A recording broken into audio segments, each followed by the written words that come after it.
He Can Who Thinks He Can, by Orison, Swett, Marden. Chapter 1. He Can Who Thinks He Can. I promised my God I would do it. In September 1862, when Lincoln issued his preliminary Emancipation Proclamation, the sublimest act of the 19th century, he made this entry in his diary: I promised my God I would do it. Does anyone doubt that such a mighty resolution added power to this marvelous man, or that it nerved him to accomplish what he had undertaken? Neither ridicule nor caricature, neither dread of enemies nor desertion of friends, could shake his indomitable faith in his ability to lead the nation through the greatest struggle in its history. Napoleon, Bismarck, and all other great achievers had colossal faith in themselves. It doubled, trebled, even quadrupled the ordinary power of these men. In no other way can we account for the achievements of Luther, Wesley, or Savonarola. Without this sublime faith, this confidence in her mission, how could the simple country maiden, Jeanne d'Arc, have led and controlled the French army? This divine self-confidence multiplied her power 1,000-fold, until even the king obeyed her, and she led his stalwart troops as if they were children. After William Pitt was dismissed from office, he said to the Duke of Devonshire, I'm sure I can save this country, and that nobody else can. For 11 weeks, says Bancroft, England was without a minister. At length the king and aristocracy recognized Pitt's ascendancy and yielded to him the reins. It was his unbounded confidence in his ability that compelled the recognition and led to the supremacy in England of Benjamin Disraeli, the once despised Jew. He did not quail or lose heart when the hisses and jeers of the British Parliament rang in his ears. He sat down amid the jeering members, saying, You will yet hear me. He felt within him the confidence of power that made him Prime Minister of England, and turned sneers and hisses into admiration and applause. Much of President Roosevelt's success has been due to his colossal self-confidence. He believes in Roosevelt as Napoleon believed in Napoleon. There is nothing timid or half-hearted about our great president. He goes at everything with gigantic assurance, with that tremendous confidence which half wins the battle before he begins. It's astonishing how the world makes way for a resolute soul, and how obstacles get out of the path of a determined man who believes in himself. There is no philosophy by which a man can do a thing when he thinks he can't. What can defeat a strong man who believes in himself and cannot be ridiculed down, talked down, or written down? Poverty cannot dishearten him, misfortune deter him, or hardship turn him a hair's breadth from his course. Whatever comes, he keeps his eye on the goal and pushes ahead. What would you think of a young man, ambitious to become a lawyer, who should surround himself with a medical atmosphere and spend his time reading medical books? Do you think he would ever become a great lawyer by following such a course? No, he must put himself in a law atmosphere, go where he can to absorb it and be steeped in it until he is attuned to the legal note. He must be so grafted upon the legal tree that he can feel its sap circulating through him. How long will it take a young man to become successful who puts himself in an atmosphere of failure and remains in it until he is soaked, saturated with the idea? How long will it take a man who depreciates himself, talks failure, thinks failure, walks like a failure and dresses like a failure, who is always complaining of the insurmountable difficulties in his way, and whose every step is on the road to failure? How long will it take him to arrive at the success goal? Will anyone believe him or expect him to win? The majority of failures begin to deteriorate by doubting or depreciating themselves, or by losing confidence in their own ability. The moment you harbor doubt and begin to lose faith in yourself, you capitulate to the enemy. Every time you acknowledge weakness, inefficiency, or lack of ability, you weaken your self-confidence, and that is to undermine the very foundation of all achievement. So long as you carry around a failure atmosphere and radiate doubt and discouragement, you will be a failure. Turn about face, cut off all currents of failure thoughts, of discouraged thoughts. Boldly face your goal with a stout heart and a determined endeavor, and you will find that things will change for you. But you must see a new world before you can live in it. It is to what you see, to what you believe, to what you struggle incessantly to attain, that you will approximate. Trust thyself. Every heart vibrates to that iron string. I know people who have been hunting for months for a situation because they go into an office with a confession of weakness in their very manner. They show their lack of self-confidence. Their prophecy of failure is in their face, in their bearing. They surrender before the battle begins. They are living witnesses against themselves. When you ask a man to give you a position, and he reads this language in your face and manner, "Please give me a position. Do not kick me out. Fate is against me. I am an unlucky dog. I am disheartened. I have lost confidence in myself," he will only have contempt for you. He will say to himself that you are not a man to start with, and he will get rid of you as soon as he can. If you expect to get a position, you must go into an office with the air of a conqueror. You must fling out self-confidence from yourself before you can convince an employer that you are the man he's looking for. You must show by your very presence that you are a man of force, a man who can do things with vigor, cheerfulness, and enthusiasm. Self-reliance, which carries great, vigorous self-faith, has ever been the best substitute for friends, pedigree, influence, and money. It is the best capital in the world. It has mastered more obstacles, overcome more difficulties, and carried through more enterprises than any other human quality. I have interviewed many timid people as to why they let opportunities pass by them that were eagerly seized by others with much less ability, and the answer was invariably a confession like the following. "I have not the courage," said one. "I lack confidence in myself," said another. "I shrink from trying, for fear I shall make a mistake, and I shall have the mortification of being turned down," said a third. "It would look so cheeky for me to have the nerve to put myself forward," said a fourth. "Oh, I do not think it would be right to seek a place so far above me," said another. "I think I ought to wait until the place seeks me, or I am better prepared." So they run through the whole gamut of self-distrust. This shrinking, this timidity or self-effacement often proves a worse enemy to success than actual incompetence. Take the lantern in hand, and you will always have light enough for your next step, no matter how dark, for the light will move along with you. Do not try to see the long way ahead. One step is enough for me. A physical trainer in one of our girls' colleges says that his first step is to establish the girls in self-confidence, to lead them to think only of the ends to be attained and not of the means. He shows them that the greater power lies behind the muscles, in the mind, and points to the fact so frequently demonstrated that a person in a supreme crisis, as in a fire or other catastrophe, can exert strength out of all proportion to his muscle. He thus helps them get rid of fear and timidity, the great handicaps to achievement. I believe if we had a larger conception of our possibilities, a larger faith in ourselves, we could accomplish infinitely more. And if we only better understood our divinity, we would have this larger faith. We are crippled by the old orthodox idea of man's inferiority. There is no inferiority about the man that God made. The only inferiority in us is what we put into ourselves. What God made is perfect.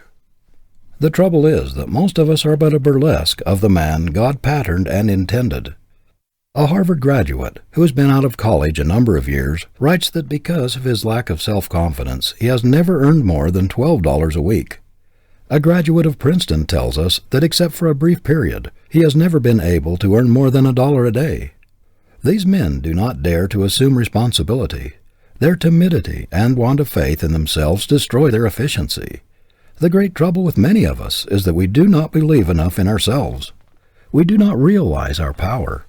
Man was made to hold up his head and carry himself like a conqueror, not like a slave, as a success, not as a failure, to assert his God-given birthright. Self-depreciation is a crime. If you would be superior, you must hold the thought of superiority constantly in the mind. A singularly modest man of so retiring a disposition that at one time he did not show half of his great ability, whose shrinking nature and real talent for self-abasement had actually given him an inferior appearance, told me one day how he had encountered this tendency toward self-depreciation. Among other things, he said, he had derived a great benefit from the practice he had formed of going about the streets, especially where he was not known, with an air of great importance, as though imagining himself the mayor of the city, the governor of the state, or even president of the United States. By merely looking as though he expected everybody to recognize that he must be a person of note, he changed not only his appearance, but also his convictions. It raised him immeasurably in his own estimation. It had a marked effect upon his whole character. Where once he walked through the streets shrinking from the gaze of others and dreading their scrutiny, he now boldly invites, even demands, attention by his evident superiority, for he has the appearance of one whom people would like to know. In other words, he has caught a glimpse of his divinity. He really feels his superiority, and his self-respecting manner reflects it. Be sure that your success will never rise higher than your confidence in yourself. The greatest artist in the world could not paint the face of a Madonna with a model of depravity in his mind. You cannot succeed while doubting yourself or thinking thoughts of failure. Cling to success thoughts. Fill your mind with cheerful, optimistic pictures of achievement. This will scatter the specters of doubt and fear and send a power through you which will transform you into an achiever. No matter how poor or how hemmed in you may be, stoutly deny the power of adversity or poverty to keep you down. Constantly assert your superiority to environment. Believe in yourself. Feel that you are to dominate your surroundings. Resolve that you will be the master and not the slave of circumstances. This very assertion of superiority, this assumption of power, this affirmation of your ability to succeed, the attitude that claims success is an inalienable birthright, will strengthen the whole man and give great added power to the combination of faculties which doubt, fear, and lack of confidence undermine. Self-confidence marshals all one's faculties and twists their united strength into one mighty achievement cable. It carries conviction. It makes other people believe in us. What has not been accomplished through its miraculous power? What triumphs in invention, in art, and in discovery have been wrought through its magic? What does not civilization owe to the invincible self-faith of its inventors, its discoverers, its railroad builders, its mine developers and city builders? It has won 1,000 victories in science and in war which were deemed impossible by faint-hearted doubters. The fact that you believe implicitly that you can do what may seem impossible or very difficult to others shows that there is something within you that has gotten a glimpse of power sufficient to do the thing. Many men who have achieved great things cannot account for their faith. They cannot tell why they had the implicit confidence that they could do what they undertook. But the result was evidence that something within them had gotten a glimpse of latent, resourceful, reserve power and possibilities which would warrant that faith. And they have gone ahead, often when they could not see a ray of light, with implicit confidence that they would come out all right, because this faith told them so. It told them so because it had been in communication with something within them that was divine, that which had passed the bounds of unlimited and entered the domain of the limitless. When we begin to exercise the faculties of self-faith, self-confidence, we are stimulating and increasing the strength of the very faculties which enable us to do the thing we have set our hearts on. The very exercise of faith helps us to do what we undertake, because our greater concentration develops that portion of the brain which enables us to accomplish it. Men who have left their mark on the world have often been implicit followers of their faith when they could see no light, and their faith has led them through the wilderness of doubt and hardship into the promised land. Our faith often tells us that we may proceed safely even in the dark, when we see no light ahead. Faith is a divine leader which never misdirects us. We must only be sure that it is faith and not merely egotism or selfish desire. Our faith puts us in touch with the infinite, opens the way to unbound possibilities, limitless power. It is the truth of our being. It is the one thing that we can be sure will not mislead us. An unwavering belief in oneself destroys the greatest enemies of achievement, fear, doubt, and vacillation. It removes the 1,001 obstacles which impede the progress of the weak and irresolute. Faith in one's mission, in the conviction that the Creator has given us power to realize our life call, as it is written in our blood and stamped on our brain cells, is the secret of all power. Poverty and failure are self-invited. The disasters people dread often come to them. Worry and anxiety enfeeble their force of mind and so blunt their creative and productive faculties that they are unable to exercise them properly. Fear of failure, or lack of faith in one's ability, is one of the most potent causes of failure. Many people of splendid powers have attained only mediocre success, and some are total failures, because they set bounds to their achievement, beyond which they did not allow themselves to think that they could pass. They put limitations to their ability. They cast stumbling blocks in their way by aiming only at mediocrity or predicting failure for themselves, taking their wares down instead of up, disparaging their business and belittling their powers. Thoughts are forces, and the constant affirmation of one's inherent right and power to succeed will change inhospitable conditions and unkind environments to favorable ones. If you resolve upon success with energy, you will very soon create a success atmosphere and things will come your way. You can make yourself a success magnet. If things would only change, you cry. What is it that changes things? Wishing or hustling, dreaming or working? Can you expect them to change while you merely sit down and wish them to change? How long would it take you to build a house sitting on the foundation and wishing that it would go up? Wishing does not amount to anything unless it is backed by endeavor, determination, and grit. Webster's father was much chagrined and pained when Daniel refused a $1,500 clerkship in the Court of Common Pleas in New Hampshire, which he had worked hard to secure for him after he left college. "Daniel," he said, "don't you mean to take that office?"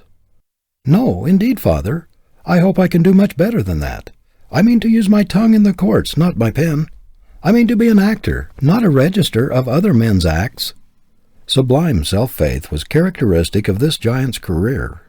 Every child should be taught to expect success, and to believe that he was born to achieve, as the acorn is destined to become an oak. It is cruel for parents and teachers to tell children that they are dull or stupid, or that they are not like others of their age.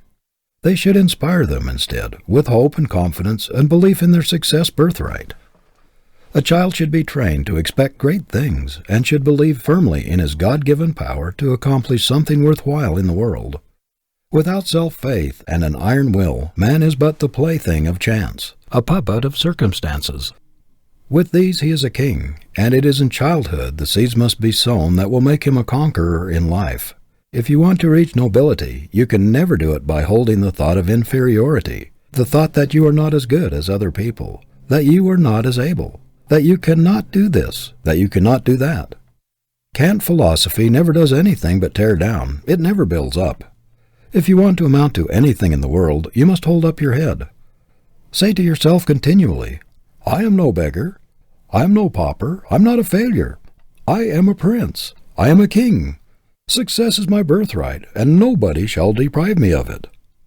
A proper self-esteem is not a vulgar quality. It is a very sacred one.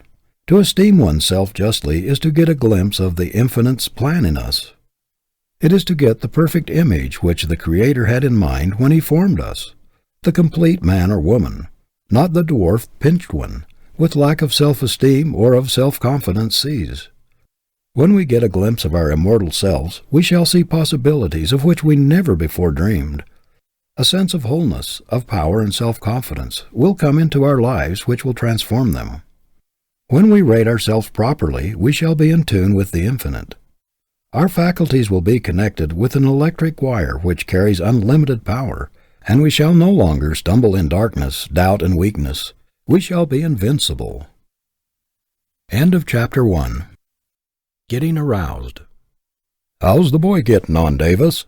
asked Farmer John Field as he watched his son, Marshall, waiting upon a customer.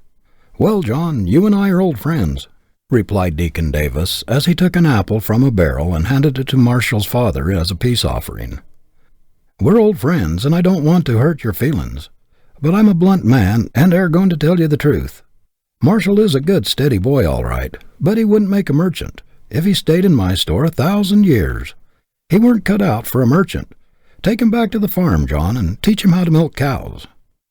If Marshall Field had remained as clerk in Deacon Davis's store in Pittsfield, Massachusetts, where he got his first position, he could never have become one of the world's merchant princes. But when he went to Chicago and saw the marvelous examples around him of poor boys who had won success, it aroused his ambition and fired him with the determination to be a great merchant himself. "If others can do such wonderful things," he asked himself, "why cannot I?"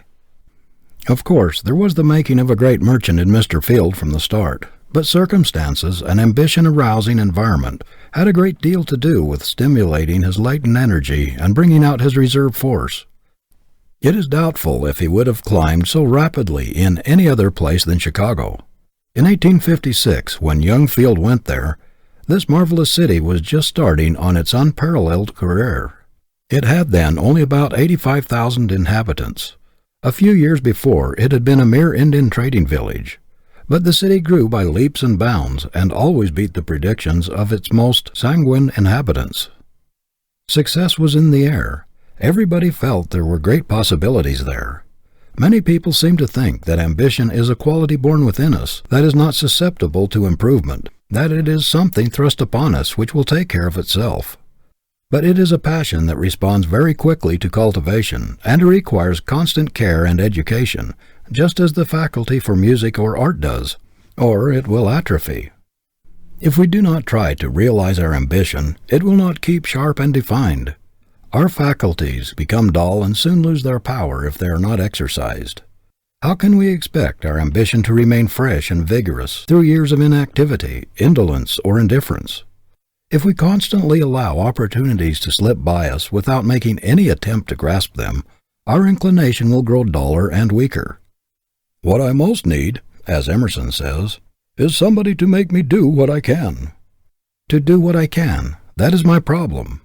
Not what a Napoleon or Lincoln could do, but what I can do.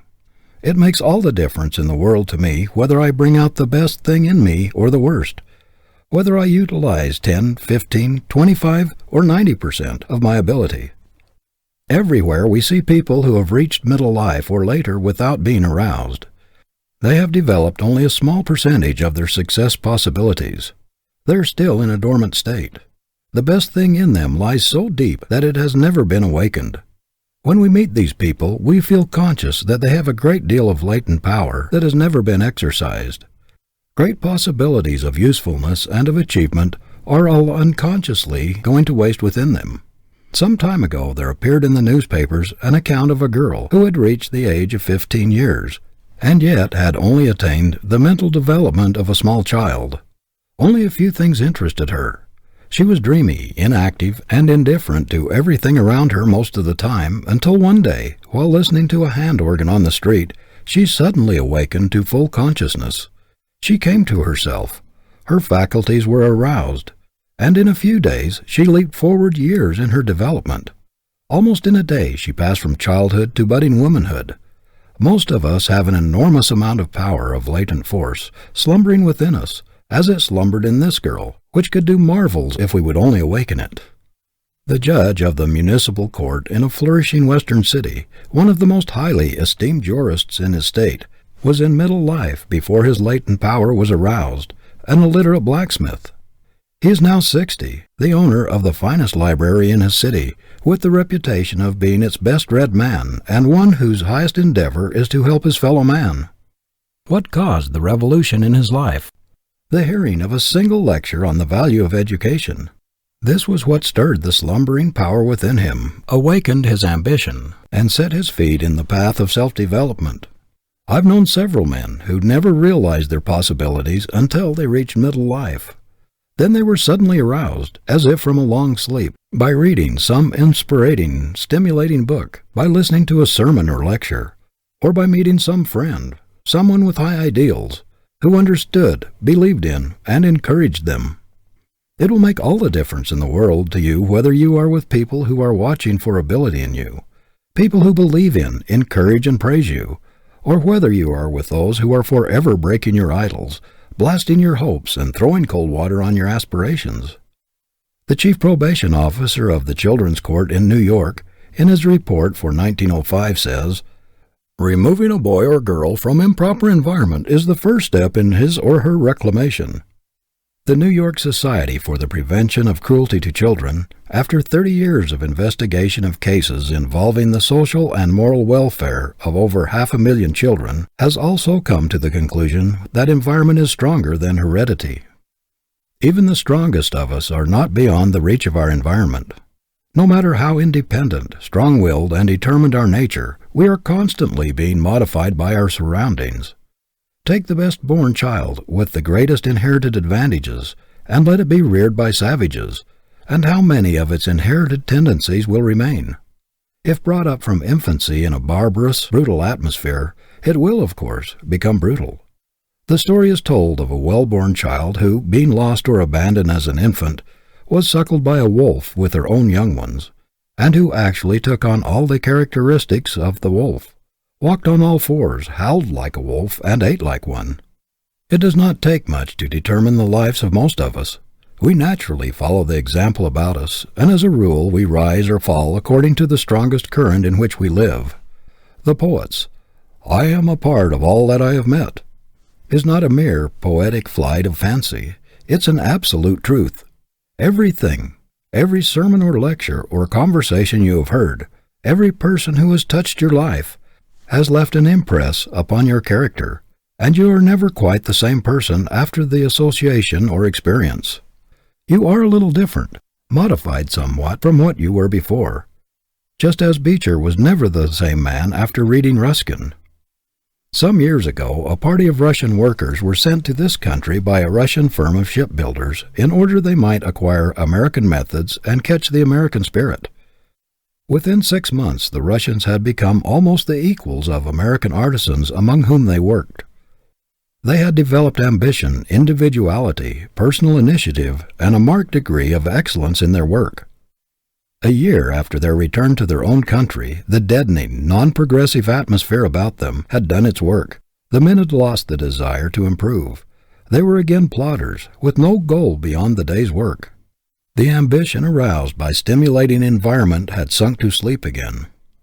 Our Indian schools sometimes publish, side by side, photographs of the Indian youths as they come from the reservations and as they look when they are graduated, well-dressed, intelligent, with the fire of ambition in their eyes. We predict great things for them, but the majority of those who go back to their tribes, after struggling a while to keep up their new standards, gradually drop back to their old manner of living. There are, of course, many notable exceptions, but these are strong characters, able to resist the downward dragging tendencies about them. If you interview the great army of failures, you will find that multitudes have failed because they never got into a stimulating, encouraging environment, because their ambition was never aroused, or because they were not strong enough to rally under depressing, discouraging, or vicious surroundings.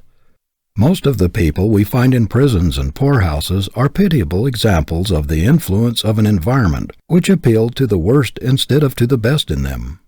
Whatever you do in life, make any sacrifice necessary to keep an ambition-arousing atmosphere, an environment that will stimulate you to self-development. Keep close to people who understand you, who believe in you, who will help you to discover yourself and encourage you to make the most of yourself. This may make all the difference to you between a grand success and a mediocre existence. Stick to those who are trying to do something and to be somebody in the world, people of high aims, lofty ambition. Keep close to those who are dead in earnest. Ambition is contagious. You will catch the spirit that dominates your environment. The success of those about you who are trying to climb upward will encourage and stimulate you to struggle harder if you have not done quite so well yourself.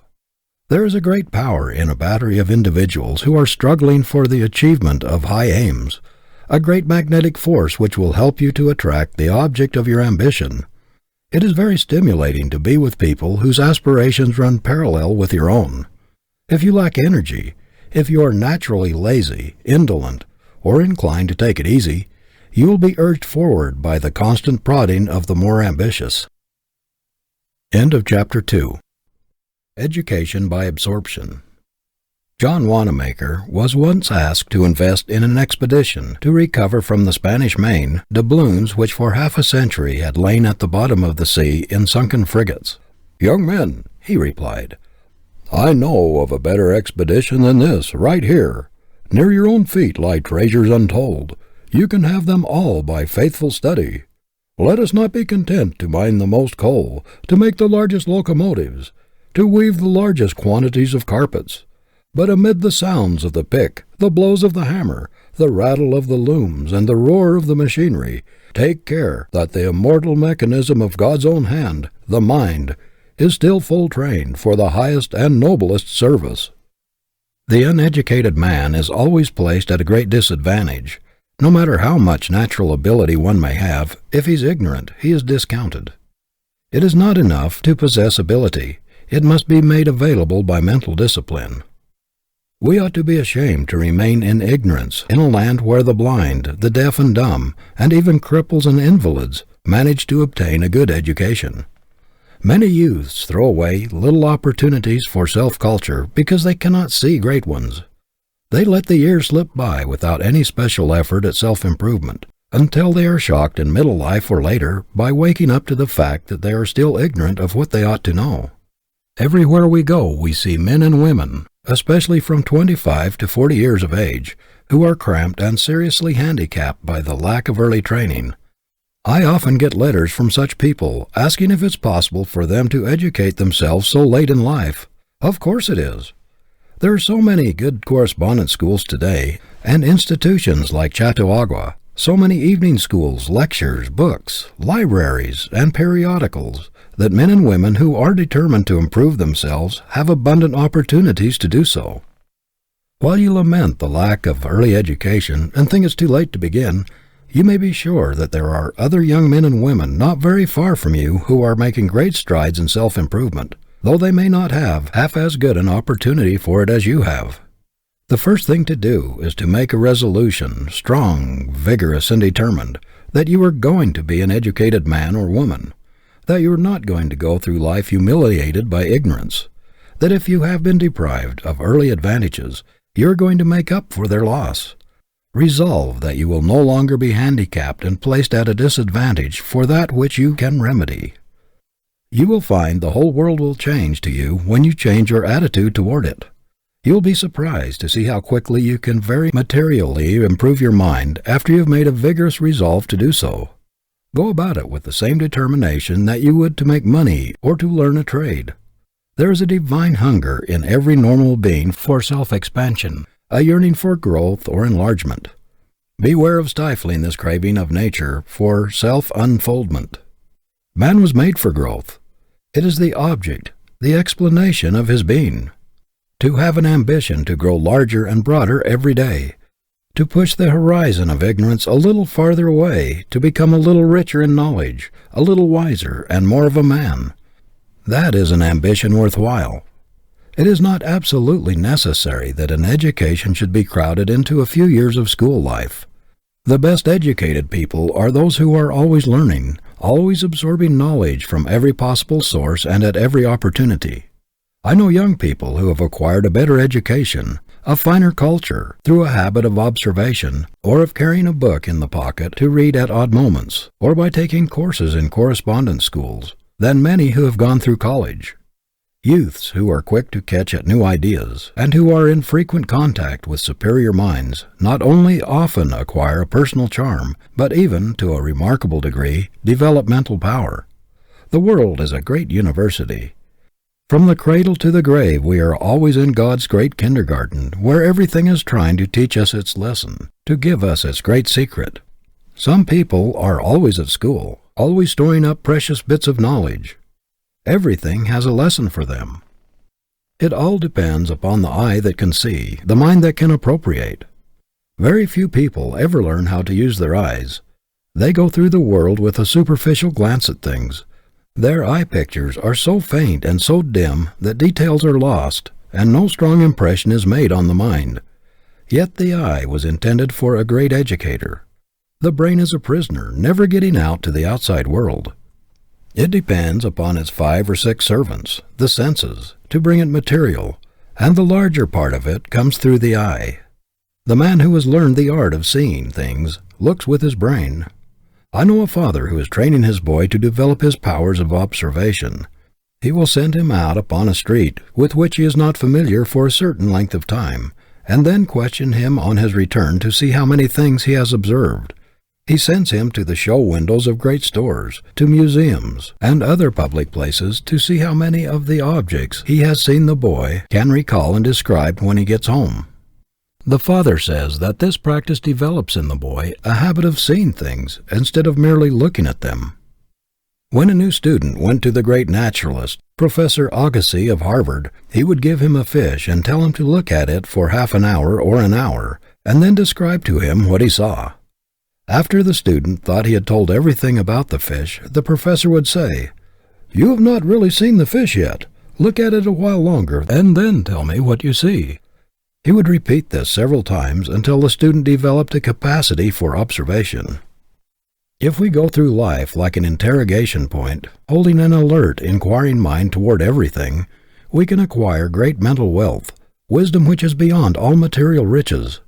Ruskin's mind was enriched by the observation of birds, insects, beasts, trees, rivers, mountains, pictures of sunset and landscape, and by memories of the song of the lark and of the brook. His brain held thousands of pictures, of paintings, of architecture, of sculpture, a material wealth which he reproduced as a joy for all time. Everything gave up its lesson, its secret, to his inquiring mind. The habit of absorbing information of all kinds from others is of untold value. A man is weak and ineffective in proportion as he secludes himself from his kind. There is a constant stream of power, a current of forces running to and fro between individuals who have come in contact with one another, if they have inquiring minds. We are all giving and taking perpetually when we associate together. The achiever today must keep in touch with the society around him. He must put his finger on the pulse of the great busy world and feel its throbbing life. He must be a part of it, or there will be some lack in his life. A single talent which one can use effectively is worth more than 10 talents imprisoned by ignorance. Education means that knowledge has been assimilated and become a part of the person. It is the ability to express the power within one, to give out what one knows, that measures efficiency and achievement. Pent-up knowledge is useless. People who feel their lack of education and who can afford the outlay can make wonderful strides in a year by putting themselves under good tutors, who will direct their reading and study along different lines. The danger of trying to educate oneself lies in desultory, disconnected, aimless studying, which does not give anything like the benefit to be derived from the pursuit of a definite program for self-improvement. A person who wishes to educate himself at home should get some competent, well-trained person to lay out a plan for him, which can only be effectively done when the advisor knows the vocation, the tastes, and the needs of the would-be student. Anyone who aspires to an education, whether in country or city, can find someone to at least guide his studies, some teacher, clergyman, lawyer, or other educated person in the community to help him. There is one special advantage in self-education. You can adapt your studies to your own particular needs better than you could in school or college. Everyone who reaches middle life without an education should first read and study along the line of his own vocation, and then broaden himself as much as possible by reading on other lines. One can take up, alone, many studies, such as history, English literature, rhetoric, drawing, mathematics, and can also acquire by oneself, almost as effectively as with a teacher, a reading knowledge of foreign languages. The daily storing up of valuable information for use later in life, the reading of books that will inspire and stimulate to greater endeavor, the constant effort to try to improve oneself and one's condition in the world, are worth far more than a bank account to a youth. How many girls there are in this country who feel crippled by the fact that they have not been able to go to college, and yet they have the time and the material close at hand for obtaining a splendid education, but they waste their talents and opportunities in frivolous amusements and things which do not count in forceful character building.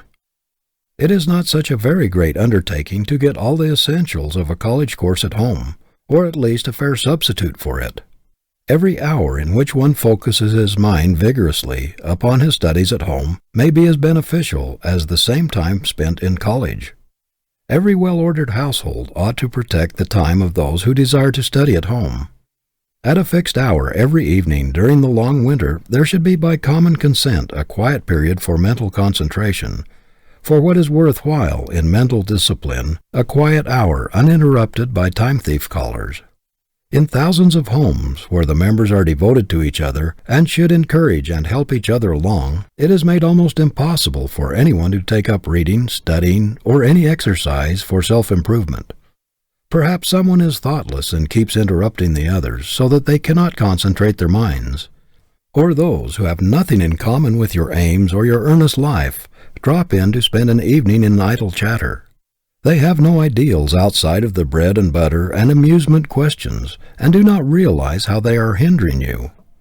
There is constant temptation to waste one's evenings, and it takes a stout ambition and a firm resolution to separate oneself from a jolly, fun-living, and congenial family circle, or happy-hearted youthful callers, in order to try to rise above the common herd of unambitious persons who are content to slide along, totally ignorant of everything but the requirements of their particular vocations. A habit of forcing yourself to fix your mind steadfastly and systematically upon certain studies, even if only for periods of a few minutes at a time, is of itself of the greatest value.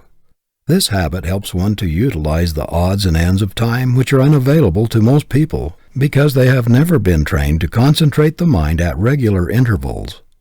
A good understanding of the possibilities that live in spare moments is a great success asset.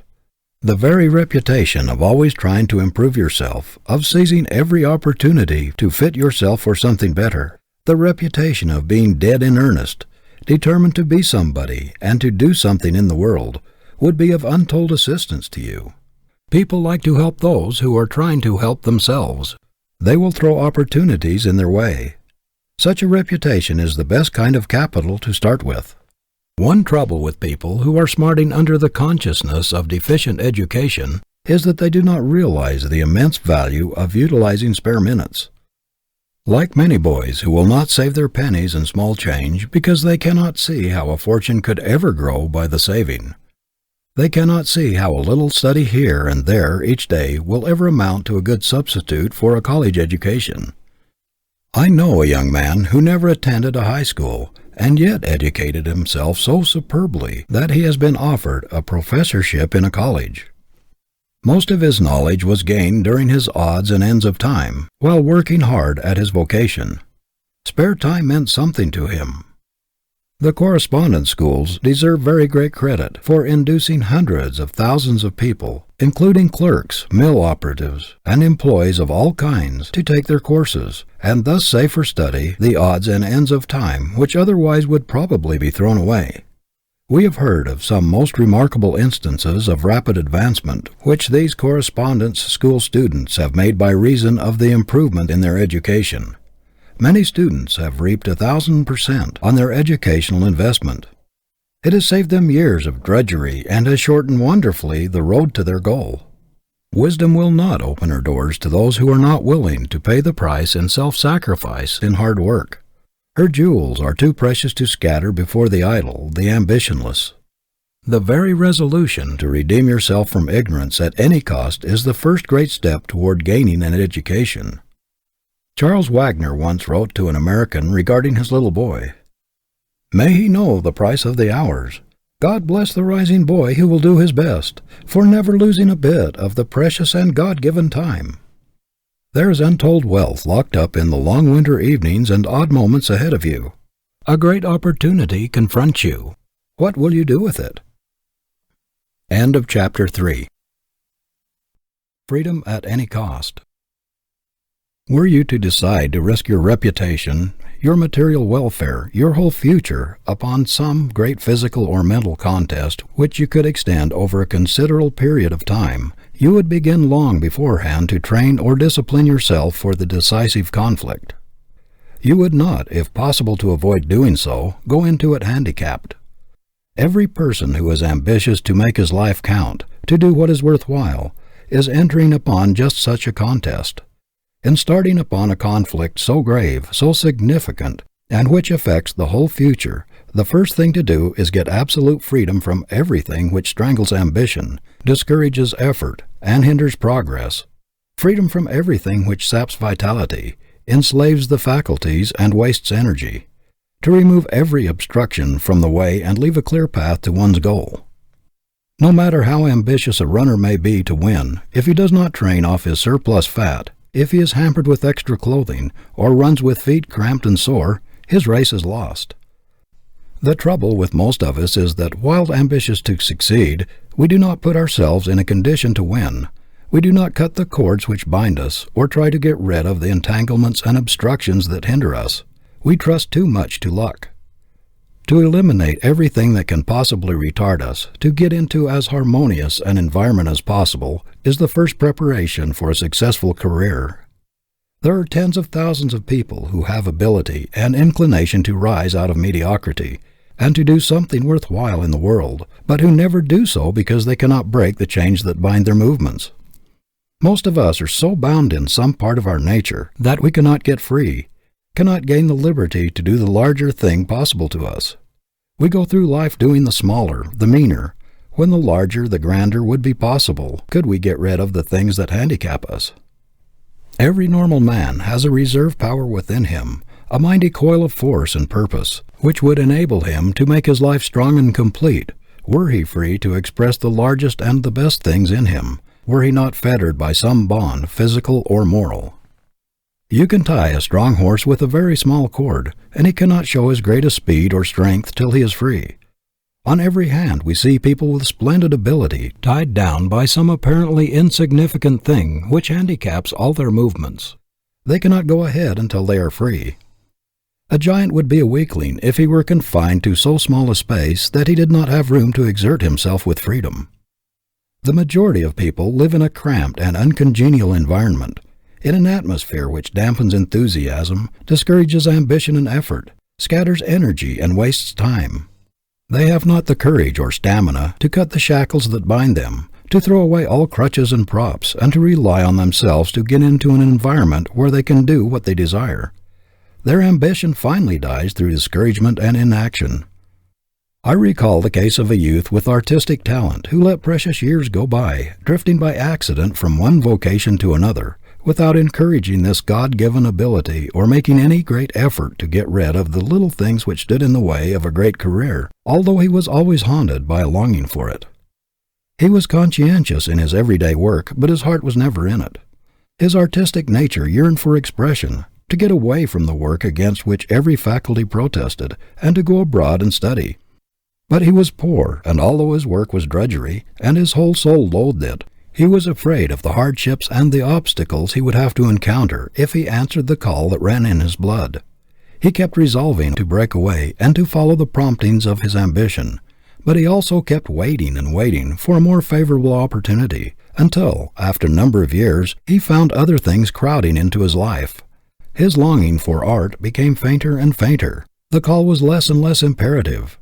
Now he rarely speaks of his early aspirations, for his ambition is practically dead. Those who know him feel that something grand and sacred has gone out of him, and that, although he has been industrious and honest, he has never expressed the real meaning in his life, the highest thing in him. I know a woman who in her youth and early womanhood had marked musical ability, a voice rich, powerful, sympathetic. She had also a beautiful face and a magnetic personality. Nature had been very generous to her, and she longed to express her remarkable powers, but she was in a most discouraging environment. Her family did not understand or sympathize with her ambition, and she finally became accustomed to her shackles and, like a prisoner, ceased to struggle for freedom. A songstress of international fame who heard her voice said that she had it in her to make one of the world's greatest singers. But she yielded to the wishes of her parents and the fascinations of society until the ambition gradually died out of her life. She says that the dying of this great passion was indescribably painful. She settled down to the duties of a wife, but has never been really happy, and has always carried in her face an absent, faraway look of disappointment. Her unused talent was a great loss to the world, and a loss indescribable to herself. She drags out a dissatisfied existence, always regretting the past, and vainly wishing that instead of letting her ambition die, she had struggled to realize it. Timidity also hinders freedom. Thousands of able young men and women in this country are ambitious to make the most of themselves, but are completely fettered or held back by an abnormal timidity, a lack of self-faith. They feel great unused powers within, struggling for expression, but dread that they may fail. The fear of being thought forward or egotistical seals their lips, palsies their hands, and drives their ambition back upon itself to die of inaction. They do not dare to give up a certainty for an uncertainty. They are afraid to push ahead. They wait and wait, hoping that some mysterious power may liberate them and give them confidence and hope. Many people are imprisoned by ignorance. They never reach the freedom which education gives. Their mental powers are never unlocked. They have not the grit to struggle for emancipation, the stamina to make up for the lack of early training. They think they are too old to begin. The price of freedom seems too high to pay at their time of life, and so they plod upon a low plane when they could have gained the heights where superiority dwells. Others are so bound by the fetters of prejudice and superstition that their lives are narrow and mean. These are the most hopeless of all. They are so blinded that they do not even know they are not free, but they think other people are in prison. If you would attain that largeness of life, that fullness of self-expression which expands all the faculties, you must get freedom at any cost. Nothing will compensate you for stifling the best thing in you. Bring it out at any sacrifice. It often takes a great deal of friction, of suffering, of struggling with obstacles and misfortunes, before the true strength of one's character is brought out. The diamond could never reveal its depths of brilliancy and beauty but for the friction of the stone which grinds its facets, polishes it, and lets in the light which discloses its hidden wealth. This is the price of its liberation from darkness. Ask the majority of men and women who have done great things in the world to what they owe their strength, their breadth of mind, and the diversity of experience which has enriched their lives. They will tell you that these are the fruits of struggle, that they acquired their finest discipline, their best character drill, in the effort to escape from uncongenial environment, to break the bonds which enslaved them, to obtain an education, to get away from poverty, to carry out some cherished plan, to reach their ideal, whatever it was. The efforts we are obliged to make to free ourselves from the bonds of poverty or heredity, of passion or prejudice, whatever it is that holds us back from our heart's desire, call to our aid spiritual and physical resources which would have remained forever unused, perhaps undiscovered, but for the necessity thrust upon us. Unsatisfied longings and stifled ambitions eat away at the very heart of desire. They sap strength of character, destroy hope, and blot out ideals. They play havoc with the lives of men and women. They make them mere shells, empty promises of what they might have been. I do not believe that anybody in any circumstances can be happy until he expresses that which God has made to dominate in his life, until he has given vent to that grand passion which speaks loudest in his nature, until he has made the best use of that gift which was intended to take precedence of all his other powers. No man can live a half-life when he has genuinely learned that it is a half-life, said Philip Brooks. After we have gained a glimpse of a life higher and better than we have been living, we must either break the bonds that bind us and struggle towards the attainment of that which we see, or development will cease and deterioration set in. Even the longing to reach an ideal will soon die out if no effort is made to satisfy it. No one should follow a vocation except by inevitable compulsion, which does not tend to unlock his prison house and let out the man. No one should voluntarily remain in an environment which prevents his development. Civilization owes its greatest triumphs to the struggles of men and women to free themselves from the bonds of circumstance. No man can live a full life while he is bound in any part of his nature. He must have freedom of thought as well as freedom of action to grow to his full height. There must be no shackles on his conscience, no stifling of his best powers. Be yourself. Do not lean or apologize. Few people belong to themselves. They are slaves to their creditors or to some entangling alliance.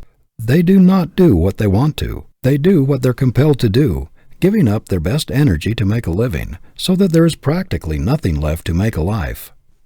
There are plenty of men today working for others who really have more ability than their employers, but who have been so enslaved, so entangled and faculty-bound by debt or unfortunate alliances that they have not been able to get the freedom to express their ability.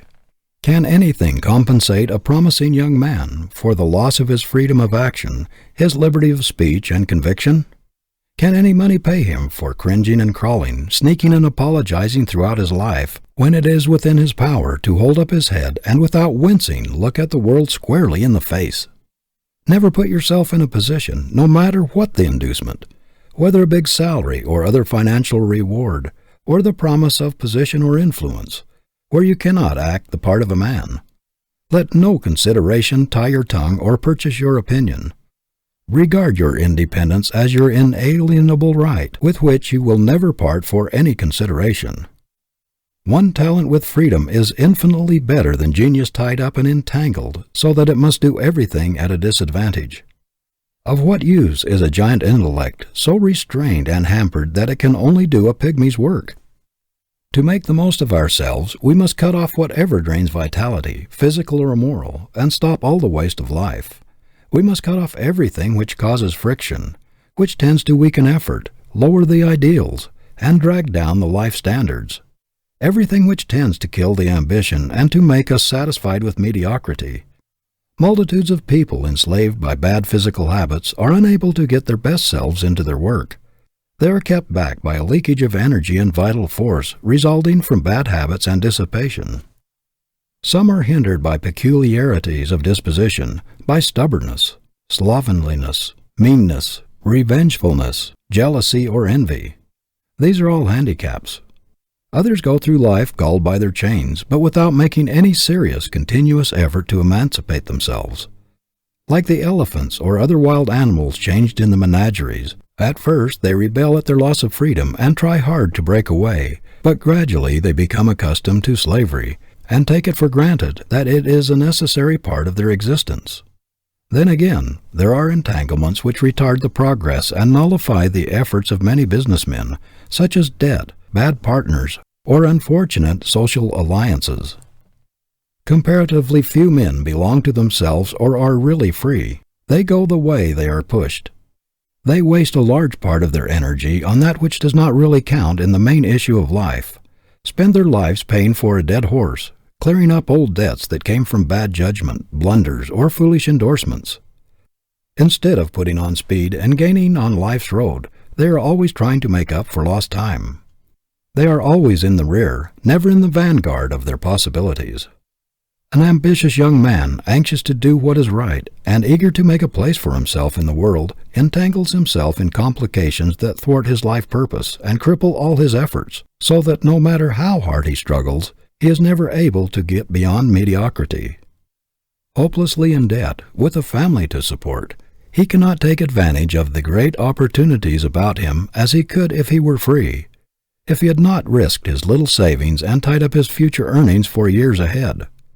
His great ambition only mocks him, for he cannot satisfy it. He is tied hand and foot. Like a caged eagle, no matter how high he might soar into the ether, he must stop when he strikes the bars. The man who trusts everybody is constantly crippling himself by entangling alliances. He endorses notes, loans money, helps everybody out, and usually gets left.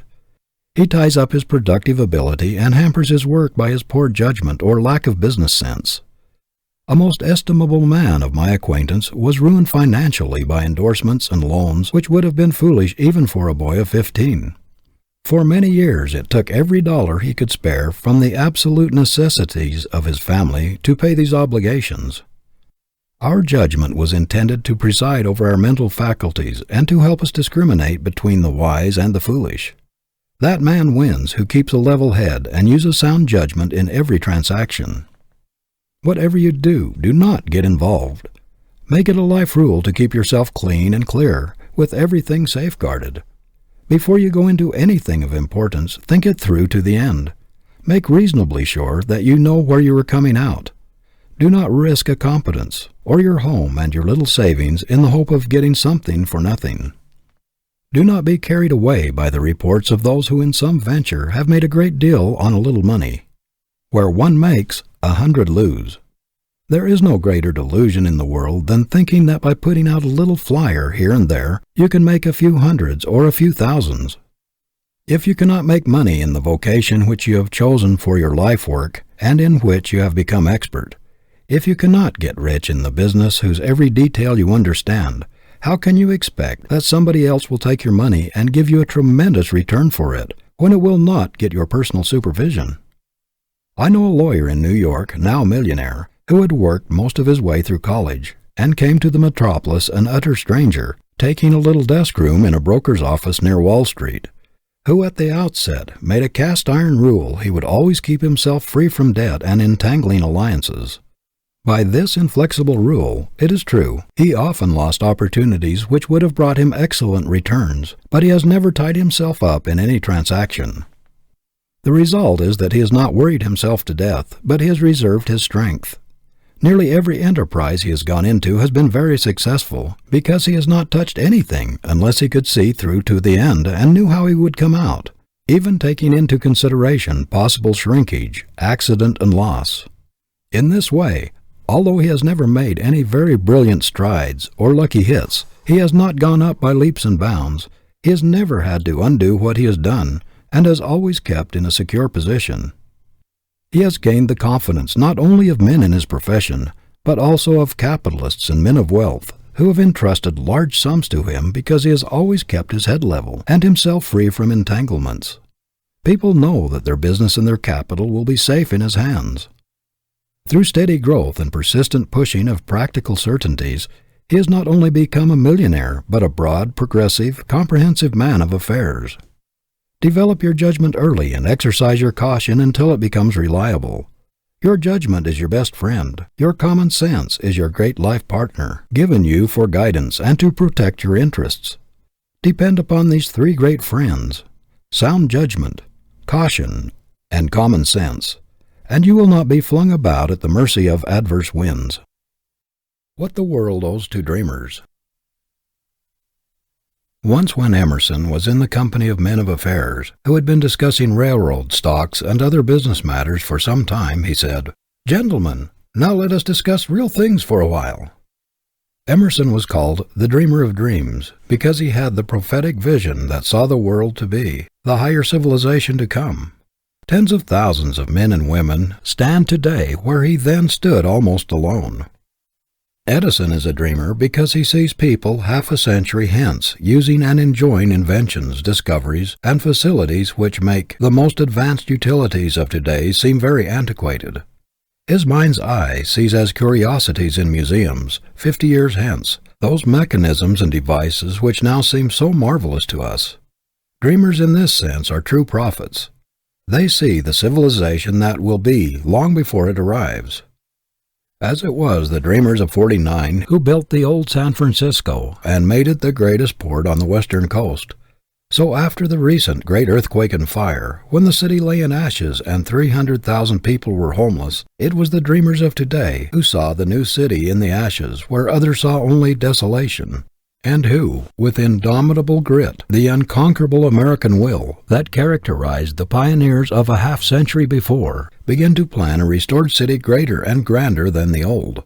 It was in dreams that the projectors of the great transcontinental railroads first saw teeming cities and vast business enterprises, where the more practical men, without imagination, saw only the great American desert, vast alkali plains, sage-grass, and impassable mountains. The dreams of men like Collis P. Huntington and Leland Strafford bound together the East and the West with bands of steel, made the two oceans neighbors, reclaimed the desert, and built cities where before only desolation reigned. It was the persistency and grit of dreamers that triumphed over the congressmen without imagination who advised importing dromedaries to carry the mails across the great American desert, because they said it was ridiculous, a foolish waste of money, to build a railroad to the Pacific Ocean, as there was nothing there to support a population. It was such dreamers as those who saw the great metropolis of Chicago in a straggling Indian village, who saw Omaha, Kansas City, Denver, Salt Lake City, Los Angeles, and San Francisco many years before they arrived, that made their existence possible. It was such dreamers as Marshall Field, Joseph Leiter, and Potter Palmer, who saw in the ashes of the burned Chicago a new and glorified city, infinitely greater and grander than the old. Take the dreamers out of the world's history, and who would care to read it? Our dreamers. They are the advance guard of humanity, the toilers who, with bent back and sweating brow, cut smooth roads over which man marches forward from generation to generation. Most of the things which make life worth living, which have emancipated man from drudgery and lifted him above commonness and ugliness, the great amenities of life, we owe to our dreamers. The present is but the sum total of the dreams of the ages that have gone before, the dreams of the past made real. Our great ocean liners, our marvelous tunnels, our magnificent bridges, our schools, our universities, our hospitals, our libraries, our cosmopolitan cities with their vast facilities, comforts, and treasures of art are all the result of somebody's dreams. We hear a great deal of talk about the impracticality of dreamers, of people whose heads are among the stars while their feet are on the earth. But where would civilization be today but for the dreamers? We should still be riding in the stagecoach or tramping across continents. We should still cross the ocean in sailing ships, and our letters would be carried across continents by the Pony Express. "It cannot be done," cries the man without imagination. "It can be done. It shall be done," cries the dreamer. And he persists in his dreams through all sorts of privations, even to the point of starvation, if necessary, until his visions, his inventions, his discoveries, his ideas for the betterment of the race are made practical realities. What a picture the dreamer Columbus presented as he went about exposed to continual scoffs and indignities, characterized as an adventurer. The very children taught to regard him as a madman and pointing to their foreheads as he passed. He dreamed of a world beyond the seas, and in spite of unspeakable obstacles, his vision became a glorious reality. It was the men who, a quarter of a century ahead of their contemporaries, saw the marvelous hoe press in the hand press that made modern journalism possible. Without these dreamers, our printing would still be done by hand. It was the men who were denounced as visionaries who practically annihilated space and enabled us to converse and transact business with people thousands of miles away as though they were in the same building with us. How many matter-of-fact, unimaginative men who see only through practical eyes would it take to replace a civilization, an Edison, a Bell, or a Marconi? The very practical people tell us that the imagination is all well enough in artists, musicians, and poets, but that it has little place in the great world of realities. Yet all leaders of men have been dreamers. Our great captains of industry, our merchant princes, have had powerful prophetic imaginations. They had faith in the vast commercial possibilities of our people. If it had not been for our dreamers, the American population would still be hugging the Atlantic coast. The most practical people in the world are those who can look far into the future and see the civilization yet to be, who can see the coming man emancipated from the narrowing, hampering fetters, limitations, and superstitions of the present day, who have the ability to foresee things to come with the power to make them realities. The dreamers have ever been those who have achieved the seemingly impossible. Our public parks, our art galleries, our great institutions are dotted with monuments and statues which the world has built to its dreamers, those who saw visions of better things, better days for the human race. What horrible experiences men and women have gone through in prisons and dungeons for their dreams. Dreams which were destined to lift the world from savagery and emancipate man from drudgery. The very dreams for which Galileo and other great scientists were imprisoned and persecuted were recognized as science only a few generations later. Galileo's dream gave us a new heaven and a new earth. The dreams of Confucius, of Buddha, of Socrates have become realities in millions of human lives. Christ himself was denounced as a dreamer, but his whole life was a prophecy, a dream of the coming man, the coming civilization. He saw beyond the burlesque of the man God intended, beyond the deformed, weak, deficient, imperfect man heredity had made, to the perfect man, the ideal man, the image of divinity. Our visions do not mock us. They are evidences of what is to be, the foreglimpses of possible realities.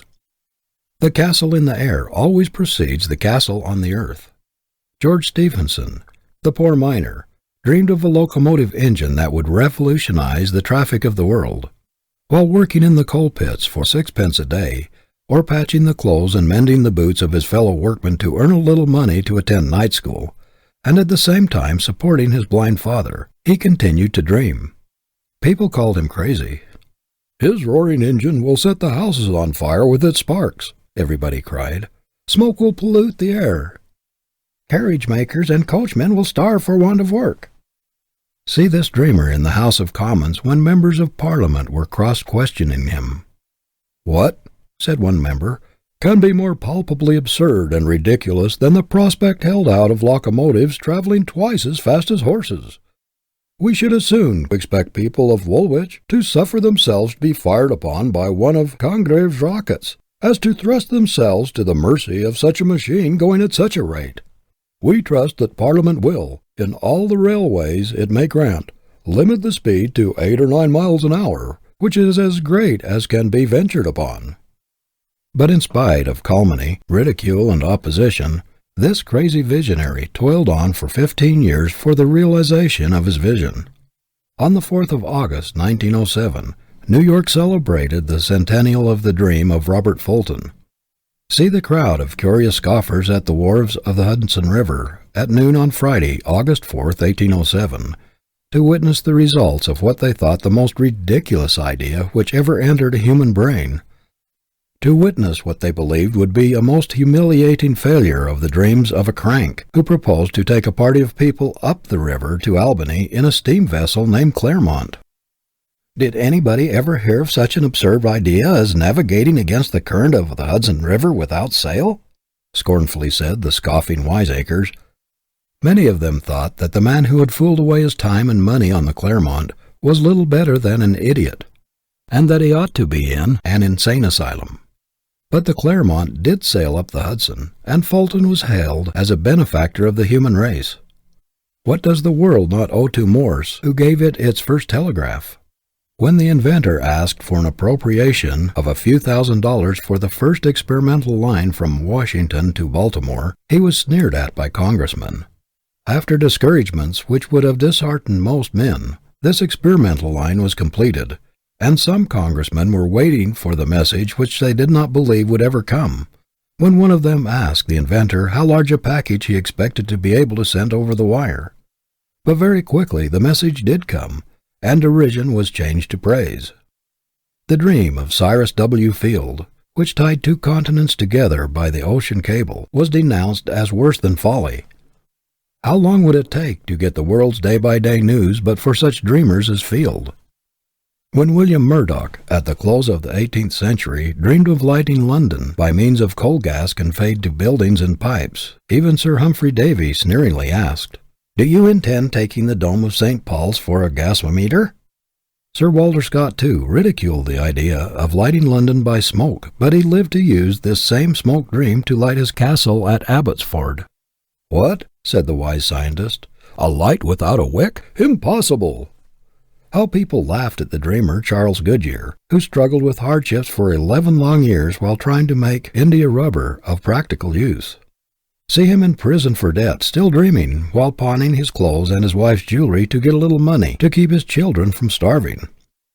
Note his sublime courage and devotion to his vision, even when without money to bury a dead child, while his 5 other children were near starvation, and his neighbors were denouncing him as insane. Women called Elias Howe a fool and crank, and condemned him for neglecting his family to dream of a machine which has proved a blessing to millions of their sex. The great masters are always idealists, seers of visions. The sculptor is a dreamer who sees the statue in the rough block before he strikes a blow with his chisel. The artist sees a vision of the finished painting in all its perfection and beauty of coloring and form before he touches a brush to the canvas. Every palace, every beautiful structure, is first the dream of the architect. It had no previous existence in reality. The building came out of his ideal before it was made real. Sir Christopher Wren saw St. Paul's Cathedral in all its magnificent beauty before the foundations were laid. It was his dream which revolutionized the architecture of London. It was the dreaming Baron Haussmann who made Paris the most beautiful city in the world. Think what we owe the beauty dreamers for making our homes and our parks so attractive. Yet there are thousands of practical men in New York today who, if they could have their way, would cut Central Park up into lots and cover it with business blocks. The achievements of every successful man are but the realized visions of his youth, his dreams of bettering his condition, of enlarging his power. Our homes are the dreams that begin with lovers and their efforts to better their condition. The dreams of those who once lived in huts and in log cabins. The modern luxurious railway train is the dream of those who rode in the old stagecoach. Not more than a dozen years ago, the horseless carriage, the manufacture of which now promises to make one of the largest businesses in the world, was considered by most people in the same light as is the airship today. But there has recently been an exhibition of these dreams in Madison Square Garden, New York, on a scale so vast in the suggestiveness of its possibilities as to stagger credulity. Half a dozen years since, this invention was looked upon as a mere toy, a fad for a few millionaires. 12 years ago, there was not a single factory in America making cars for the market. 14 years ago, there were only 5 horseless vehicles in this country, and they had to be imported at extravagant prices. Today, there are over 100,000 in actual use. Instead of being a toy for millionaires, the automobile is now being used in place of horses by thousands of people with ordinary incomes. This dream is already helping us to solve the problem of crowded streets. It is providing a great educator as well as a health giver by tempting people into the country. The average man will ultimately, through its full realization, practically travel in his own private car. In fact, this dream is becoming one of the greatest joys and blessings that has ever come to humanity. It was the wonderful dream in steel of Carnegie, Schwab, and their associates together with that of the elevator creator that made the modern city with its skyscrapers possible. What do we not owe to our poet dreamers who, like Shakespeare, have taught us to see the uncommon in the common, the extraordinary in the ordinary? The divinest heritage of man is the capacity to dream. It matters not how much we have to suffer today, if we believe there is a better tomorrow. Even stone walls do not a prison make to those who can dream. Who would rob the poor of this dreaming faculty that takes the drudgery out of their dry, dreary occupations? Who would deprive them of the luxuries which they enjoy in their dreams of a better and brighter future, of a fuller education, of more comforts for those dear to them? There is no medicine like hope, no incentive so great and no tonic so powerful as expectation of something better tomorrow. Dreaming is especially characteristic of the typical American. No matter how poor or what his misfortune, he is confident, self-reliant, even defiant at fate, because he believes better days are coming. The clerk can live in a store of his own, which his imagination builds. The poorest factory girl dreams of a beautiful home of her own. The humblest dream of power. The ability to lift oneself instantly out of all perplexities, trials, troubles, and discordant environment into an atmosphere of harmony and beauty and truth is beyond price. How many of us would have heart enough, hope enough, and courage enough to continue the struggle of life with enthusiasm if our power of dreaming were taken away from us? It is this dreaming, this hoping, this constant expectancy of better things to come that keeps our courage, lightens our burdens, and makes clear the way. I know a lady who has gone through the most trying and heart-rending experiences for many years, and yet everybody who knows her marvels at her sweetness of temper, her balance of mind, and beauty of character. She says that she owes everything to her ability to dream, that she can at will lift herself out of the most discordant and trying conditions into a calm of absolute harmony and beauty, and come back to her work with a freshened mind and invigorated body. The dreaming faculty, like every other faculty, may be abused. A great many people do nothing but dream. They spend all their energies in building air castles which they never try to make real. They live in an unnatural, delusive, theoretical atmosphere until the faculties become paralyzed from inaction. It is a splendid thing to dream when you have the grit and tenacity of purpose and the resolution to match your dreams with realities. But dreaming without effort, wishing without putting forth exertion to realize the wish, undermines the character. It is only practical dreaming that counts. Dreaming coupled with hard work and persistent endeavor. Just in proportion as we make our dreams realities, shall we become strong and effective. Dreams that are realized become an inspiration for new endeavor. It is in the power to make the dream good that we find the hope of this world. Dreaming and making good, this was what John Harvard did when with his few $100s he made Harvard College possible. The founding of Yale College with a handful of books was but a dream made good. President Roosevelt owes everything to his dream of better conditions for humanity, of higher ideals, his dream of a larger, finer type of manhood, of better government, of finer citizenship, of a larger and cleaner manhood and womanhood. The child lives in dreamland. It creates a world of its own, and plays with the castles it builds. It traces pictures which are very real to it. It enjoys that which was never on sea or land, but which has a powerful influence in shaping its future life and character. Do not stop dreaming. Encourage your visions and believe in them. Cherish your dreams and try to make them real. This thing in us that aspires, that bids us to look up, that beckons us higher, is God-given. Aspiration is the hand that points us to the road that runs heavenward. As your vision is, so will your life be. Your better dream is the prophecy of what your life may be, ought to be. The great thing is to try to fashion the life after the pattern shown us in the moment of our highest inspiration, to make our highest moment permanent. We are all conscious that the best we do is but a sorry apology for what we ought to do, might do. The average man is but a burlesque of the sublime man God intended him to be. We certainly were made for something larger, grander, and more beautiful than we are. We have a feeling that what we are is out of keeping with, does not fit the larger, greater life plan which the Creator patterned for us. That it is mean, sordid, stingy, and pinched compared with the pattern of that divine man shown us in the moment of our highest vision. It is this creative power of the imagination, these dreams of the dreamers made good, that will ultimately raise man to his highest power, that will break down the barriers of caste, race, and creed, and make real the poet's vision of the Parliament of Man, the Federation of the world. The golden age lies onward, not behind. The pathway through the past has led us up. The pathway through the future will lead on, and higher. End of Chapter 5. The Spirit in which you work. It ought not be necessary to ask a man if he likes his work. The radiance of his face should tell that.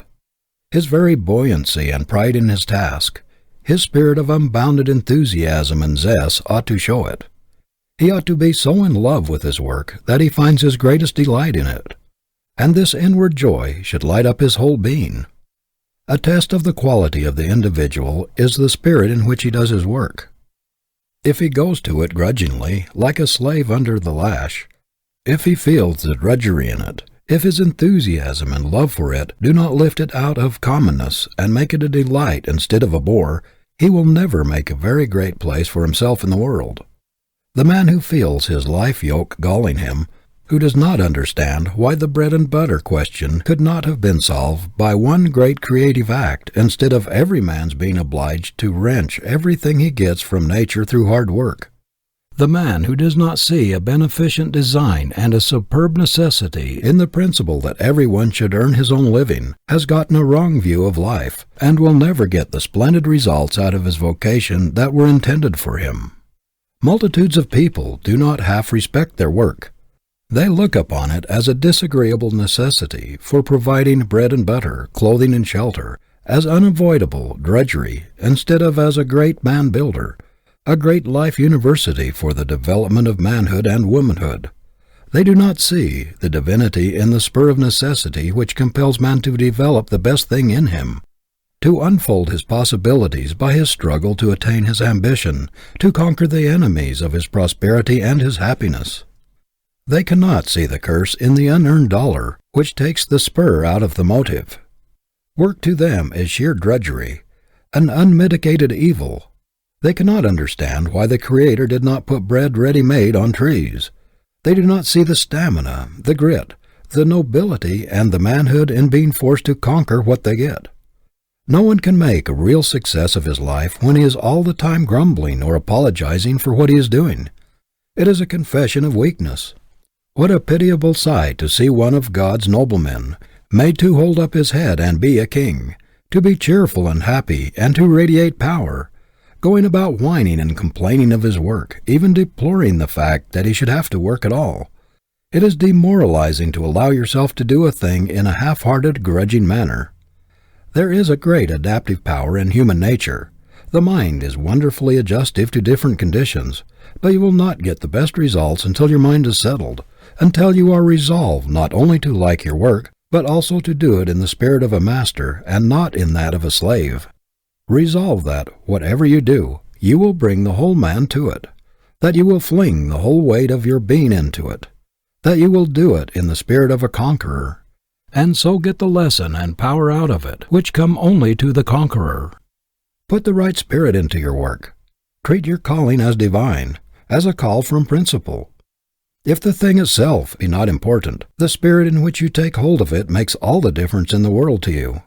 It can make or mar the man. You cannot afford grumbling service or botched work in your life's record.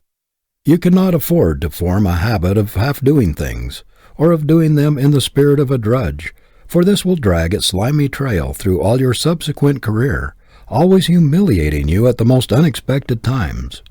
Let other people do the poor jobs, the botched work, if they will. Keep your standards up, your ideals high.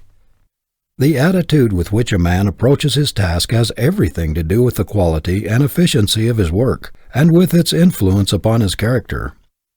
What a man does is a part of himself. It is the expression of what he stands for. Our life work is an outpicturing of our ambition, our ideals, our real selves. If you see a man's work, you see the man.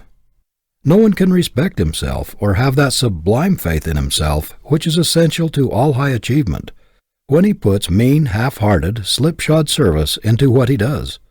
He cannot get his highest self-approval until he does his level best. No man can do his best or call out the highest thing in him while he regards his occupation as drudgery or a bore. Under no circumstances allow yourself to do anything as a drudge. Nothing is more demoralizing. No matter if circumstances force you to do something which is distasteful, compel yourself to find something interesting and instructive in it. Everything that is necessary to be done is full of interest. It is all a question of the attitude of mind in which we go to our task. If your occupation is distasteful, every rebellious thought, every feeling of disgust, only surrounds you with a failure atmosphere which is sure to attract more failure.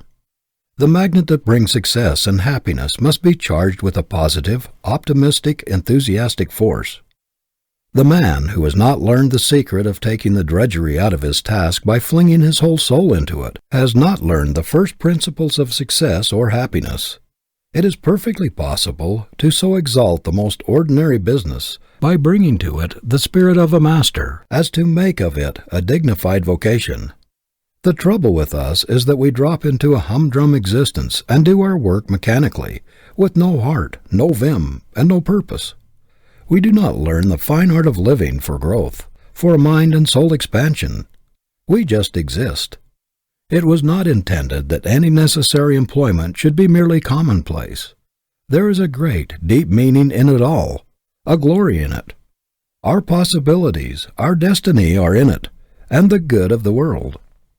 Why is it that most people think that the glory of life does not belong to the ordinary vocations, that this belongs to the artist, to the musician, to the writer, or to someone of the more gentle and what they call dignified professions?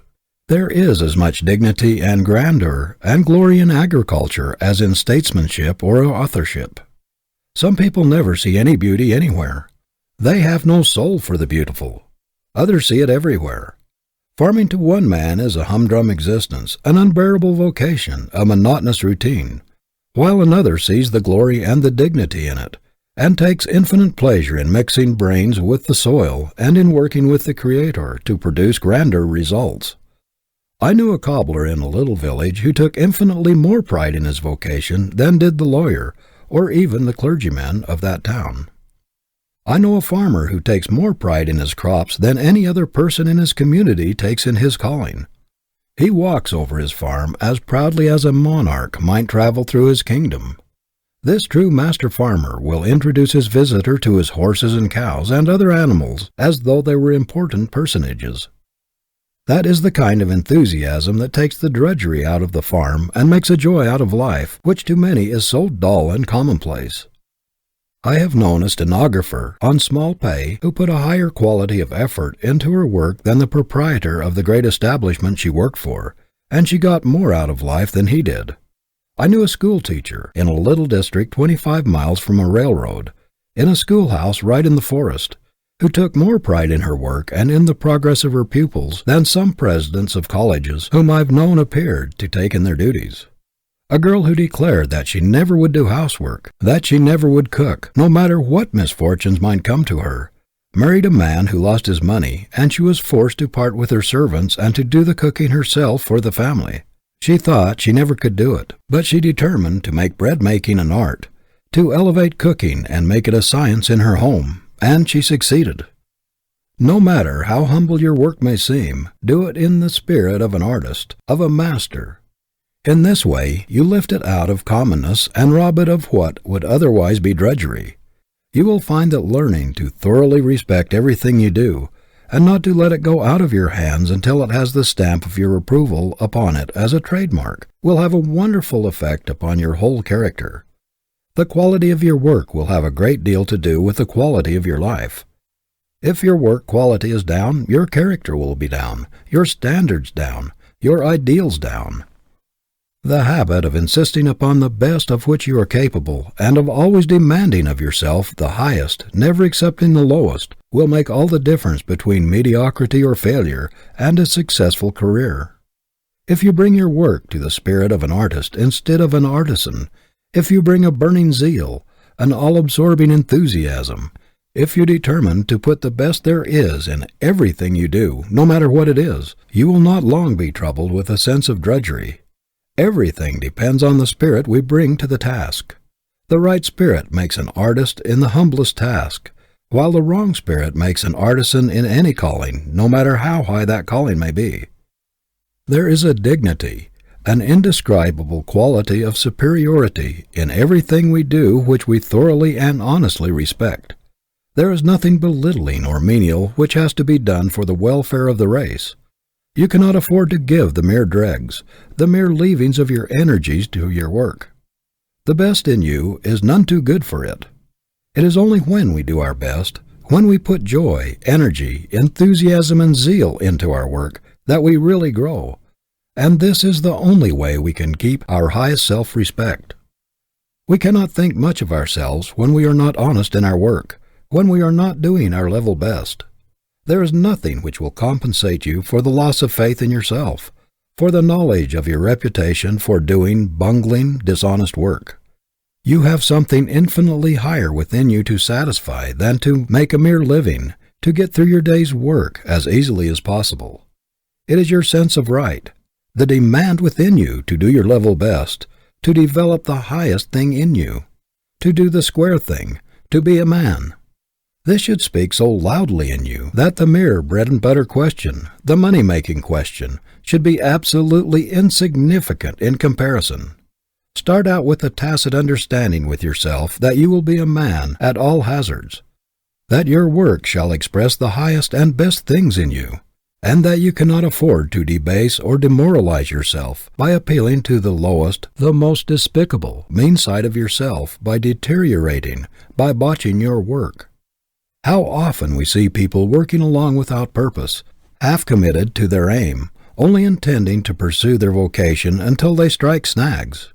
They intend to keep at it as long as it is tolerable, or until they find something they like better.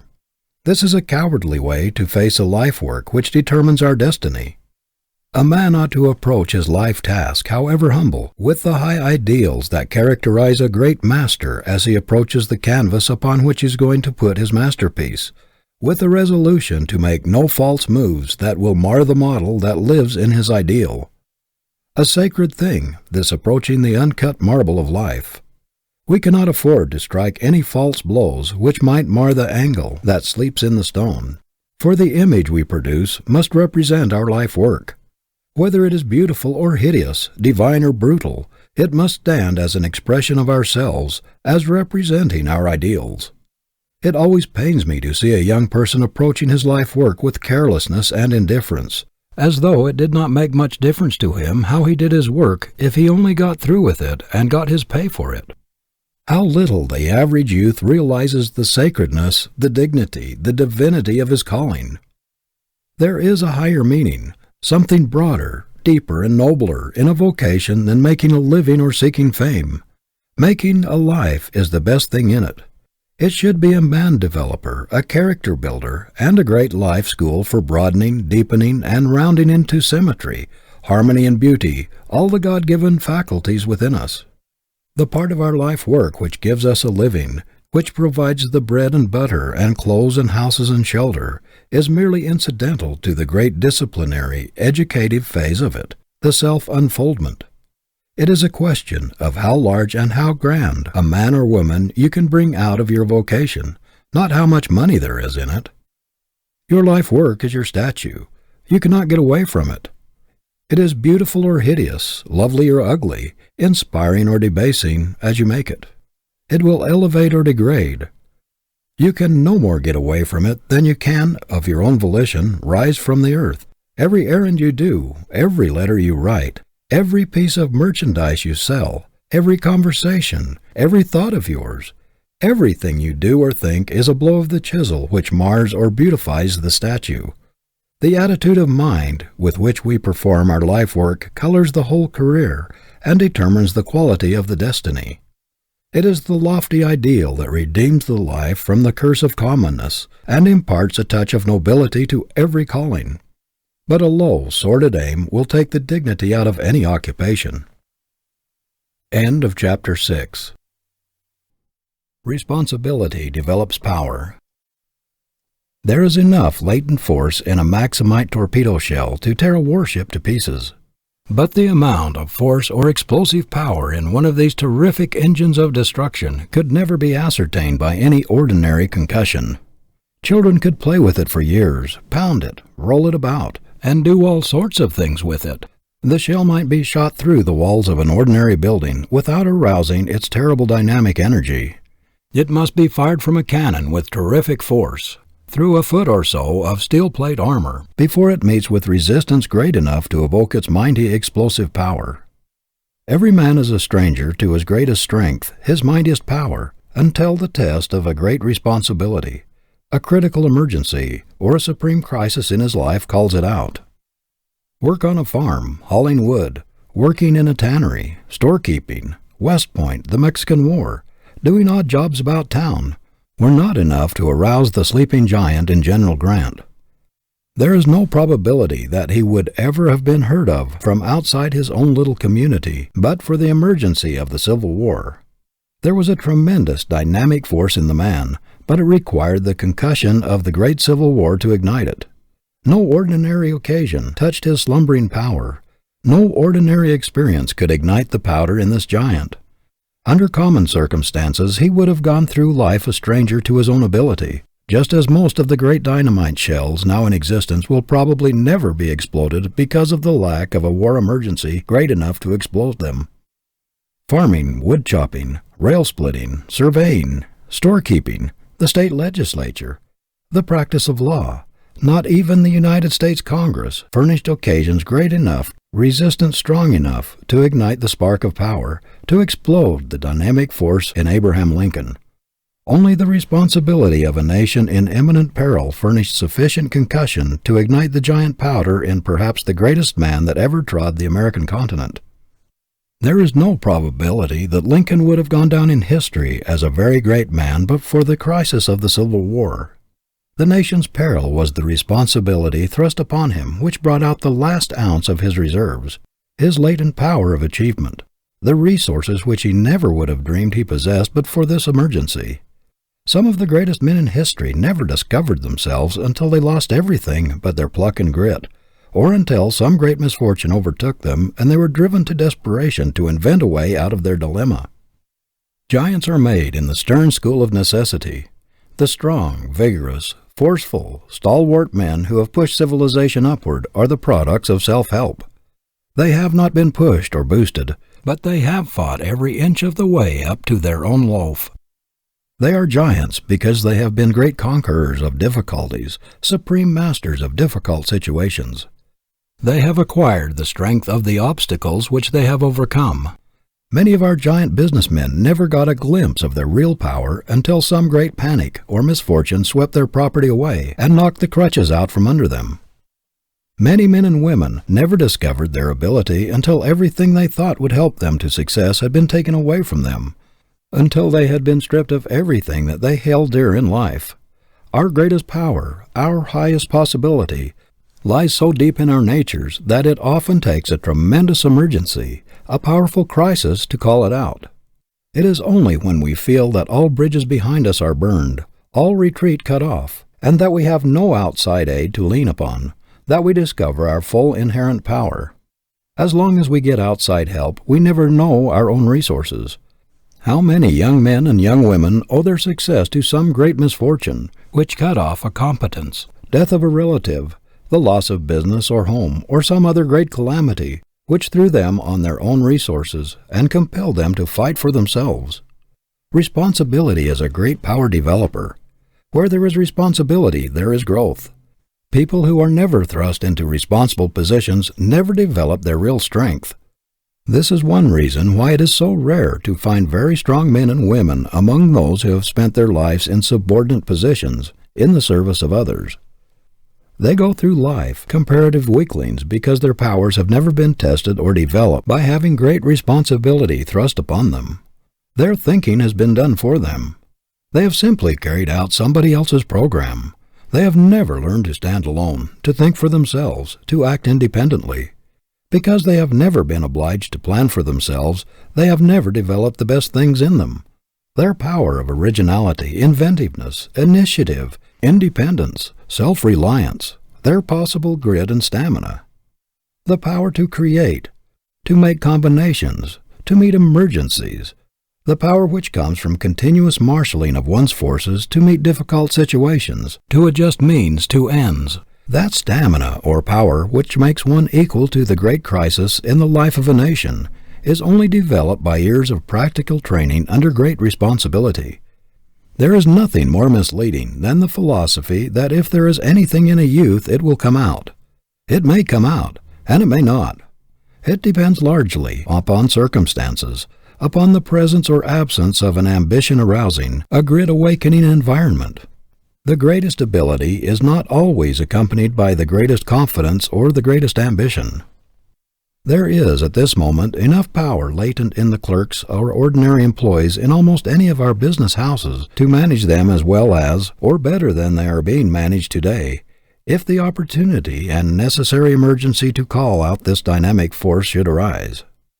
But how can clerks who remain behind counters, measuring cloth, selling shoes or hosiery year in and year out, ever know what latent power for organization, what executive ability or initiative they possess? It is true that some of the more ambitious and courageous get out and start for themselves, but it does not follow that they are always abler than those who remain behind. Sometimes the greatest ability is accompanied by great modesty and even timidity. Then again, employees conscious of great ability are often deferred from taking the risk of launching out for themselves because of possible disaster to those depending upon them for daily bread. But thrust great responsibility upon a man, drive him to desperation, and the demand will bring out what there is in him. It will call out his initiative, his ingenuity, his resourcefulness, his self-reliance, his power to adjust means to ends.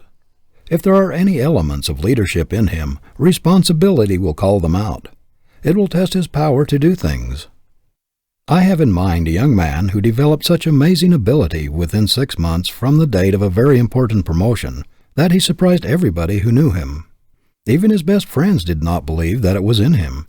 But the great responsibilities, the desperate situation thrust upon him brought out his reserve power, and he very quickly showed of what stuff he was made. This promotion and a little stock in the concern which had been given him aroused his ambition and called out a mighty power which before he did not dream he possessed. Tens of thousands of young men and young women today are only waiting for a chance to show themselves, waiting for an opportunity to try their wings. And when the opportunity, the responsibility comes, they will be equal to anything that confronts them. Proprietors of large concerns are often very much exercised by the death of a superintendent or lieutenant who is managed with exceptional ability. They are fearful that very disastrous results may follow, and believe it will be almost impossible to fill his place. But while they are looking around to find a man big enough for the place, someone perhaps, who was under the former chief, attends to his duties temporarily, and makes even a better manager than his predecessor. Young men and young women are rising out of the ranks constantly, everywhere, who fill these positions oftentimes much better than those who drop out and whose places it was thought almost impossible to fill. Do not be afraid to pile responsibility upon your employees. You will be amazed to see how quickly they will get out from under their load, and what unexpected ability they will develop. Many employers are always looking for people outside of their own establishment to fill important vacancies, simply because they cannot see or appreciate a man's ability until he has actually demonstrated it. But how can he demonstrate it until he has the chance? There are probably today scores of young men in every one of our great business houses who are as capable as the present heads. There is no position that cannot be filled as well or better than it's being filled now by someone who is still in the ranks, and who has not yet been heard from in any distinctive way. When some great statesman falls, the people often look about to find that there is apparently no one to fill his place, but from an unexpected source, perhaps from a little out-of-the-way town, from the common ranks, there comes a man who is equal to the emergency. The way to bring out the reserve in a man is to pile responsibility upon him. If there is anything in him, this will reveal it. Some of us never quite come to ourselves in fullness and power until driven to desperation. It is when we are shipwrecked, like Robinson Crusoe upon an island, with nothing but our own brain and hands, nothing but resources locked up deep in ourselves, that we really come to complete self-discovery. A captain never knows what is in his men until they have been tested by a gale at sea which threatens shipwreck. That there are great potencies and power possibilities within us which we may never know is proved by the tremendous forces that are aroused in ordinary people in some great crisis or emergency. The elevator boy may have never dreamed that there was anything heroic in his nature. He may never have thought there was a possibility of his rising in the world to the importance of the men whom he lifted to their offices. But the building takes fire, and this boy, who was seldom noticed by anyone, who did not show any special signs of ability, in a few minutes develops the most heroic qualities. He runs his elevator up through the burning floors when choked with smoke, the hot cable blistering his hands, and rescues 100 people who but for him might have lost their lives. A ship is wrecked at sea, and a poor immigrant becomes the hero of the hour, commanding a lifeboat and giving orders with calmness, authority, and force when others have lost their heads. A hospital takes fire, and the delicate, timid girl invalid develops into a heroine almost instantly and does a giant's work.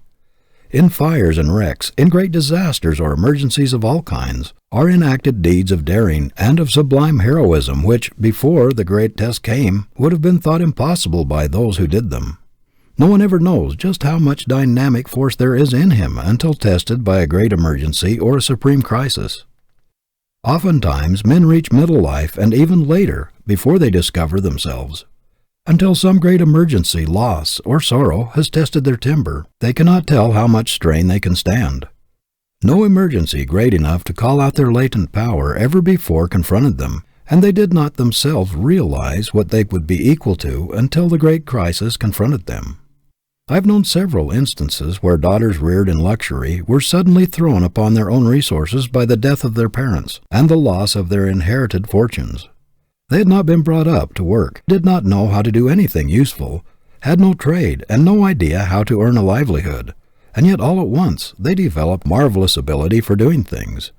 The power was there, latent, but responsibility had not hitherto been thrust upon them. Young men suddenly forced into positions of tremendous responsibility by accident or death are often not the same men in 6 months. They have developed strong, manly qualities which no one ever dreamed they possessed. Responsibility has made men of them, and it makes women of inexperienced and untried girls who are suddenly thrust into an emergency where they are obliged to conduct a business or support a family. Many people distrust their initiative because they have not had an opportunity to exercise it. The monotonous routine of doing the same work year in and year out does not tend to develop new faculties.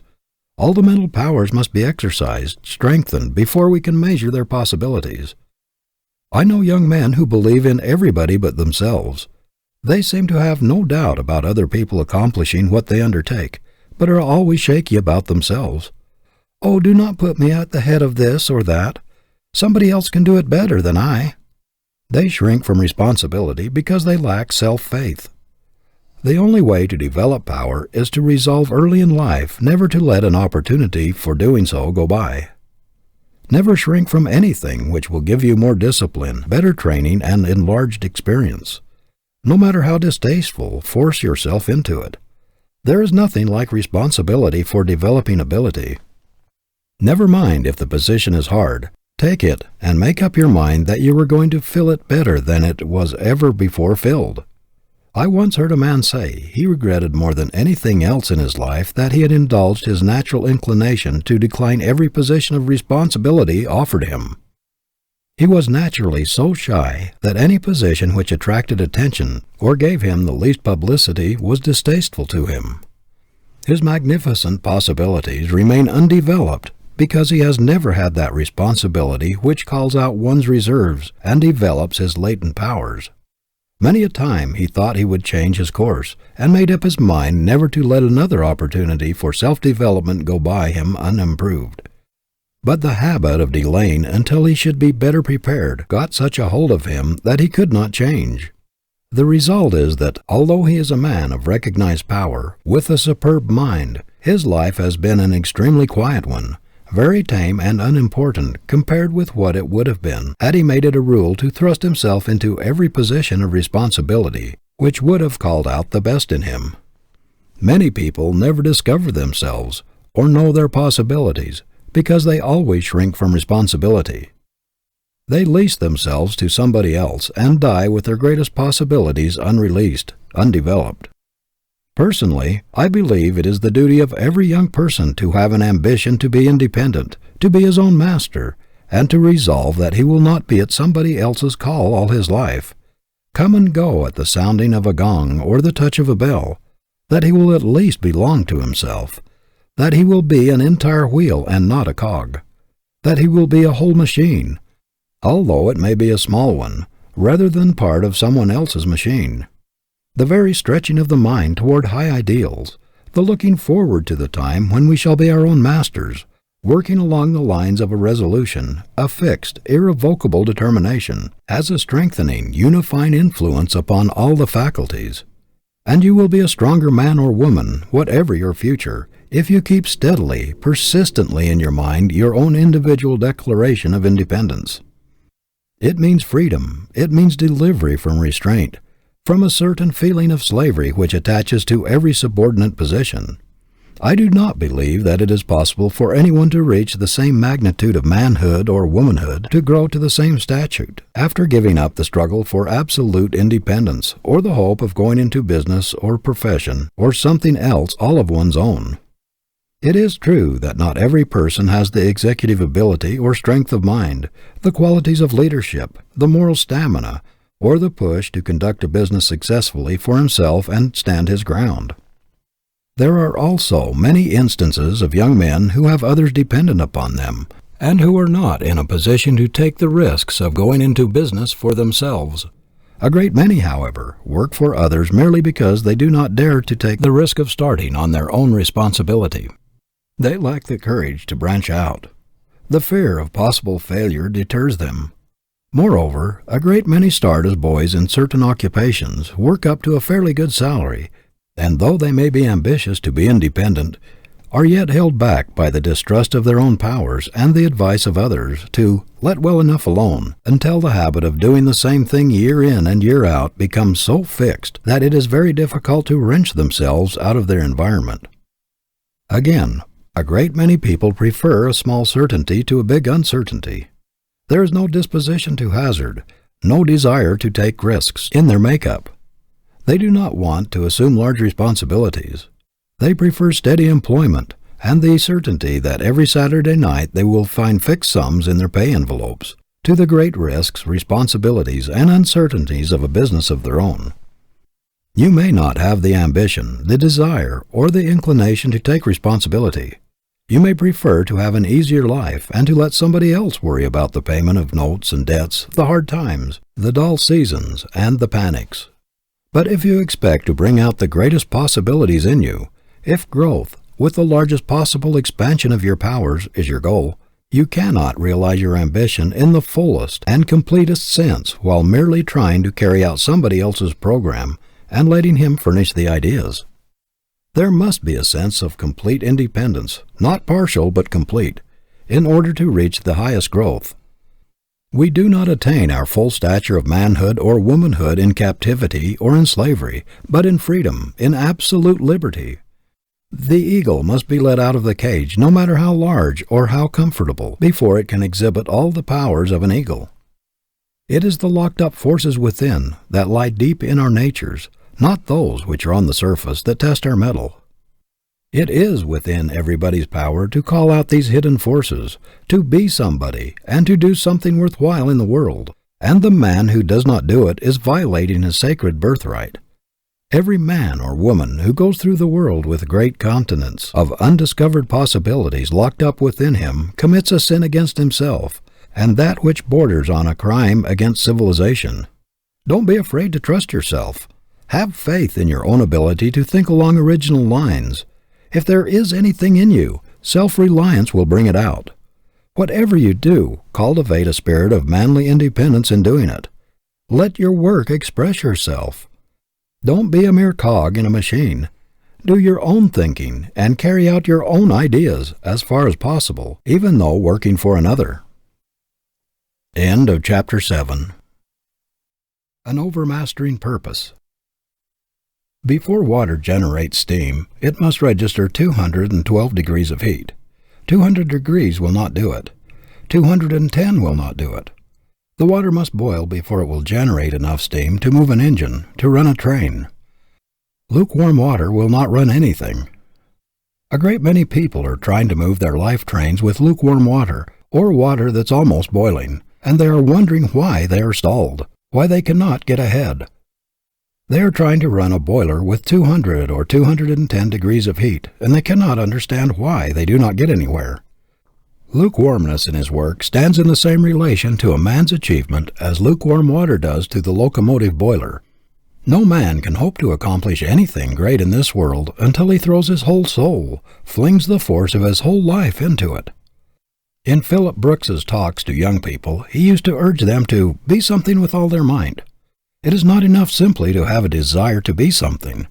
There is but one way to accomplish it, and that is to strive to be somebody with all the concentrated energy we can muster. Any kind of human being can wish for a thing, can desire it, but only strong, vigorous minds with great purposes can do things. There is an infinite distance between the wishers and the doers. A mere desire is lukewarm water, which never will take a train to its destination. The purpose must boil, must be made into live steam to do the work. Who would ever have heard of Theodore Roosevelt outside his immediate community if he had only half committed himself to what he had undertaken, if he had brought only a part of himself to his task? The great secret of his career has been that he has flung his whole life, not a part of it, with all the determination and energy and power he could muster, into everything he has undertaken. No dilly-dallying, no faint-hearted efforts, no lukewarm purpose for him. Every life of power must have a great master purpose which takes precedence of all other motives, a supreme principle which is so commanding and so imperative in its demands for recognition and exercise that there can be no mistaking its call. Without this, the water of energy will never reach the boiling point. The life train will not get anywhere. The man with a vigorous purpose is a positive, constructive, creative force. No one can be resourceful, inventive, original, or creative without powerful concentration, and the undivided focusing of the mind is only possible along the line of ambition, the life purpose. We cannot focus the mind upon a thing we are not interested in and enthusiastic about. A man ought to look upon his career as a great artist looks upon his masterpiece, as an outpicturing of his best self, upon which he dwells with infinite pride and a satisfaction which nothing else can give. Yet many people are so loosely connected with their vocation that they are easily separated from it. I know young men who seem anxious to get on in their careers, but in a single evening they could be induced to give up their calling for something else. They are always wondering whether they are in the right place or where their ability will count most. They lose heart when they strike obstacles, or they become discouraged when they hear of someone else who has made a success in some other line, and wonder if they had not better try something in the same line. If one is so loosely attached to his occupation that he can be easily induced to give it up, you may be sure that he is not in the right place. If nature has called you to a position, if the call runs in your blood, it is a part of your life and you cannot get away from it. It is not a separate thing from yourself. It exists in every brain cell, every nerve cell, every blood corpuscle contains some of it. You can no more get away from it than a leopard can get away from his spots. So when a young man asks me if I do not think he had better make a change, I feel very certain that he is not in the place God called him to, for the thing he was made for is as much a part of his real being as his temperament. It is nearer to him than his heartbeat, closer than his breath. There is a photograph of the thing he was made for in every cell in his body. He cannot get away from it. The thing which will make the life distinctive, which will make it a power, is the one supreme thing which we want to do, and feel that we must do, and no matter how long we may be delayed from this aim, or how far we may be swerved aside by mistakes or iron circumstances, we should never give up hope or a determination to pursue our object. Some people have not the moral courage, the persistence, the force of character, to get the things out of the way which stand between them and their ambition. They allow themselves to be pushed this way and that way into things for which they have no fitness or taste. Their willpower is not strong enough to enable them to fight their way to their goal. They are pushed aside by the pressure about them, and do the things for which they have little or no liking or adaptation. If there's anything in the world a person should fight for, it is freedom to pursue his ideal, because in that is his great opportunity for self-expression, for the unfoldment of the greatest thing possible to him. It is his great chance to make his life tell in the largest, completest way, to do the most original, distinctive thing possible to him. If he does not pursue his ideal, does not carry out his supreme aim, his life will be more or less a failure, no matter how much he may be actuated by a sense of duty, or how much he may exert his willpower to overcome his handicap. There is great power in a resolution that has no reservation in it, a strong, persistent, tenacious purpose which burns all bridges behind it, clears all obstacles from its path, and arrives at its goal no matter how long it may take, no matter what the sacrifice or the cost. The inspiration of a great, positive aim transforms the life, and revolutionizes a shiftless, ambitionless, dissipated, good-for-nothing man, as if some divine energy had worked in him, even as love sometimes transforms a slovenly, purposeless, coarse man into a clean, methodical, diviner being. When the awakening power of a new purpose, a resolute aim, is born in a man, he is a new creature. He sees everything in a new light, the doubts, the fears, the apathy, the vicious temptations which dogged his steps but yesterday, the stagnation which had blighted his past life, all vanish as if by magic. They are dispelled by the breath of a new purpose. Beauty and system take the place of unsightliness and confusion. Order reigns in the place of anarchy. All his slumbering faculties awaken to activity. The effect of this new ambition is like the clarifying change made by a waterway in a stagnant, swampy district. The water clarifies as soon as it begins to move, to do something. Flowers spring up in place of poisonous weeds, and vegetation, beauty, birds and song make joyous the once miasmic atmosphere. Chemists tell us that when a compound is broken up and an atom is released from the attraction of other atoms, it takes on a new energy and immediately seeks combination with another free atom. But the longer it remains alone, the weaker it becomes. It seems to lose much of its vitality and power of attraction when idle. When the atom is first freed from the grasp of its fellows, it is called nascent, newborn. It is then that it has its maximum of gripping power, and if it finds a free atom immediately after it is released, it will unite with it with greater vigor than ever. The power seems to go out of it if it delays its union with another atom. Mythology tells us that Minerva, the goddess of wisdom, sprang complete, full-orbed, full-grown from Jupiter's brain. Man's highest conception, his most effective thought, most inventive and resourceful ideas, and grandest visions spring full-orbed, complete, with their maximum of power, spontaneously from the brain. Men who postpone their visions, who delay the execution of their ideas, who bottle up their thoughts to be used at a more convenient time, are always weaklings. The forceful, vigorous, effective men are those who execute their ideas while they are full of enthusiasm of inspiration. Our ideas, our visions, our resolutions come to us fresh every day, because this is the divine program for the day, not for tomorrow. Another inspiration, new ideas will come tomorrow. Today, we should carry out the inspiration of the day. A divine vision flashes across the artist's mind with lightning-like rapidity, but it is not convenient for him to seize his brush and fasten the immortal vision before it fades. He keeps turning it over and over in his mind. It takes possession of his very soul, but he is not in his studio, or it is not convenient to put his divine vision upon canvas, and the picture gradually fades from his mind. A strong, vigorous conception flashes into the brain of the writer, and he has an almost irresistible impulse to seize his pen and transfer the beautiful images and the fascinating concept to paper. But it is not convenient at the moment, and while it seems almost impossible to wait, he postpones the writing.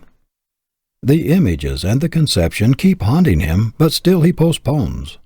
Finally the visions grow dimmer and dimmer, and at last fade away and are lost forever. There is a reason for all this.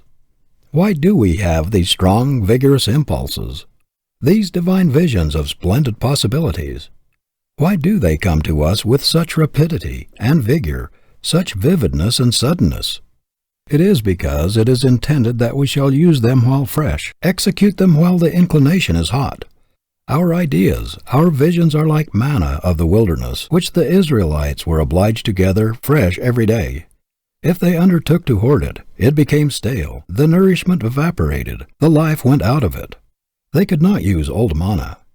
There is something about allowing a strong resolution to evaporate without executing it that has a deteriorating influence upon the character. It is the execution of a plan that makes stamina.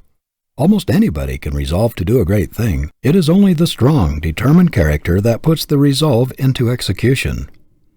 If we could only make our highest moments permanent, what splendid things we should do in life, and what magnificent beings we should become. But let our resolutions cool, our visions fade, until it's more convenient to execute them, and they're gone. There is no easier way in which one can hypnotize or deceive himself than by thinking that because he is always making great resolutions, he is doing something worthwhile or carrying them out.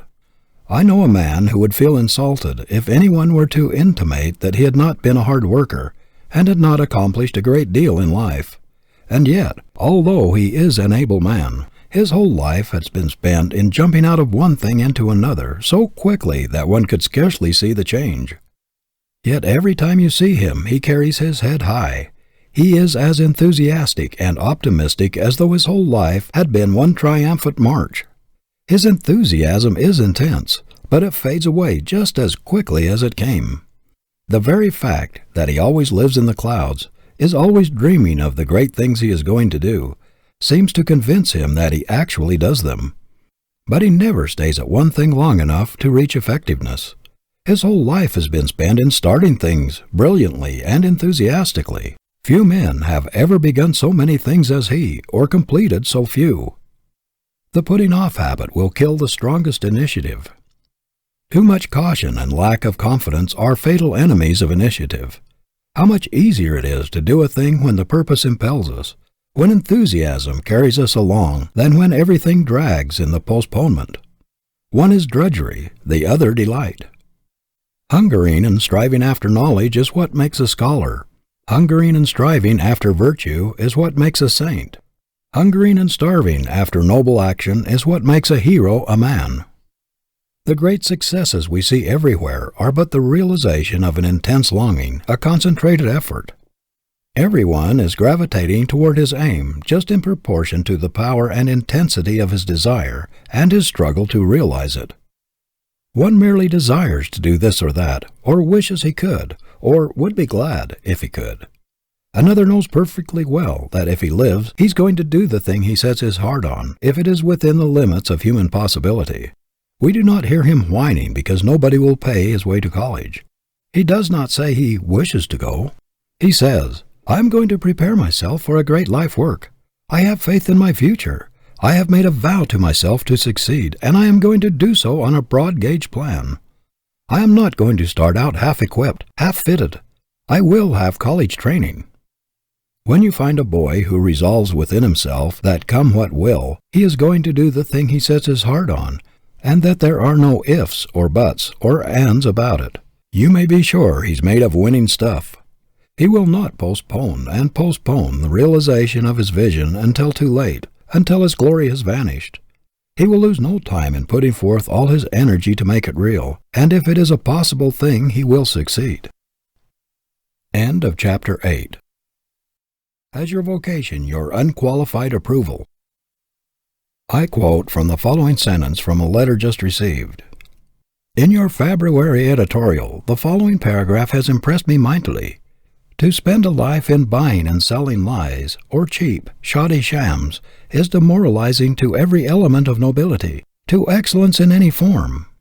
Now I happen to be in the sham business and hate it so heartily that I want to get out of it as soon as I can do so with justice to others' interests. This young man, who gets more than $10,000 a year in salary, says that he is expected to trade upon the credulity of the poorer classes who can ill afford to be preyed upon. And he continues, while I need the money, I cannot enjoy this kind of work, nor can I write with conviction or ambition on projects which I naturally know to be fakes. Besides, I am afraid of the very thing pointed out in your editorial, namely growing down to the work. I hate hypocrisy worse than any other thing, and I cannot do my best work in any business based on such a foundation. I do not want to remain in an occupation which pays its highest salaries to the most skillful fakers. It is pitiable to see a strong, brilliant, promising young man, capable of filling a high position, trying to support himself and his family in an occupation which has not received his approval, which is lowering his ideals, which dwarfs his nature, which makes him despise himself, which strangles all that is best and noblest within him, and which is constantly condemning him and ostracizing him and his family from all that is best and truest in life. How often we hear a young man say, I do not like the business I am in. I know it has a bad influence on me. I do not believe in the methods used or the deceptions practiced. I am ashamed to have my friends know what I am doing, and I say as little about it in public as possible. I know I ought to change, but it is the only business I understand in which I can earn as much money as I need to keep up appearances, for I have been getting a good salary, and I have contracted expensive habits of living, and I have not the force of character to risk a change. Do not deceive yourself with the idea that somebody has got to do this questionable work, and that it might as well be you. Let other people do it, if they will. There is something better for you. The Creator has given you a guarantee, written in your blood and brain cells, that if you keep yourself clean and do that which He has indicated in your very constitution, you will be a man, will succeed, and will belong to the order of true nobility. But if you do not heed that edict, you will fail. You may get a large salary, but this alone is not success. If the almighty dollar is dragging its slimy trail all through your career, if money-making has become your one unwavering claim, you have failed, no matter how much you have accumulated. If your money smells of the blood of the innocent, if there is a dirty dollar in it, if there is a taint of avarice in it, if envy and greed have helped in its accumulation, if there is a sacrifice of the rights and comforts of others in it, if there is a stain of dishonor on your stocks and bonds, or if a smirched character looms up in your pile, do not boast of your success, for you have failed. Making money by dirty work is bad business, gild it how we will. There are 1,000 indications in you that the Creator did not fit you for what is wrong, but only for the right. Do the right, and all nature, all law, and all science will help you, because the attainment of rectitude is the plan of the universe. It is the very nature of things.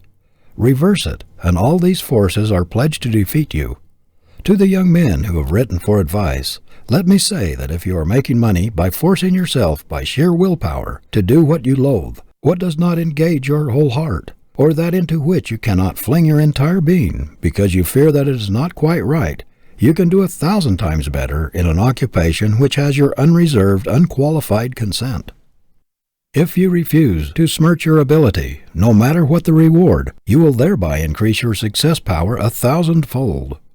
The very fact that you can come out of a questionable situation boldly and take a stand for the right, regardless of consequences, will help you immeasurably. The greater self-respect, increased self-confidence, and the tonic influence which will come from the sense of victory will give you the air of a conqueror instead of that of one conquered. Nobody ever loses anything by standing for the right with decision, with firmness, and with vigor. You have a compass within you, the needle of which points more surely to the right and to the true than the needle of the mariner points to the pole star. If you do not follow it, you are in perpetual danger of going to pieces on the rocks. Your conscience is your compass, given you when you were launched upon life's high seas. It is the only guide that is sure to take you safely into the harbor of true success. What if a mariner should refuse to steer by the pointing of his compass, declaring it to be all nonsense, that the needle should always point north, and should pull it around so that it would point in some other direction, fasten it there, and then sail by it? He would never reach the port in safety.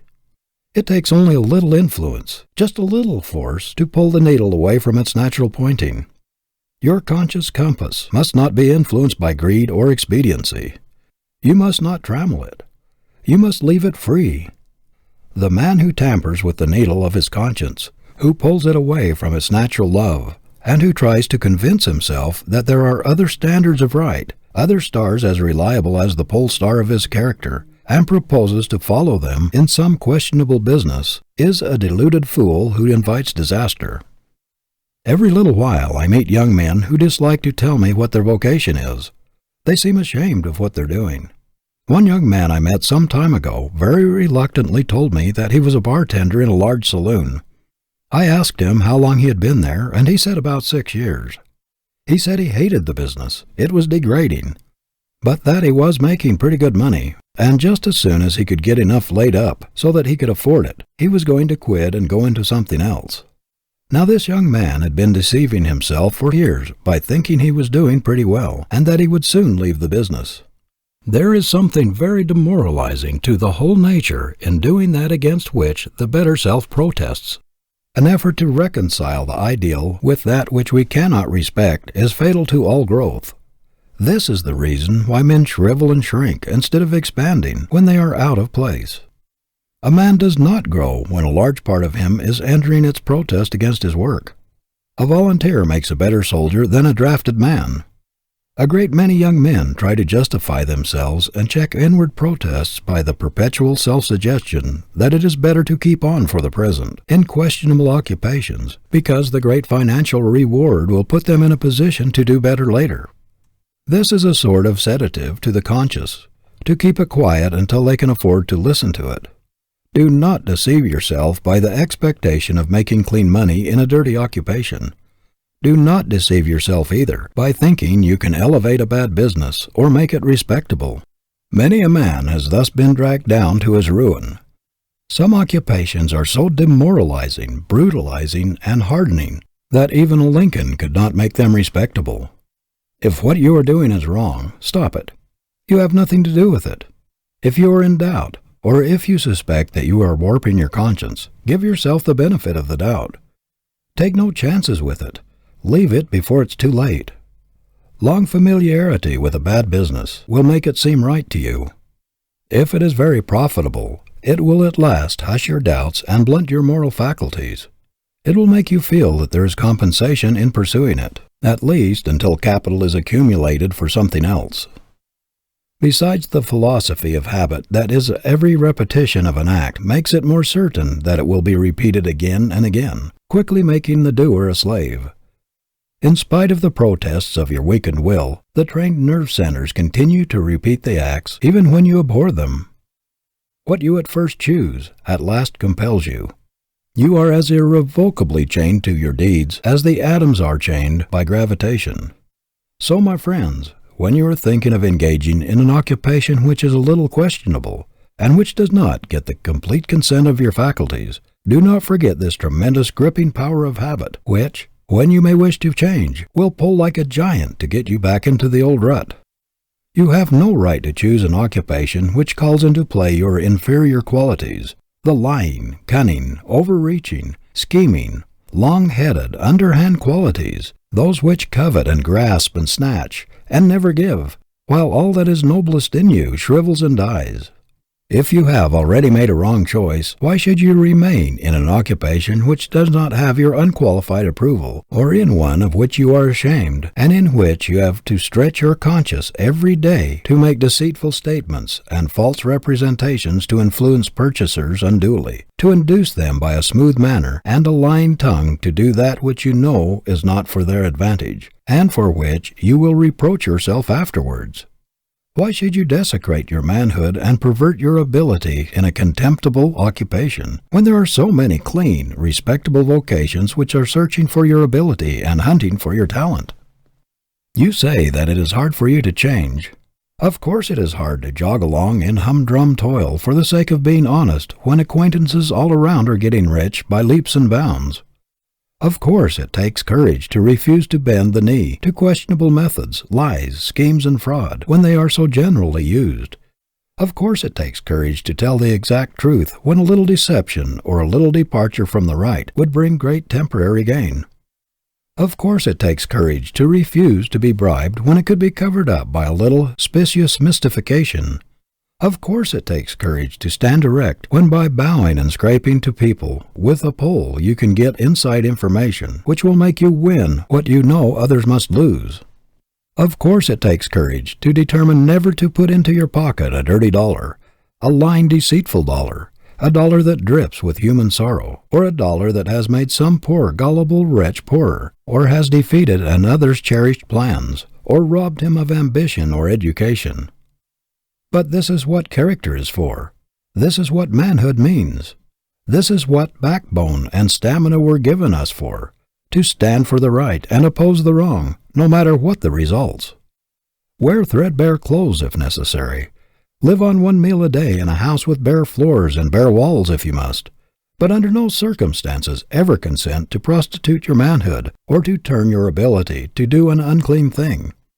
Dig trenches, carry hod, work as a section hand on a railroad, shovel coal, anything rather than sacrifice your self-respect, blunt your sense of right and wrong, and shut yourself off forever from the true joy of living and the approbation which comes only from the consciousness of doing your level best to reach the highest that is possible to you.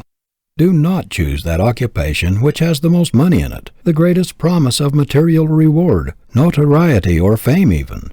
But choose that which will call out the man in you, and which will develop your greatest strength and symmetry of manhood, personal nobility. Manhood is greater than wealth, and grander than fame. Personal nobility is greater than any calling, or any reward that it can bring. End of chapter 9. Stand for something. The greatest thing that can be said of a man, no matter how much he has achieved, is that he has kept his record clean.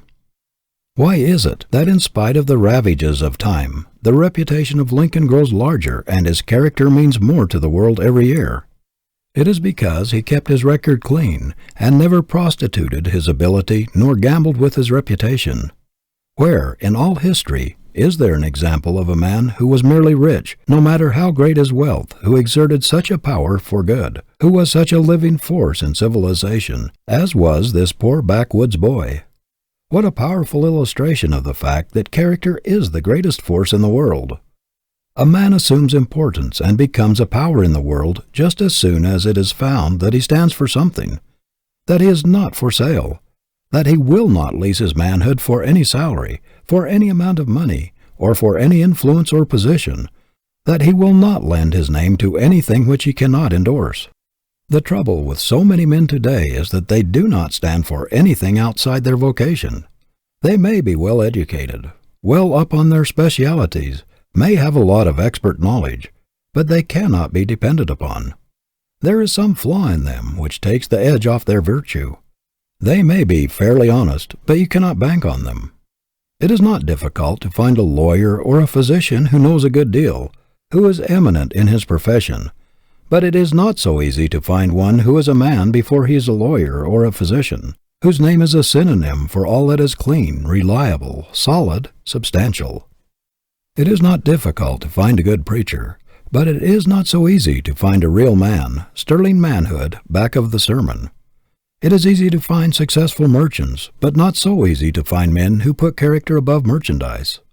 What the world wants is men who have principle underlying their expertness, principle under their law, their medicine, their business.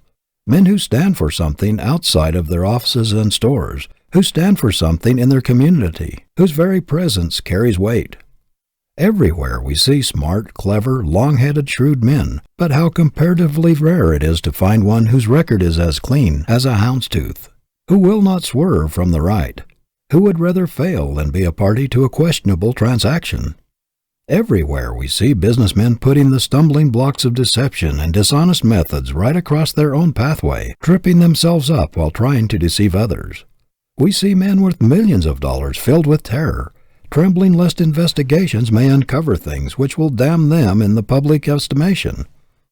We see them cowed before the law like whipped spaniels, catching at any straw that will save them from public disgrace.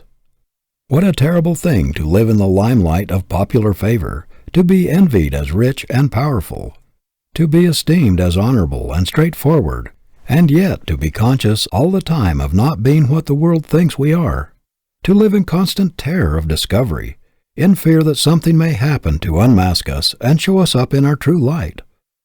But nothing can happen to injure seriously the man who lives foursquare to the world, who has nothing to cover up, nothing to hide from his fellows, who lives in a transparent, clean life, with never a fear of disclosures. If all his material possessions are swept away from him, he knows that he has a moment in the hearts of his countrymen, in the affection and admiration of the people, and that nothing can happen to harm his real self because he has kept his record clean. Mr. Roosevelt early resolved that, let what would come, whether he succeeded in what he undertook or failed, whether he made friends or enemies, he would not take chances with his good name. He would part with everything else first. That he would never gamble with his reputation, that he would keep his record clean. His first ambition was to stand for something, to be a man. Before he was a politician or anything else, the man must come first. In his early career, he had many opportunities to make a great deal of money by allying himself with crooked, sneaking, unscrupulous politicians. He had all sorts of opportunities for political graft, but crookedness never had any attraction for him. He refused to be a party to any political jobbery, any underhand business. He preferred to lose any position he was seeking, to let somebody else have it, if he must get smirched in the getting it. He would not touch a dollar, place, or preferment unless it came to him clean, with no trace of jobbery on it. Politicians who had an axe to grind knew it was no use to try to bribe him, or to influence him with promises of patronage, money, position, or power. Mr. Roosevelt knew perfectly well that he would make many mistakes and many enemies, but he resolved to carry himself in such a way that even his enemies should at least respect him for his honesty of purpose, and for his straightforward, square-deal methods. He resolved to keep his record clean, his name white, at all hazards. Everything else seemed unimportant in comparison. In times like these, the world especially needs men as Mr. Roosevelt, men who hew close to the chalk line of right and hold the line plumb to truth, men who do not pander to public favor, men who make duty and truth their goal and go straight to their mark, turning neither to the right nor to the left, though a paradise tempt them. Who can ever estimate how much his influence has done toward purging politics and elevating the American ideal? He has changed the viewpoint of many statesmen and politicians. He has shown them a new and better way. He has made many of them ashamed of the old methods of grafting and selfish greed. He has held up a new ideal, shown them that unselfish service to their country is infinitely nobler than an ambition for self-aggrandizement. American patriotism has a higher meaning today because of the example of this great American. Many young politicians and statesmen have adopted cleaner methods and higher aims because of his influence. There is no doubt that tens of thousands of young men in this country are cleaner in their lives, and more honest and ambitious to be good citizens, because here is a man who always stands for the square deal, for civic righteousness, for American manhood.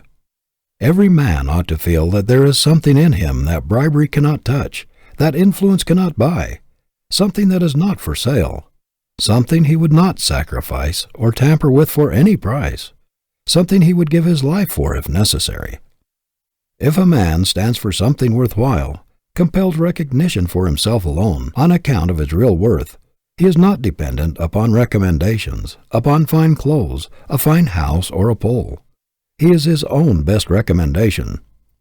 The young man who starts out with the resolution to make his character his capital and to pledge his whole manhood for every obligation he enters into will not be a failure, though he wins neither fame nor fortune.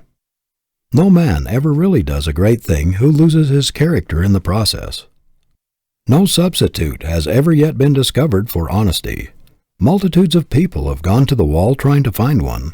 Our prisons are full of people who have attempted to substitute something else for it. No man can really believe in himself when he is occupying a false position and wearing a mask. When the little monitor within him is constantly saying, "You know you are a fraud. You are not the man you pretend to be."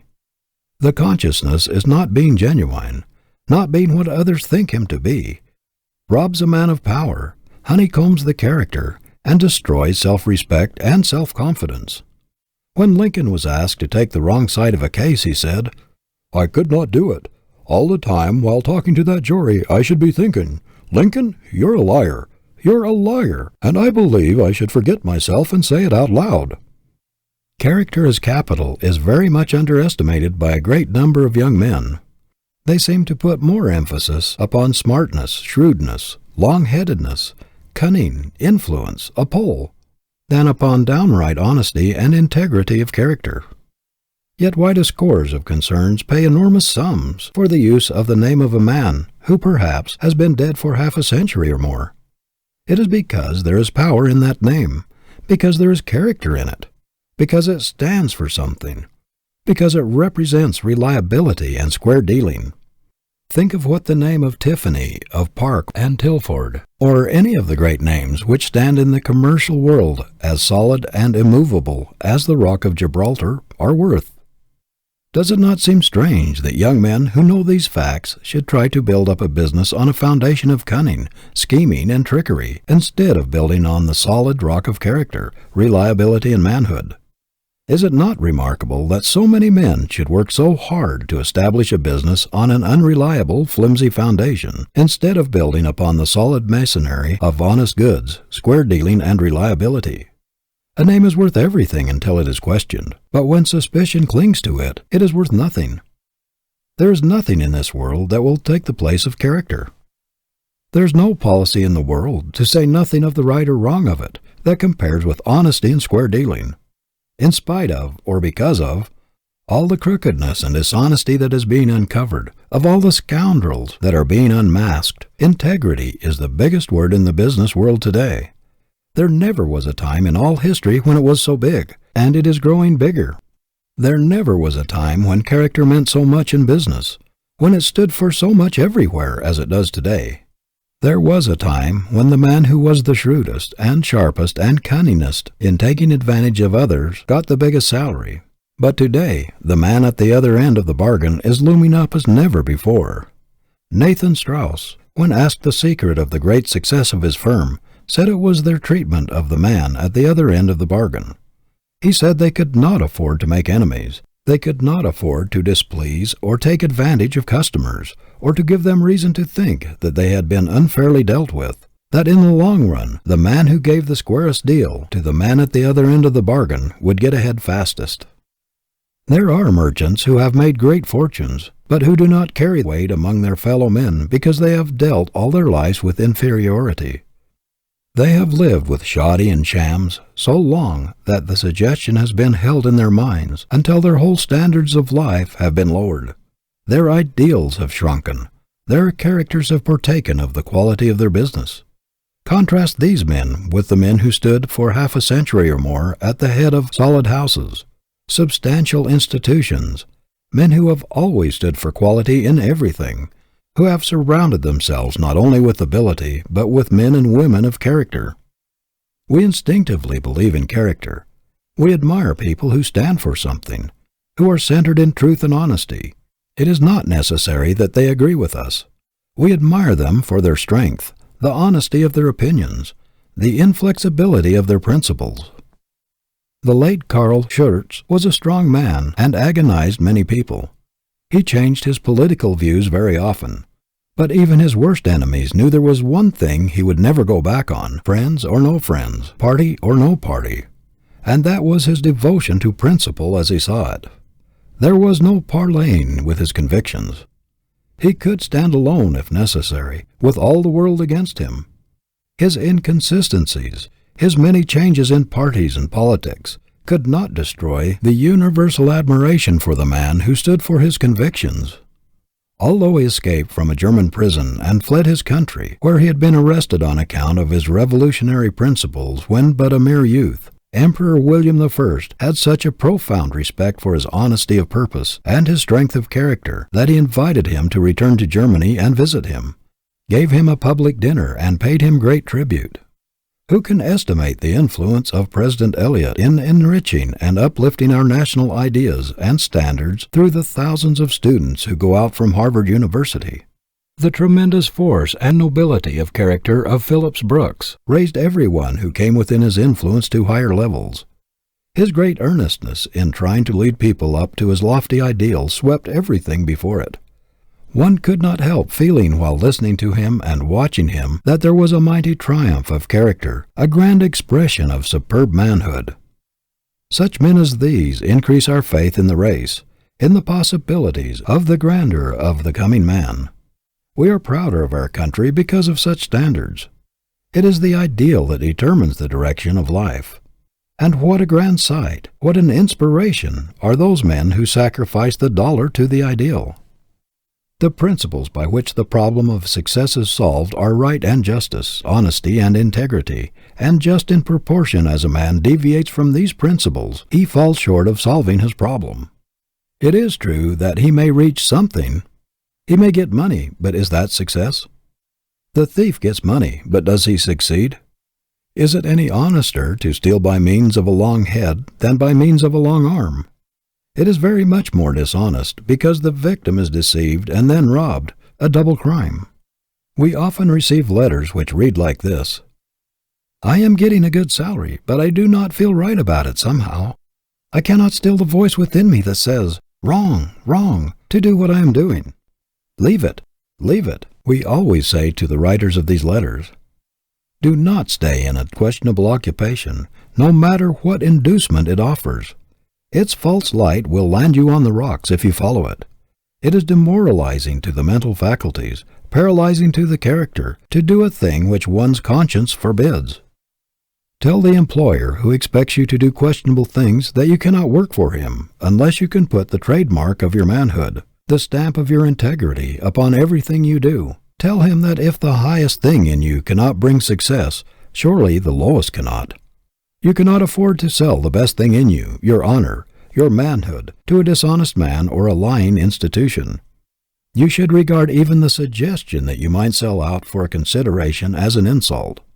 Resolve that you will not be paid for being something less than a man, that you will not lease your ability, your education, your inventiveness, your self-respect for a salary to do a man's lying for him, either in writing advertisements, selling goods, or in any other capacity.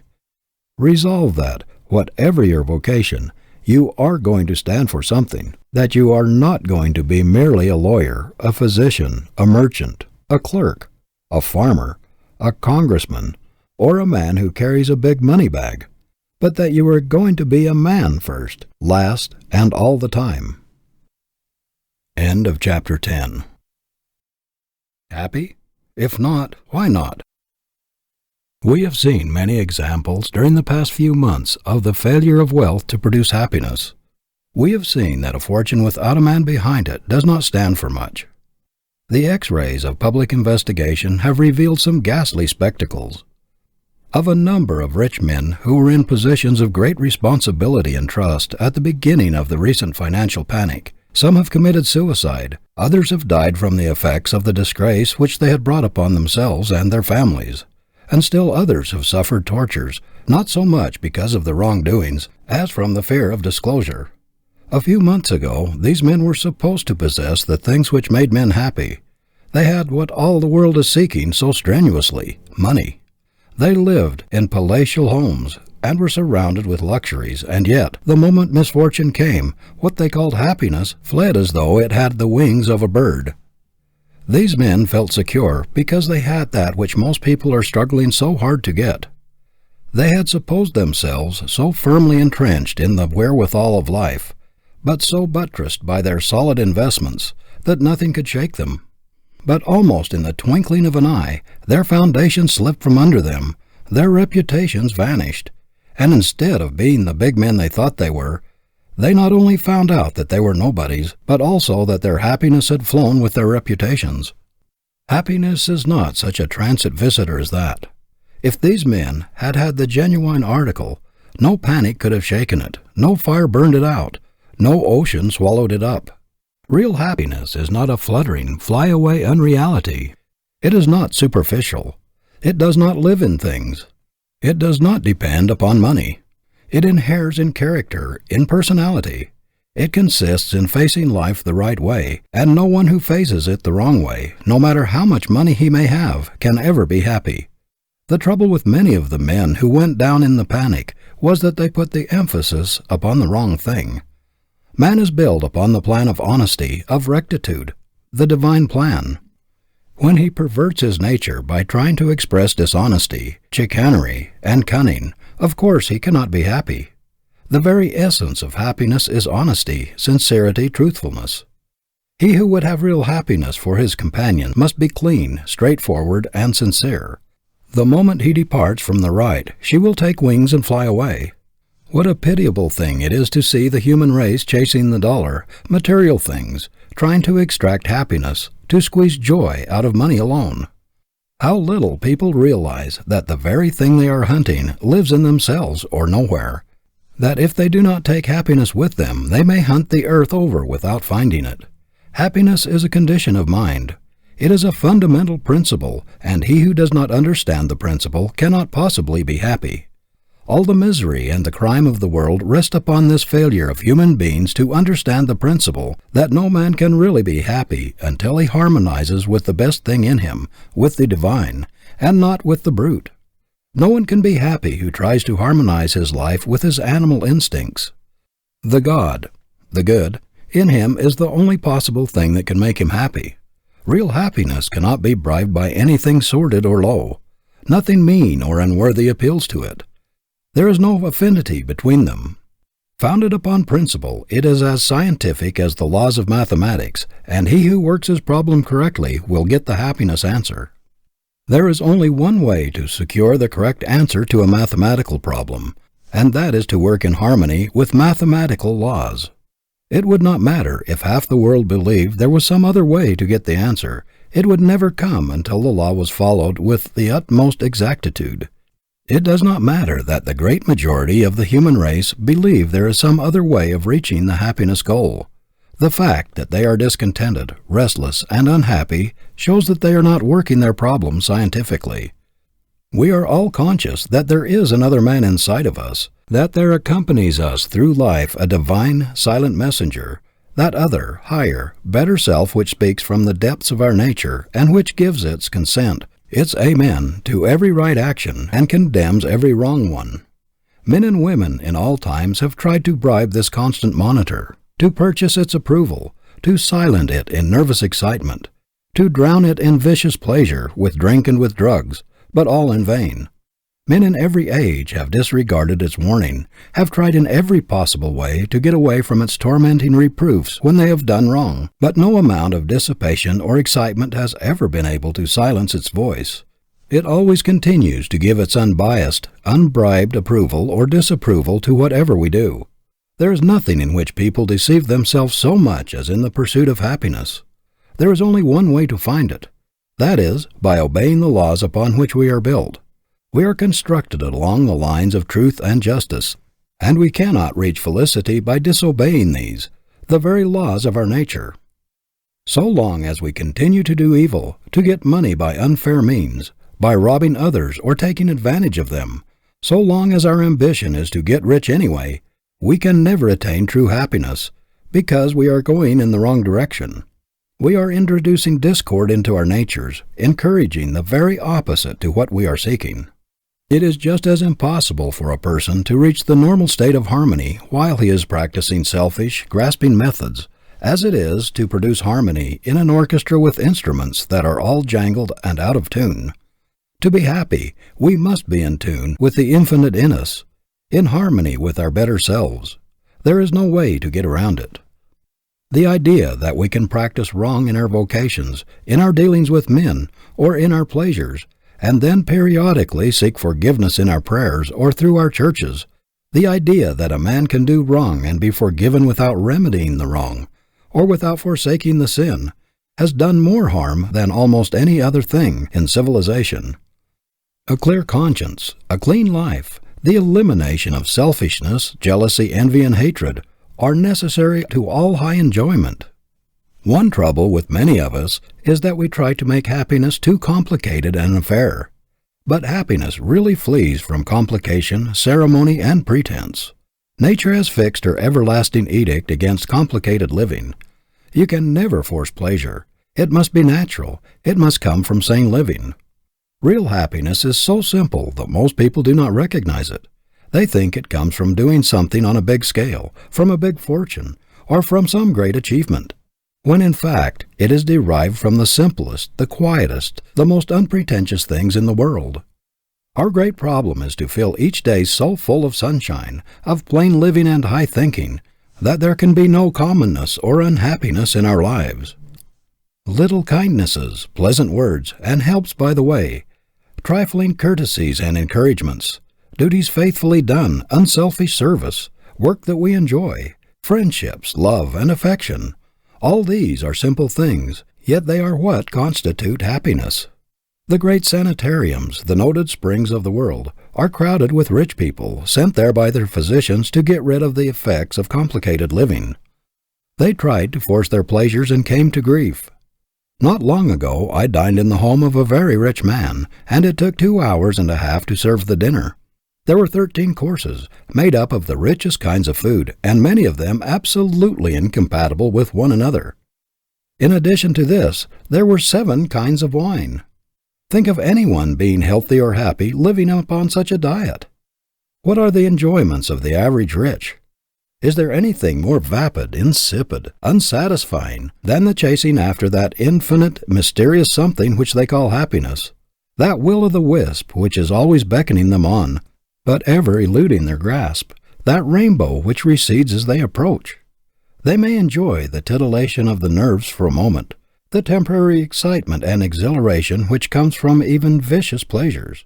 But what of it all? It is only animal enjoyment. Nothing but regret, disappointment, and disgust follow. There is within every normal person a strong desire to do something and to be something in the world, and every idler knows that he is violating the fundamental demand of his nature, that he is really cheating himself out of a very sacred prize, the getting of which would mean more to him than everything else in the world. I have talked with idle rich young men who said they knew that it was all wrong for them to refuse to do their part of the world's work, that it was a mistake for them not to enter into the activities of life and struggle for a prize which the Creator had fitted them to take, but that the paralyzing effect of not being obliged to work had undermined their inclination. Recently, a rich young man was asked why he did not work. "I do not have to," he said. "Do not have to" has ruined more young men than almost anything else. The fact is, nature never made any provision for the idle man. Vigorous activity is the law of life. It is the saving grace, the only thing that can keep a human being from retrograding. Activity along the line of one's highest ambition is the normal state of man, and he who tries to evade it pays the penalty in deterioration of faculty, in paralysis of efficiency. Do not flatter yourself that you can be really happy unless you are useful. Happiness and usefulness were born twins. To separate them is fatal. It is impossible for a human being to be happy who is habitually idle as it is for a fine chronometer to be normal when not running. The highest happiness is the feeling of well-being which comes from one who is actively employed in doing what he was made to do, carrying out the great life purpose patterned in his individual bent. The practical fulfilling of the life purpose is to man what the actual running and keeping of time are to the watch. Without action both are meaningless.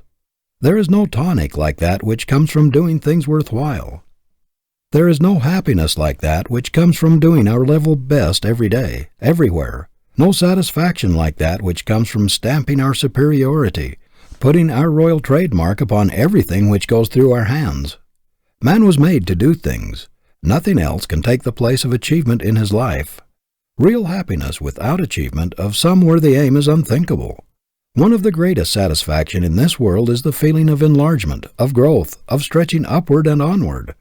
No pleasure can surpass that which comes from the consciousness of feeling one's horizons of ignorance being pushed farther and farther away, of making headway in the world, of not only getting on, but also of getting up. Happiness is incompatible with stagnation. A man must feel his expanding power lifting, tugging away at a lofty purpose, or he will miss the joy of living. The discords, the bickerings, and divorces, the breaking up of rich homes and the resorting to all sorts of silly devices by many rich people in their pursuit of happiness prove that it does not dwell within them, that happiness does not abide with low ideals, with selfishness, idleness, and discord. It is a friend of harmony, of truth and beauty, of affection and simplicity. Multitudes of men have made fortunes, but have murdered their capacity for enjoyment in the process. How often we hear the remark, "He has the money, but cannot enjoy it." A man can have no greater delusion than that he can spend the best years of his life coining all of his energies into dollars, neglecting his home, sacrificing friendships, self-improvement, and everything else that is really worthwhile, for money, and yet find happiness at the end. If a man coins his ability, his opportunities into dollars, and during all the years he is accumulating wealth, neglects the cultivation of the only faculties which are capable of appreciating the highest happiness, he cannot effectively revive his atrophied brain cells. His enjoyment, after he makes his money, must come from the exercise of the same faculties which he has employed in making it. He cannot undo the results of a life habit after he retires from business. If you have not kept alive your ability to appreciate the beautiful, the good, and the true, you will be as surprised to find that it has left you as Darwin was when in the middle of life he discovered that all at once that he had lost his power to appreciate Shakespeare and music. We ought to be able to get a good living, even to make fortunes, and yet have a jolly good time every day of our lives. This idea of being a slave most of the time, and of only occasionally enjoying a holiday is all wrong. Every day should be a holiday, a day of joy and gladness, a day of supreme happiness, and it would be if we lived sanely, if we knew the secret of right thinking and normal living. Isn't it strange that so few people ever think of making happiness a daily duty, that they should put this everlasting emphasis upon their vocations, on money-making, and let the thing for which they really live come incidentally or without planning? The making of a life should be emphasized infinitely more than the making of a living. Few people ever learn the art of enjoying the little things of life as they go along, yet it is the little everyday enjoyments and satisfactions that count most in a lifetime. Almost every person I know is living in anticipation, not in reality. He's not actually living the life he has always looked forward to or expected to attain, but is just getting ready to live, just getting ready to enjoy it. When he gets a little more money, a little better house, a little more of the comforts of life, a little more leisure, a little more freedom from responsibility, he will then be ready to enjoy life. It is a rare thing to find a person who can truthfully say, "I'm really living. This is the life I've been striving for, the life that I have looked forward to as being as near my ideal as I'm likely to find in this world." It is a great thing so to cultivate the art of happiness that we can get pleasure out of the common experiences of every day. The happiness habit is just as necessary to our best welfare as the work habit, or the honesty, or square-dealing habit. No one can do his best, his highest work, who is not perfectly normal, and happiness is a fundamental necessity of our being. It is an indication of health, of sanity, of harmony. The opposite is a symptom of disease, of abnormality. There are plenty of evidences in the human economy that were intended for happiness, that it is our normal condition, that suffering, unhappiness, discontent are absolutely foreign and abnormal to our natures. There is no doubt that our life was intended to be one grand, sweet song. We are built upon the plan of harmony, and every form of discord is abnormal. There is something wrong when any human being in this world, tuned to infinite harmonies and beauties that are unspeakable, is unhappy and discontented. One of the most inexplicable mysteries that has ever puzzled the selfish rich is their failure to find happiness where they had expected to find it. The bitterest disappointment that comes to people who have made fortunes is that the wealth did not bring the happiness which it promised, or anything like it. They find that the affections do not feed on material things, that the heart would starve in the midst of the greatest luxuries alone. They find that while money can do many things, it has little power to satisfy the heart yearnings, the heart hunger. How many women are there in palatial homes in this country who are starving for happiness and who would gladly exchange all their luxuries for the love of a good man, even if he had not $1 in the world? No selfish life can ever be happy. I am acquainted with a self-made man who has made a fortune, who tells me that the greatest enigma and disappointment of his life lie in the fact that although he has made millions, he is not happy. He says that somehow he has never been able to make many friends, that people avoid him, that he has never been able to get the confidence of others to any very great extent, and that he is not popular even among his own neighbors. He cannot understand why he is not happy, for he tells me he has tried very hard to find happiness. The trouble with him is that he has always done everything with reference to himself. He did not mean to be selfish, but the whole passion of his life has been to make money, because he thought it would bring everything else that is desirable. He has chosen his friends for their ability to advance his interests, and has considered every step in life with reference to the effect it would have upon him. What is there in it for me? Seems to have been the interrogation point in his life. Now happiness is a reflection, an echo, a part of what we do and think. It does not depend upon our material possessions. Thoreau's cabin at Walden Pond cost only $31, and yet Thoreau was rich and happy because he had a rich mind. It is impossible for the selfish, greedy, grasping thought, the thought always centered upon one's own interest, to produce a happy state of mind as it is for thistle seeds to produce wheat. But if we sow helpfulness, kindness, unselfishness, we shall reap a harvest of satisfaction, harmony, and happiness. Selfishness and real happiness never go together. They are fatally antagonistic. An inordinate ambition, a desire to get ahead of others, a mania to keep up appearances at all hazards, whether we can afford it or not, all these things feed selfishness, that corrosive acid which eats away our possible enjoyment and destroys the very sources of happiness. The devouring ambition to get ahead of others in money-making, to outshine others socially, develops a sordid, grasping disposition which is the bane of happiness. No man with greed developed big within him can be happy. Neither contentment, satisfaction, serenity, affection, nor any other member of the happiness family can exist in the presence of greed. It is as impossible for a man who has been dishonest, who has gotten his wealth by crushing others, and by taking advantage of them, to be happy as it is for a person really to enjoy himself while walking with pebbles in his shoes, or while constantly being nettled with pinpricks. No man can be happy who is conscious of being a drone, of shirking his share in the great world's work, who knows that he is taking all the good things he can get a hold of in life's great granary, put there by the toilers, and is putting nothing back. A debauched mind that has departed from the principles of right thinking and right living has incapacitated itself for real enjoyment. The only way to get the happiness that is worthwhile is to live a straight, clean, pure, honest, useful life. There is no power in the universe that can make a human being happy along any other lines. Straightforward, honest work, a determined endeavor to do one's best, an earnest desire to scatter flowers instead of thorns, to make other people a little better off, a little happier because of our existence. These are the only recipes for real happiness. No man can be happy when he despises his own acts, when he has any consciousness of wrong, whether of motive or act. No man can be happy when he harbors thoughts of revenge, jealousy, envy, or hatred. He must have a clean heart and a clean conscience, or no amount of money or excitement can make him happy. End of chapter 11.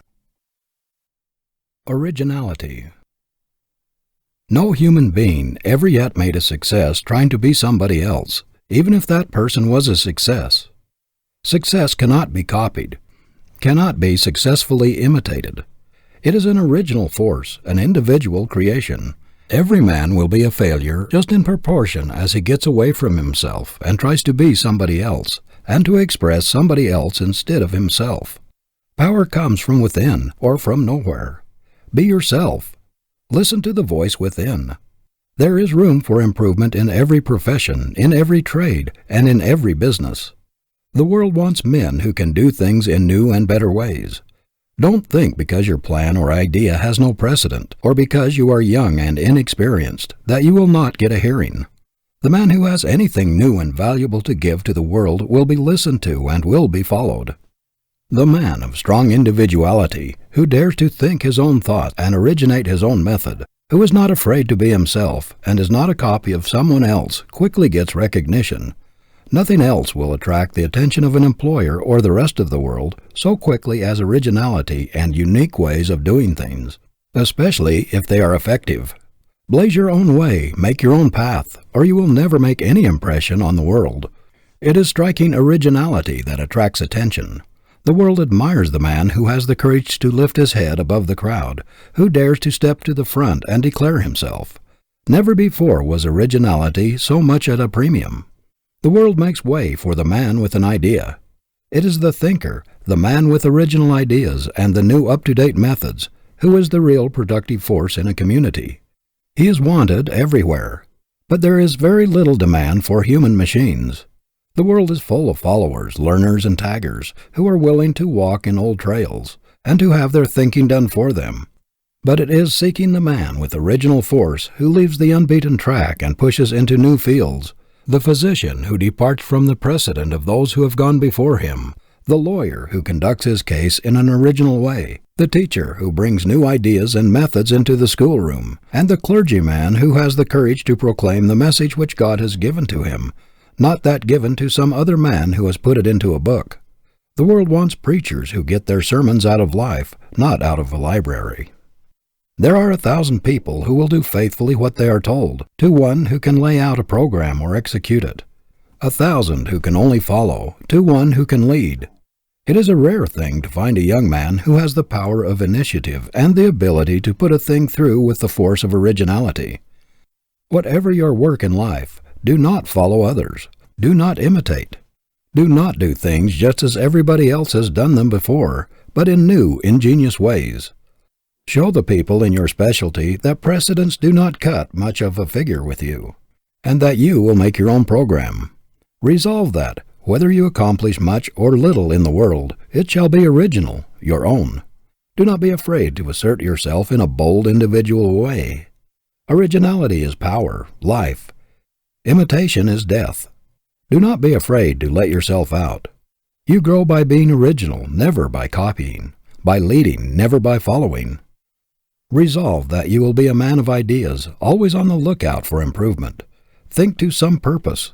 There is always a place for an original man. There is nothing else which will kill the creative faculty and paralyze growth more quickly than following precedents in everything and doing everything in the same old way. I have known progressive young men to stop growing, become hopelessly rutty, and lose all their progressiveness by going into their father's stores, factories, or places of business, where everything was done in the same old-fashioned way, and the precedents were followed in everything. They lost all expansiveness. There was no motive for reaching out for the new and the original, because their fathers would not change. I have seen splendid fellows who might have become great and grand men, shrivel to pygmies in their fathers' ruts. How many of our business houses are weighted down with machinery, old, antiquated methods, ponderous bookkeeping, and out-of-date appliances, when new devices or new methods with short-cut ways of doing things would enable them to economize greatly on room and to get along with much less help, but they cling to the old with a fatal tenacity. This is why so many old concerns, which have been strong and powerful for generations, gradually shrink, shrivel, get into ruts and fail, while their newer competitors, the bright young men who have gone out from these houses, do things in a new way, adopt up-to-date methods, keep up with the times, and go on to greater success. There is a great advertising quality in originality or uniqueness. The man who does business like the great majority of men, although he may have superior ability, does not attract much attention. But if he makes his own path, adopts original and progressive methods, puts his specialty in a class by itself, and attracts attention, everybody who patronizes him is a traveling advertisement for him. There is a specialty store in Boston whose progressive proprietors make a study of original ways of doing everything. For example, all change is given in brand new money, direct from the United States Treasury or Mint. This does not cost much and causes but little trouble, yet it is a very shrewd advertisement. It is especially attractive to women and children and has brought a great deal of trade. Aside from the danger of handling old soiled money, which has been no one knows where, it gives a sense of pleasure to handle new, crisp bills and brand new bright coins. This is only one of the many unique methods this concern adopts. People flock to the most up-to-date establishments, for they know that the newest styles, the latest and freshest goods, the greatest variety, the best display of taste, and the most appropriate things are to be found there. It is well known that those up-to-date houses pay the largest salaries and have the best buyers. There is a hotel in New York which needs no advertising. It is one of the institutions which people visit out of interest, and they are always talking about it. Other things being equal, they will patronize it. If they cannot afford to have rooms there, they will go there to dine, to see the fashions and prominent people. The amount of free advertising which this hotel has had, in addition to what, perhaps, other first-class hotels get, would probably have cost, if paid for, half as much as the hotel is worth. The same is true in every line of endeavor. It is the newest and the most up-to-date concern that has the latest devices and the freshest and most original ideas that draws the people. Do not, however, make the mistake of thinking that if you simply do things in new ways, you will necessarily be successful. It is effective originality that counts. There are thousands of men who are always chasing new ideas, new ways of doing things, who never accomplish anything of note, because they are not effective, not practical. I know a man who adopts every new device that comes along, and has thus practically run through a large estate left him, because he did not have the judgment or the sagacity to select really effective devices or methods in the management of his affairs. The shrewdest thing a young man can do, to say nothing of the influence upon his character, is to put the greatest possible originality and the highest possible excellence into everything he does, to make a resolution at the very outset of his career to stamp his individuality upon everything that goes out of his hands, and to determine that everything he does shall have the imprint of his character upon it as a trademark of the highest and best that is in him. If he does this, he will not require a large amount of capital to start a business and to advertise it. His greatest resources will be in himself. Originality is the best substitute for advertising, as well as the best thing to advertise, if quality goes with it. Some men are absolutely afraid to do things in a new way. They must follow somebody else. What was good enough for my father and grandfather is good enough for me, seems to be their motto. They cannot see any reason for changing. They must have a precedent for everything or they reject it. They cannot appreciate a new idea or a new way of doing things. They think there must be something the matter with it if it has not been used before. They have a peculiar love for the old. The antique appeals to them. They think the value of things lies in their age. These people with hide-bound intellects stand in the way of progress. Every town has these precedent men in the same old-sized stores with the same old out-of-date shop windows, the same methods of displaying goods, the same old cumbersome systems in the counting room. They are progress-proof. New ideas frighten them. The precedent man is always nonplussed, embarrassed by anything new, or when confronted with a condition which requires something original. He must get hold of something which has been used before, or he is powerless. Many people think it is unfortunate to be unlike others in their personalities. They are always afraid of being thought peculiar or eccentric. Yet the Creator never made two things alike, nor any two people alike. Nature breaks her mold at every new birth. Great characters always have strong individuality and originality, characteristics which mark them from the crowd. To be eccentric is not to be weak, but more often it is a sign of strength. Lincoln had eccentricities, but they were inseparable from his great character. Eccentricities do not make a person disagreeable or repulsive, are often advantages rather than disadvantages. What is more monotonous than a dead level, insipid character that has no strongly marked features which individualize it? We all love a great nature, a strong, vigorous, rugged personality, which impresses us with power, something colossal which looms above us and inspires us with awe and admiration, such as we feel when standing under some mighty mountain cliff towering above us into the clouds. We do not wish the rugged crags smoothed off. They add to the peak's sublimity. They suggest majesty and power. Why should we want to plane off the eccentricities of a great character, or the individuality which characterizes him and distinguishes him from all others? We believe in the original man or woman who does not remind us of others, who makes a new, strong, vigorous, and lasting impression upon us, who does not imitate or follow, who makes his own program, who acts upon his own judgment, who leans upon nobody, and who does not ask advice, but acts fearlessly, boldly, independently. We know there is force there that can do things, that can achieve, a reserve power that makes its possessor a master. Fearlessness is a quality absolutely necessary to great achievement. Courage always accompanies force. It is a marked quality of the original man. Imitators are timid, weak.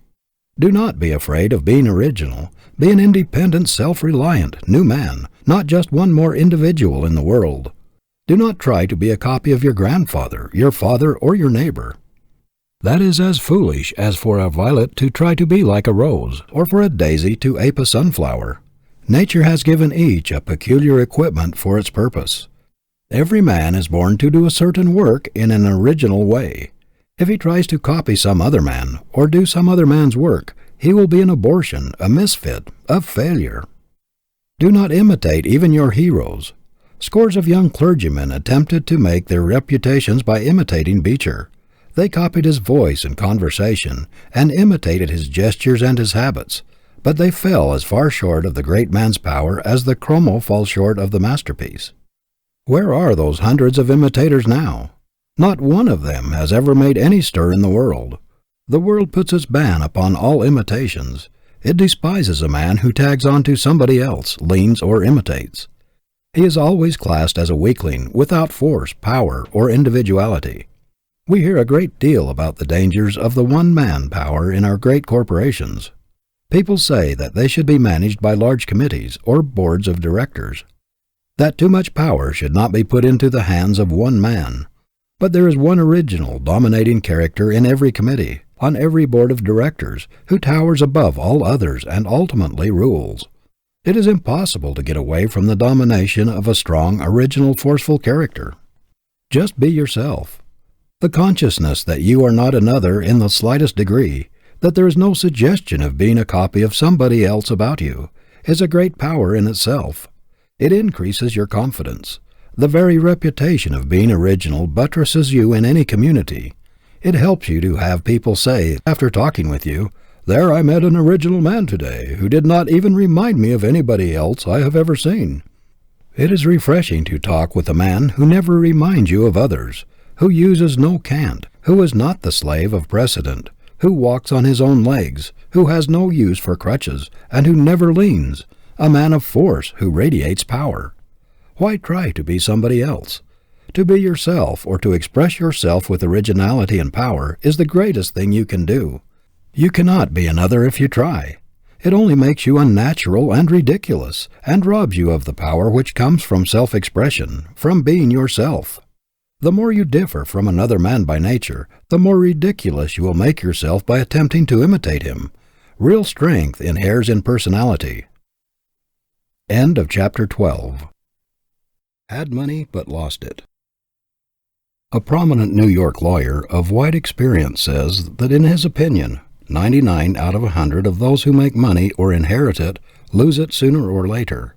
What a spectacle everywhere in this land of plenty, of inexhaustible resources and unlimited opportunity, where every man ought to be a king, to see God's noblemen living like European peasants because they never learned to do business in a business way.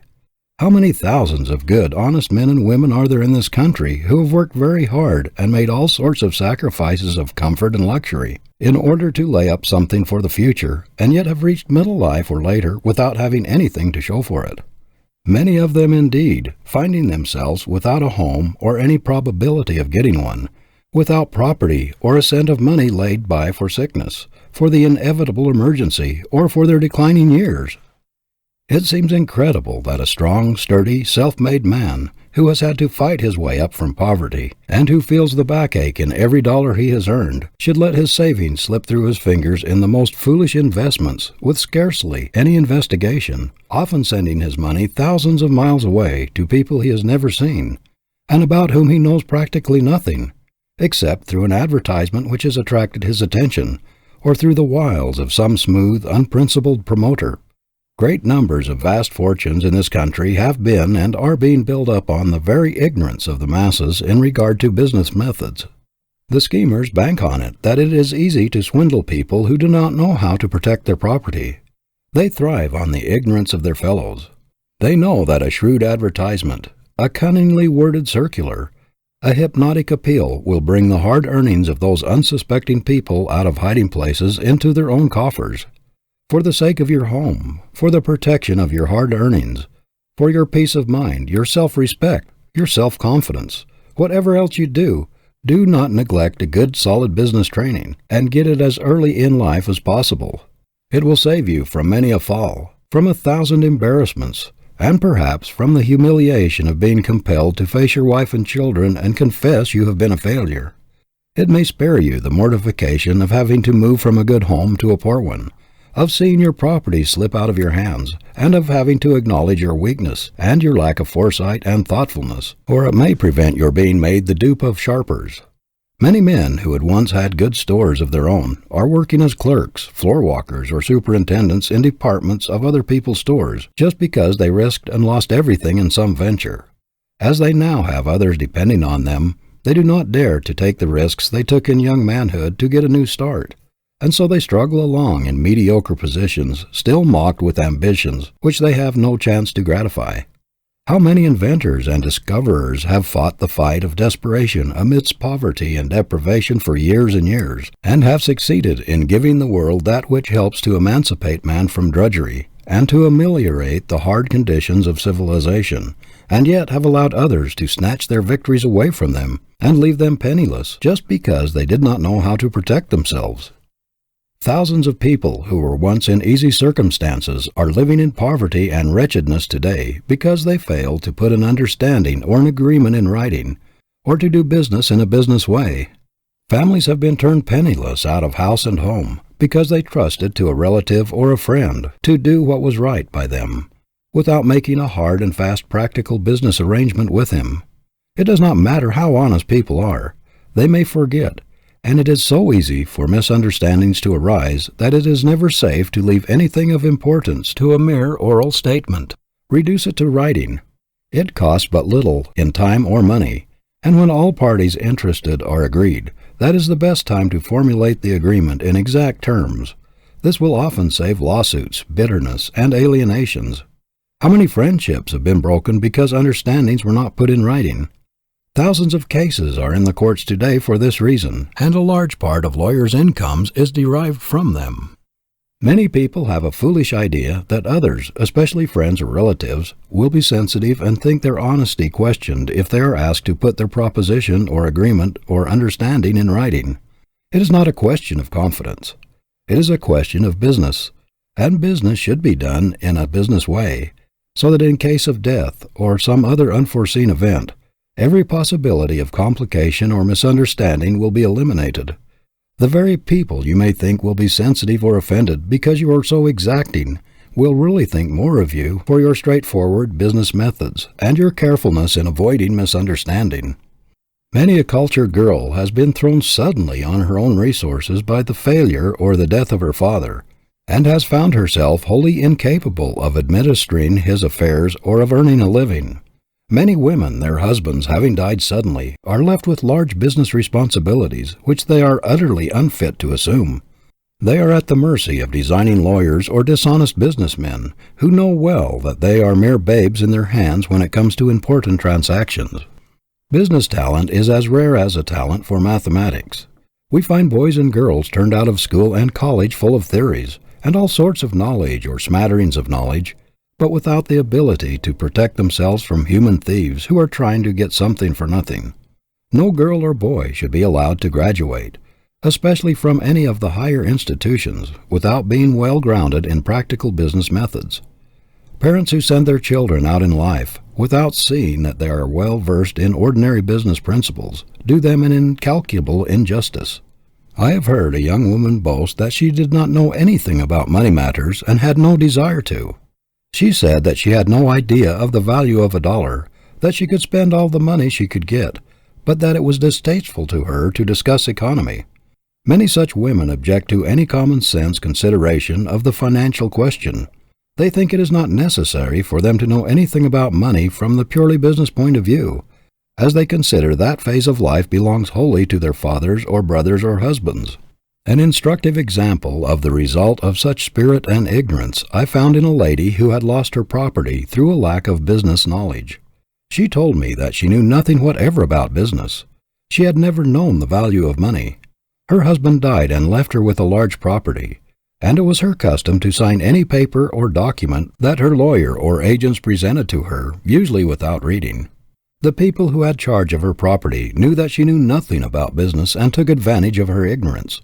They got her property away from her, and she did not have enough left even to conduct a legal fight to get it back. Thousands of girls are sent out into the world with what is called finished educations who cannot even give a proper receipt for money, to say nothing of drawing a promissory note, a draft, or a bill, or understanding the significance and importance of business contracts. Such a woman presented a check for payment to the paying teller of her bank. He passed it back to her with a request that she be kind enough to endorse it. The lady wrote on the back of the check, "I have done business with this bank for many years, and I believe it to be all right. Mrs. James B. Brown." A society woman in New York presented a check for payment at a bank, and the teller told her that it was not signed. "Oh, do they have to be signed?" she responded.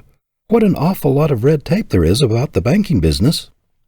I know of a lady whose husband made a deposit for her in a bank and gave her a checkbook so that she could pay her bills without calling on him for money.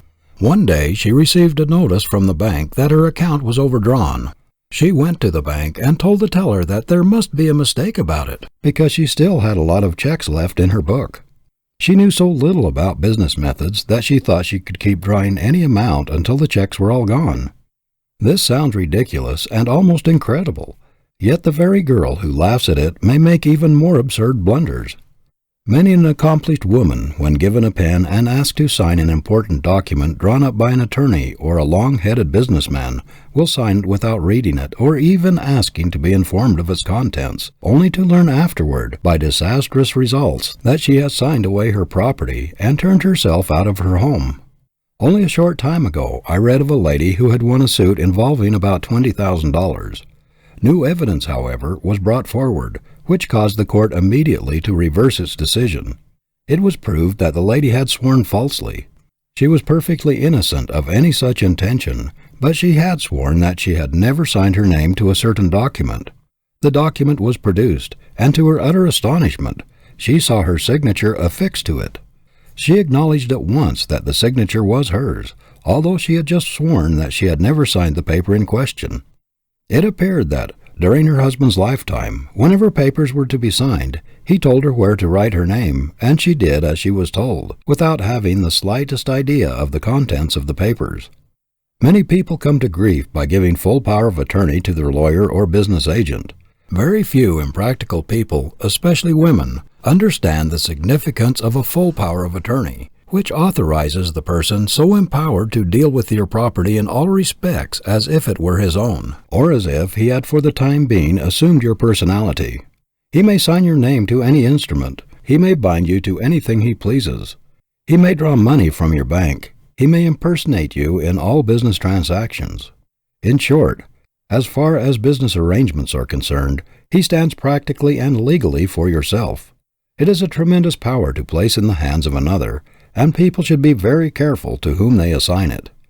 It should never be conferred on any person but one whose honesty is above suspicion, and whose knowledge of business and of men and affairs has been tried and proved. "Oh, I signed a paper giving full power of attorney to my lawyer before I went abroad. I trusted everything to him, and when I came back practically everything was gone. My business affairs were so complicated that I have not had the money to fight the man I trusted." This was, in brief, the story of one man's wrecked finances as he told it to me. Women will often pay out large sums of money and never think of asking for a receipt, especially if they are dealing with friends or people they know well. Intelligent women, however, ought to know that our government is a good example of how we should do business. It does not doubt President Roosevelt's honesty, and yet he must sign a voucher for his salary, just the same as the cheapest government employee. The justices of the United States Supreme Court, who are considered to be the soul of honor, and are the final arbiters of all great questions, must also sign a receipt for their salaries. If every child in America had a thorough business training, tens of thousands of promoters, long-headed, cunning schemers, who have thriven on the people's ignorance, would be out of an occupation. I believe that the business colleges are among the greatest blessings in American civilization today, because through their teaching they have been the means of saving thousands of homes, and have made happy and comfortable tens of thousands of people who might otherwise be living in poverty and wretchedness. This ignorance of practical business principles is very common among professional men. I know clergymen, journalists, authors, doctors, teachers, men in every profession, who are constantly subjected to serious embarrassment by their incapacity in business matters. Some of them do not know how to interpret the simplest business forms. Not long ago, a Harvard graduate, occupying a very important position as a teacher, went to the president of a commercial school and asked to give him some lessons on how to handle money, notes, etc. He said that when he went to his bank and asked them how much money he had there, they laughed at him, and that when the bank draft came to him, he did not know what to do with it. Nothing will stand you in better stead, in the hard, cold, practical, everyday world, than a good, sound business education. You will find that your success in any trade, occupation, or profession will depend as much on your general knowledge of men and affairs as on your technical training. No matter what your vocation may be, you must be a businessman first, or you will always be placed at a great disadvantage in the practical affairs of life. We cannot entirely ignore the money side of existence any more than we can the food side, and the very foundation of a practical, successful life is the ability to know how to manage the money side effectively. It is infinitely harder to save money and to invest it wisely than it is to make it. And if, even the most practical men who have had a long training in scientific business methods, find it a difficult thing to hold on to money after they make it, what is likely to happen to people who have no practical training in business methods? End of chapter 13. Sizing up people. After Alexander the Great had conquered the Persians, he became suddenly very ill. One of his generals sent him a letter saying that his attending physician had resolved to poison him. He read the letter without the slightest sign of emotion and put it under his pillow. When the physician came and prepared medicine, Alexander said he would not take it just then, but told him to put it where he could reach it, and at the same time gave him the letter from his general. Alexander raised himself on his elbow and watched the physician's face with the most searching scrutiny, looking into his very soul, but he did not see in it the slightest evidence of fear or guilt. He immediately reached for the medicine bottle and without a word drank its contents. The amazed physician asked him how he could do that after receiving such a letter. Alexander replied, "Because you are an honest man." Alexander was a remarkable student of human nature. He knew men and the motives which actuated them. He could read the human heart as an open book. The art of all arts for the leader is this ability to measure men, to weigh them, to size them up, to estimate their possibilities, to place them so as to call out their strength and eliminate their weakness. This is the epitaph which Andrew Carnegie has chosen for himself. Here lies a man who knew how to get around him men much cleverer than himself. People wonder how a Morgan, a Harriman, a Ryan, a Wanamaker can carry on such prodigious enterprises. The secret lies in their ability to project themselves through a mighty system, and to choose men who will fit the places they are put in, men who can carry out their employer's program to the letter. Marshall Field was always studying his employees and trying to read their futures. Nothing escaped his keen eye. Even when those about him did not know what he was thinking of them, he was taking their measure at every opportunity. His ability to place men, to weigh and measure them, to pierce all pretense, amounted to genius. When he missed a man from a certain counter, he would often ask his manager what had become of him. When told that he was promoted, he would keep track of him until he missed him again, and then would ask where he was. He always wanted to see how near the man came to his estimate of him. He thus kept track of men of promise in his employ and watched their advancement. In this way he became an expert in human nature reading. Mr. Field would sometimes pick out a man for a position, the choice of whom his advisers would tell him they thought was a mistake. But he was nearly always right, because he had a greater power of discernment than the others. He did not pay much attention to the claims of the applicant, or to what he said, because he could see through the surface and measure the real man. He had a wonderful power for taking a man's mental caliber. He could see in which direction his strength lay, and he could see his weak points as few men could. A man who had been his general manager for many years once resigned very suddenly to go into business for himself. Without the slightest hesitation or concern, Mr. Field called to his office a man whom he had been watching, unknown to the man, for a long time. With very few words he made him general manager, and so great was his confidence that he had measured the man correctly that the very next day he sailed for Europe.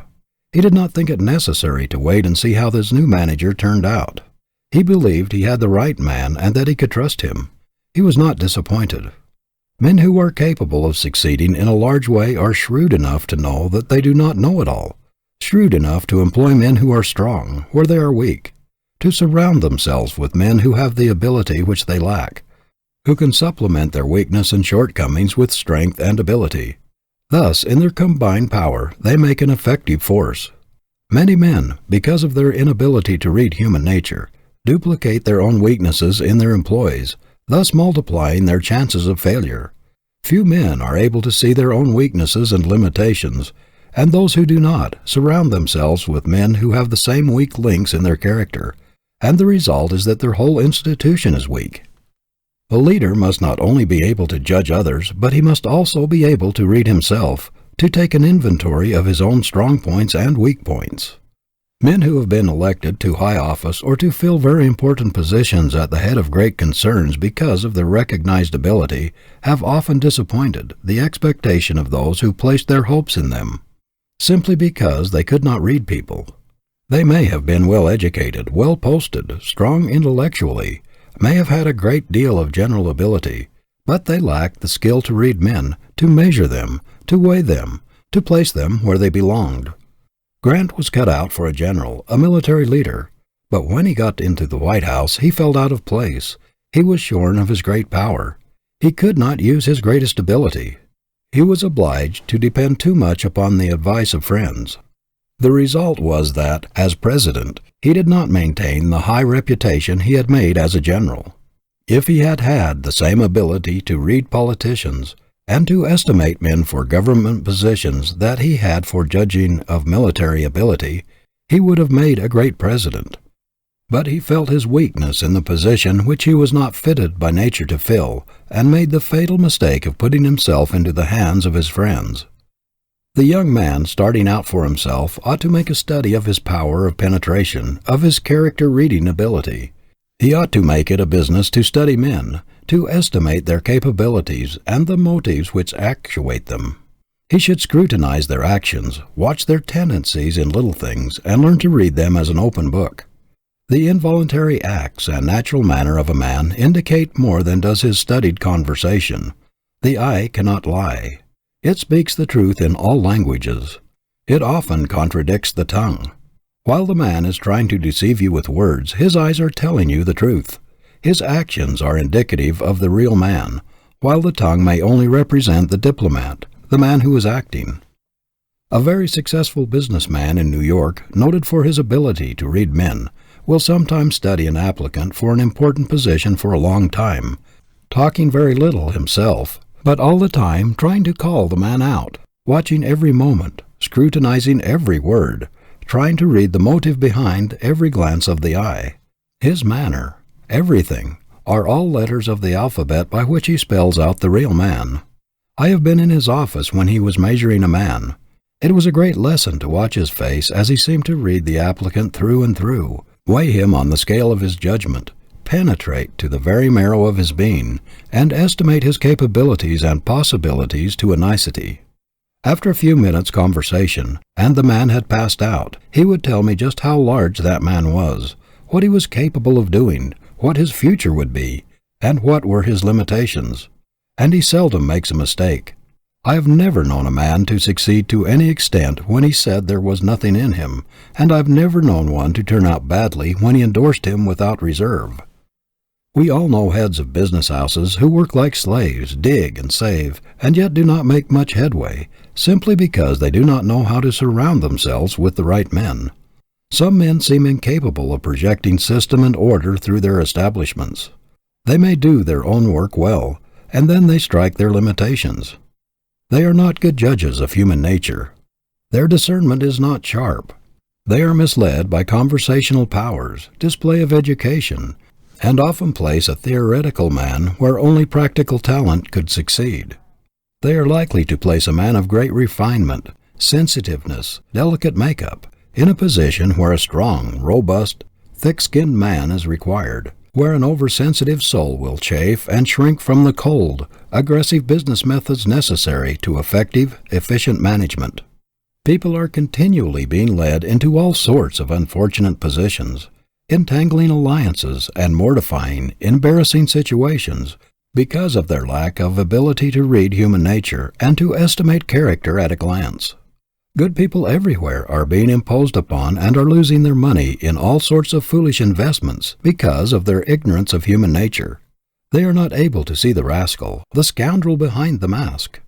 They have not developed the power of discernment, the ability to see the wolf in sheep's clothing.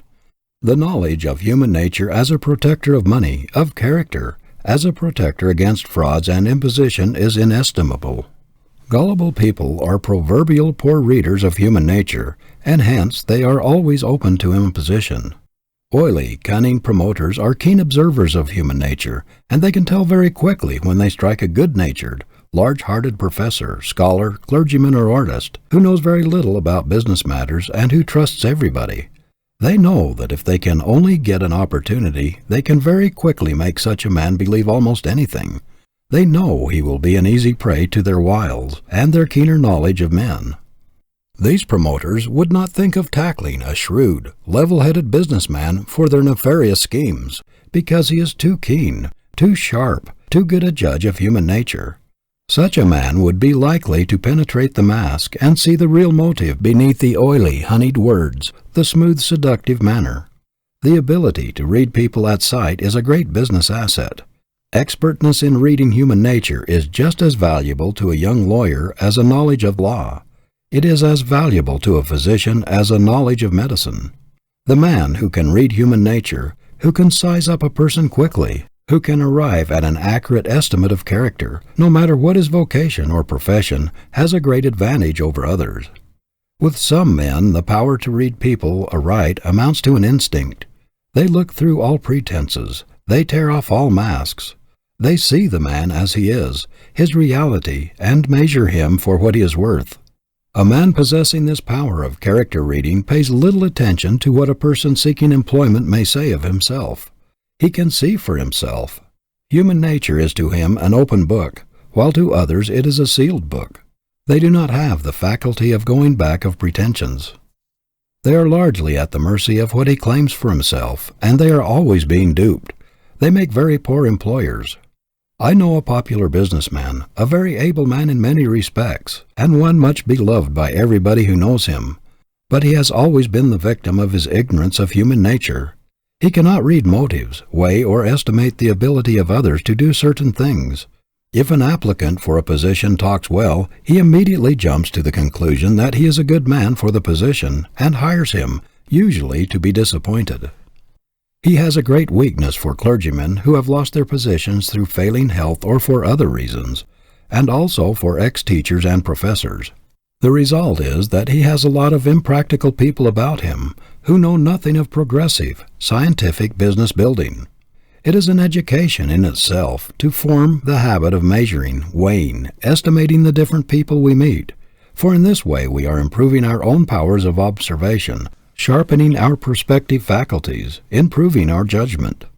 The ability to read human nature is a cultivable quality, and we have a great opportunity in this country, with its conglomerate population, to study the various types of character. What a wonderful school most of us are in practically all of the time, especially in large cities, where we are constantly coming in contact with strangers. What a chance to become experts in reading human nature, in studying motives. The face, the eye, the manners, the gestures, the walk, all these are hieroglyphics which, if we can only decipher them, spell out the character. Sometimes a single glance of the eye, when one is unconscious, will give you a glimpse into his innermost soul and reveal secrets which he would never dare to utter with his tongue. The facial expression and the manner, especially when people are off their guard or unconscious that they are being watched, are great revealers of character. You will find, as you become an expert in face study, in reading character, human nature, that you will develop marvelous skill in seeing things which you never noticed before. You will be able to protect yourself from the promoter, the insinuating man who is trying to persuade you into something which may not be to your benefit, but which will be to his. You will be able to discriminate between friendship and duplicity.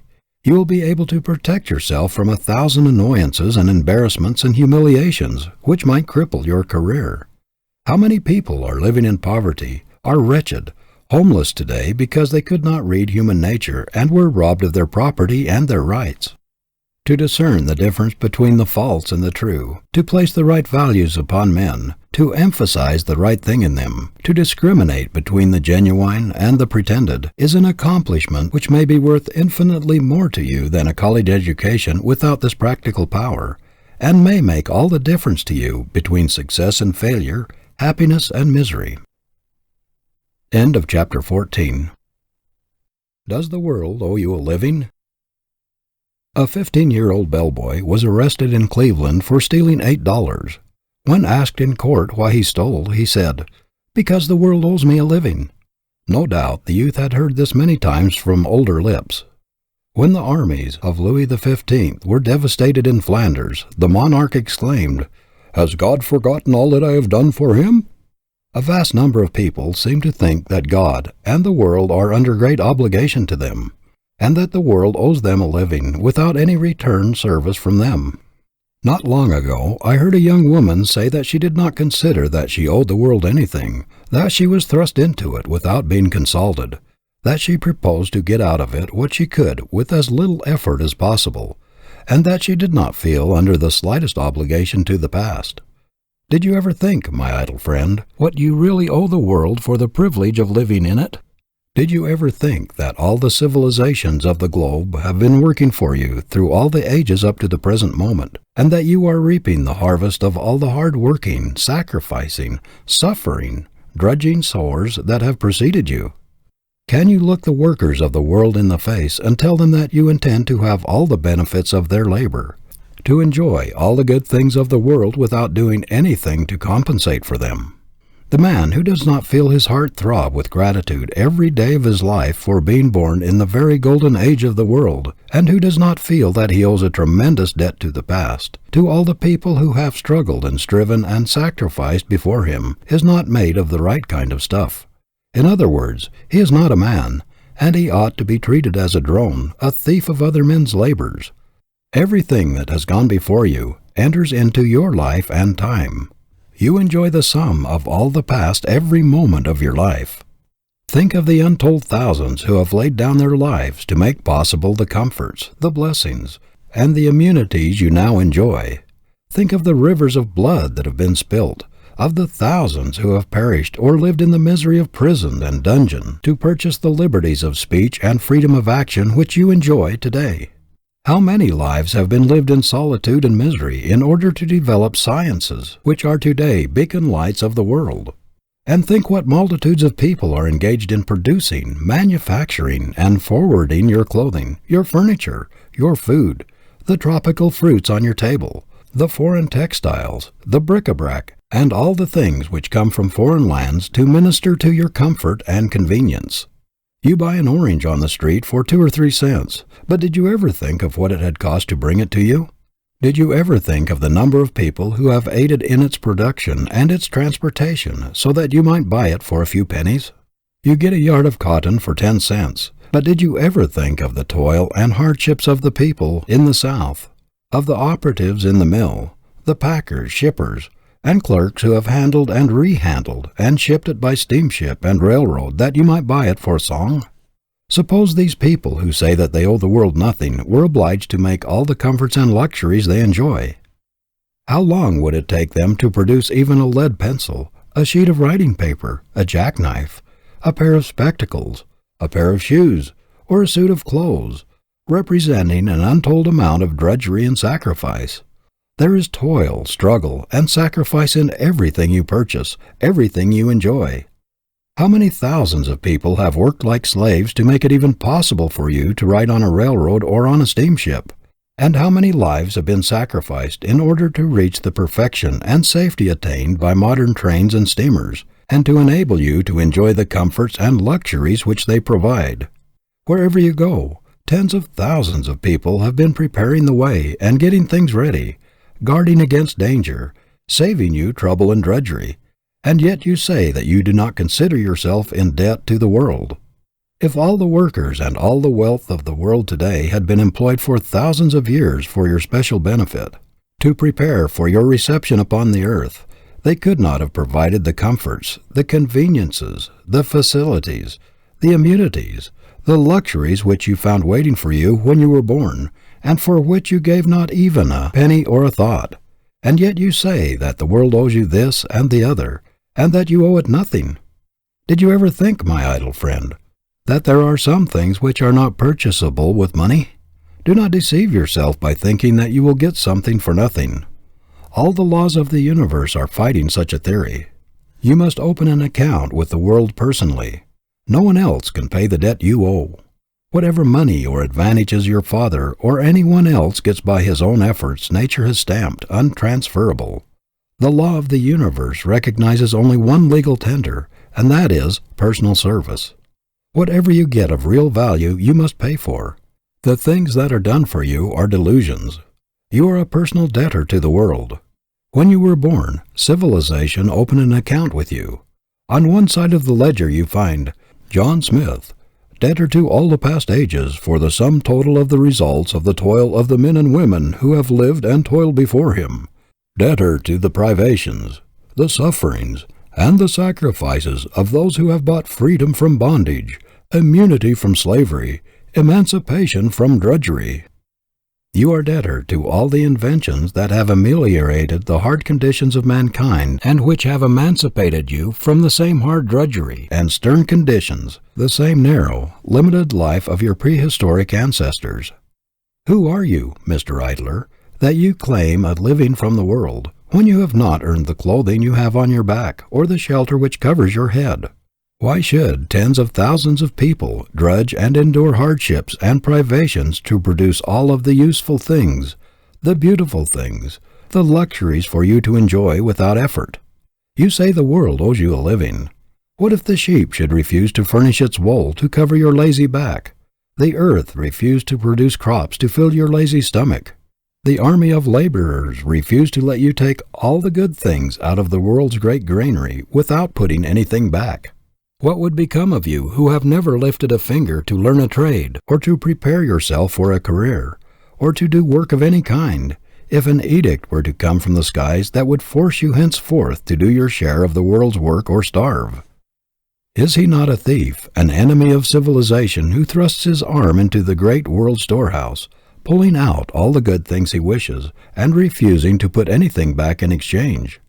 We hear a great deal about indiscriminate giving making paupers, but what shall we say about the giving of fortunes to youth who have never been taught that they should give anything in return for all they receive? What are the chances of growth in character, in sturdy manhood, for the boy who knows that a fortune is waiting for him when he is 21, and who is told every day that his father is rich and that he is a fool to work, that he should just make a business of having a good time? What are the chances of his developing a rugged, sturdy independence, resourcefulness, originality, inventiveness, and all the other qualities that make for vigorous manhood? It is cruel, little less than criminal, to leave vast fortunes to youth without stamina of character, a superb, practical training, or the experience or wisdom to use them wisely. Things are so arranged in this world that happiness as a profession must ever be a failure. It cannot be found by seeking. It is reflex action. It is incidental, a product which comes from doing noble things. It is impossible for a person to be really happy by making pleasure a profession. No idle life can produce a real man. A life of luxury calls out only the effeminate, destructive qualities. The creative forces are developed only by stern endeavor to better one's condition in the world. No wealth or efforts of the parents can bring the latent energies out in the son which make for sturdy manhood. He must work out his problem himself. It can never be done for him. How little Harry Thaw's parents realized the cruelty of bringing their son up in idleness, without a trade or profession, helpless to earn his own living in case of necessity. One would think they would have learned wisdom from the tens of thousands of lessons which ruined lives have taught. That there is no getting around God's fiat, no evading the law. That work, exercise of faculty, self-effort are the only things that will develop a real man. The Creator has put an enormous penalty upon idleness, the penalty of weakness, of deterioration, of destruction, of annihilation. Use or lose is nature's edict. The idle man is like an idle machine. It destroys itself very quickly. A score of enemies are in readiness to attack anything as soon as it is at rest. Rust, decay, and all sorts of disintegrating processes start in a man just as soon as he becomes idle. Self-destruction begins in the mind the moment it ceases to work. There is no power in heaven or on earth that can save an idle brain from deterioration, no power that can make a man strong and vigorous unless he obeys the natural laws of his life, written in his very constitution. Work, steady, persistent, with a purpose, with zeal, with enthusiasm, with a love for it, is the only thing that can save a man from the disgrace of being a nobody. Work is the inexorable law of growth. There is no getting away from it. The time will come when an able-bodied man who has the audacity, the presumption to try to get all the good things out of the world and give nothing in return will be looked upon as a monstrosity, an enemy to civilization, and will be ostracized by all decent people. The youth who thinks he is going to go through this world on what somebody else has produced or done and still develop into the highest type of a man is attempting to fight against his Maker. The very laws of the universe have made it forever impossible. Leave this vast, living, complicated machine idle, if you will. Try to divert it to some other use. Try to make a pleasure machine out of it when it was intended for a work machine, but all nature protests. One of the most demoralizing features of our American civilization today is found in the influence of the idle rich. Great human drones who refuse to work, but who demand the best products of other men's labor and brains. I have heard rich fathers boast that necessity was the spur which made men of them, which gave them the foresight, the stamina, the shrewdness, the creative power, the ability necessary to make and protect their fortune. And yet they turn right around and leave a fortune to a son which is likely to take away his energy, to take the spring out of his ambition, to rob him of the zest, the enthusiasm which can only come from the exercise of earnest, honest effort. No man is so rich, no matter how honestly he got his money, as to be able to confer immunity from work upon his offspring.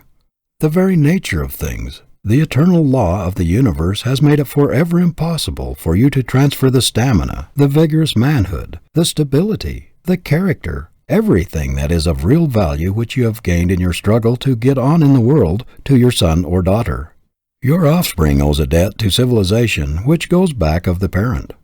It is a debt which can only be wiped out by the individual. It cannot be discharged by proxy. Personal effort is the condition of the child's development. It is the inevitable price of manhood. No, there are some things you rich fathers cannot do for your boy. There is a law of nature which prohibits it, an omnipotent principle which protests against it. If a phrenologist should examine the heads of the idle, grown-up sons of rich men, he would find very marked deficiencies, an underdevelopment of nearly all of the qualities which make strong men. He would usually find selfishness very largely developed, self-reliance, originality, inventiveness, resourcefulness, and all of the other qualities which are drawn out and strengthened only by self-help and the struggle to make one's way in the world, little developed. If he should compare them with the heads of their self-made fathers, he would find very marked inferiority, so marked that there would apparently be no relationship between the owners of the heads. The contrast would be as great as that between the hard, tough, firm fiber of the mountain oak and the fiber of soft, spongy sapling, which never struggled with the storm and tempest because sheltered by surrounding trees. How little the father realizes that it is one of the cruelest things he could do to his boy to practically rob him of the opportunity of making a real man of himself, of developing qualities which make strength, power, which build vigorous, stalwart manhood. There is something about the actual making of one's way in the world, of burning behind one all bridges which others have built, throwing away all crutches and refusing to lean, to be boosted, refusing all assistance and standing erect upon one's own feet, thinking his own thoughts, fighting his own battles, bringing out his own latent possibilities by actual exercise, bringing into action every bit of one's inventiveness, resourcefulness, ingenuity and originality, tact, that makes a man strong, vigorous and stalwart, which indicates that this is the normal life of a man, the only life which can develop the true man.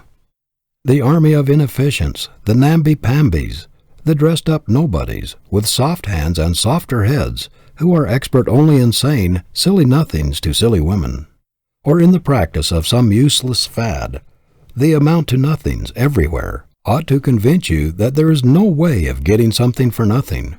If you will not do a man's work, if you will not pay a man's price for manhood, you will be only an apology for a man. Of course, you can live the life of the idle if you will. If you are the son of a foolish rich father, no one may be able to hinder you, but you must take the idler's reward. You must go through life branded with the shame, labeled with the weakness, marked with the deformities of idleness. You must pay the penalty of your choice and be a nobody. End of chapter 15. What has luck done for you? Fortune brings in some boats that are not steered. People may say what they will about there not being such a thing as luck or chance, but we must all admit there is such a thing. We must all concede that things over which a man has no control, unforeseen happenings or events with which he has had nothing to do and on which he had not calculated, often change the whole course of his career. Good position do not always come by merit, or as the result of one's own direct efforts. It is now a poor laboring man or washerwoman who falls heir to a fortune by the death of some relative, or again, it is a poor girl who is suddenly raised to wealth and what the world calls high position by marrying a man of rank or fortune. Every schoolboy knows that there is a great advantage in being in the right place in just the nick of time, and that being there is often a matter of chance. Men are constantly being moved up into positions which they did not get wholly by merit. Their elevation is due, perhaps, to a railroad accident, a stroke of paralysis, or the death of men in high places. We had a striking instance of this recently in the death of 2 presidents of the Long Island Railroad within a few months, which led to unexpected promotions.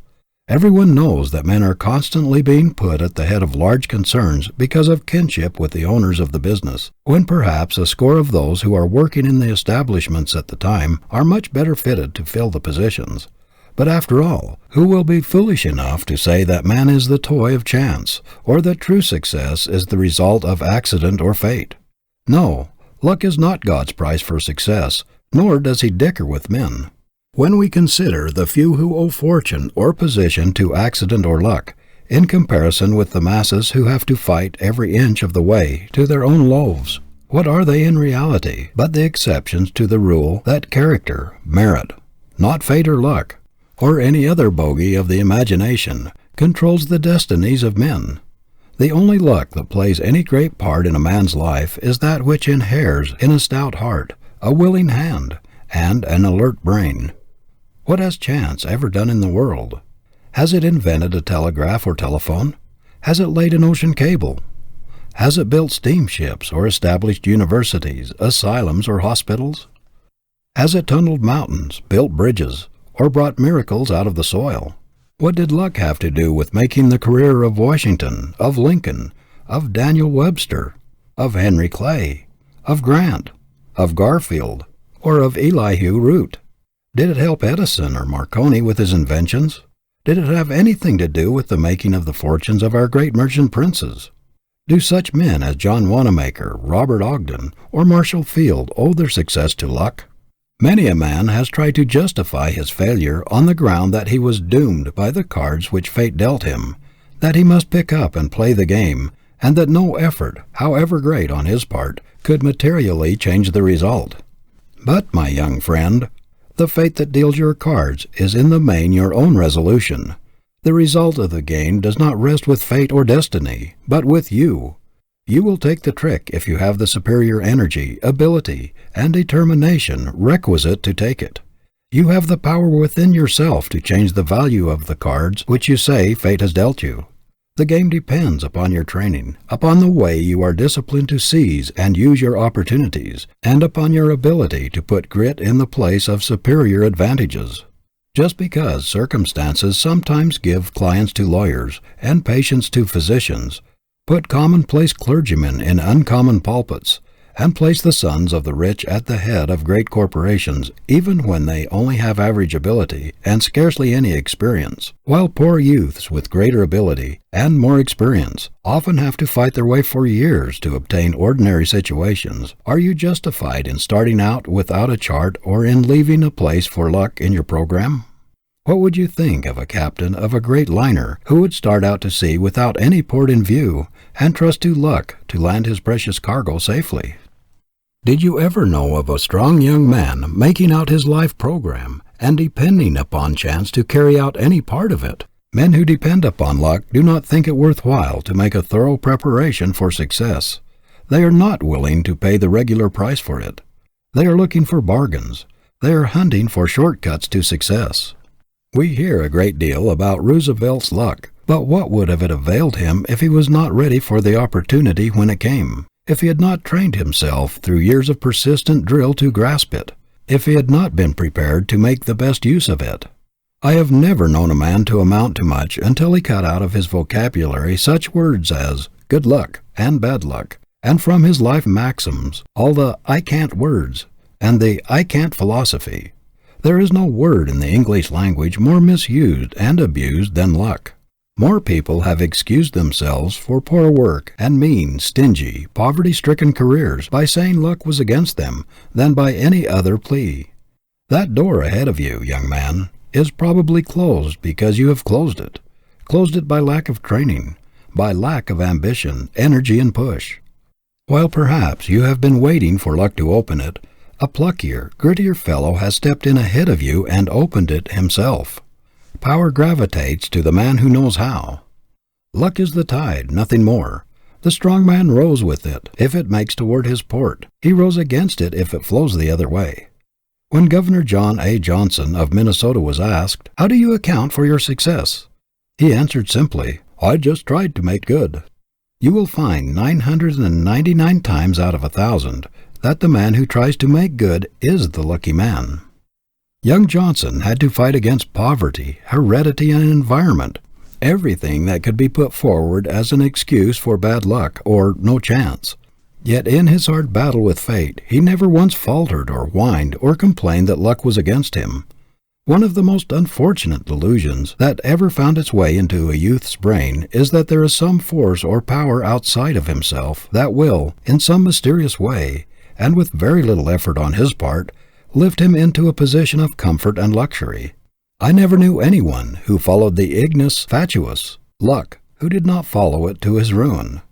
Good luck follows good sense, good judgment, good health, a gritty determination, a lofty ambition, and downright hard work.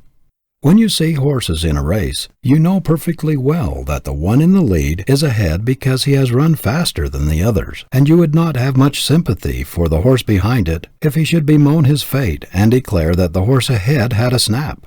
When you see anyone doing better than you are doing under similar circumstances, just say to yourself, "There must be some reason for it. There is a secret back of it, and I must find it out." Do not try to ease your conscience or lull your ambition by pleading hard luck for yourself or good fortune for another. Napoleon said that God is always on the side of the strongest battalions. He is always on the side of the best prepared, the best trained, the most vigilant, the pluckiest, and the most determined. If we should examine the career of most men who are called lucky, we should find that their success has its roots far back in the past, and has drawn its nourishment from many a battle in the struggle for supremacy over poverty and opposition.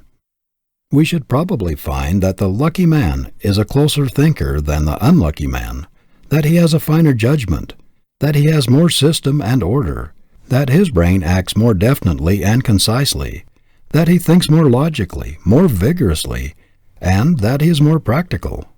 Life is not a game of chance. The Creator did not put us where we would be the sport of circumstances, to be tossed about by a cruel fate, regardless of our own efforts. End of chapter 16. Success with a flaw. Just now, the American people are receiving some painful lessons in practical ethics, said President Nicholas Murray Butler recently. They are having brought home to them with severe emphasis the distinction between character and reputation. Of late, we've been watching reputations melt away like snow before the sun. Put bluntly, the situation which confronts the American people today is due to the lack of moral principle.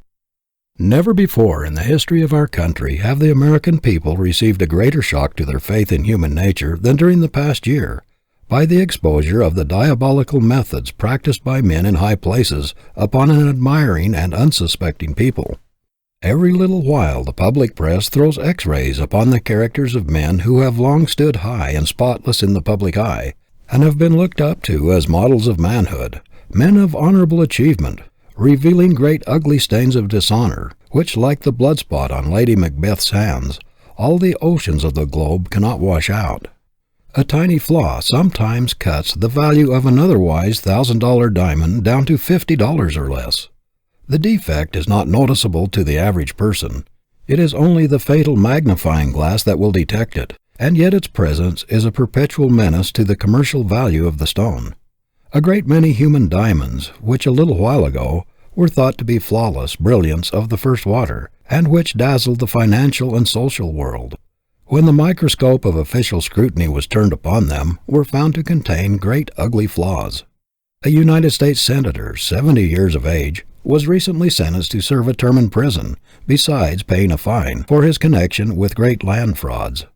Still another senator and several representatives have been indicted for crooked work in connection with their exalted positions. Congressmen have been convicted of land frauds and army officers of speculation. The exposure of post office contracts and the notorious cotton statistics leak, not long ago, showed that minor officials had sold themselves to manufacturers and Wall Street brokers. Think of the men at the head of great public trusts juggling with sacred funds, not only taking for themselves from the hard-earned savings of the poor salaries 2 or 3 times as great as that of the President of the United States, but also giving enormous salaries to a large number of their relatives out of these same sacred funds of those who have struggled for years to make possible a better condition for those who should survive them. Think of their paying out hundreds of thousands of dollars for secret services of suspicious nature, and using trust funds to effect stock manipulations for private gain. Was there ever before such a shameful story spread before Americans? Were people ever before so mercilessly betrayed by men they looked up to, admired, and implicitly trusted? Never before has there been such colossal stealing carried on so brazenly and openly by men in high positions. Some of these men, when they appeared in public a year ago, were applauded to the echo. Wherever they went, they were followed by admiring crowds. Some months ago, I saw one of them, a man who has been for many years a great public favorite, at a reception in the White House. He was pointed out by guests and seemed to attract almost as much attention as the president himself. People seemed to regard it as a great honor to be introduced to him. Now he would hardly dare to appear before an audience for fear of being hissed.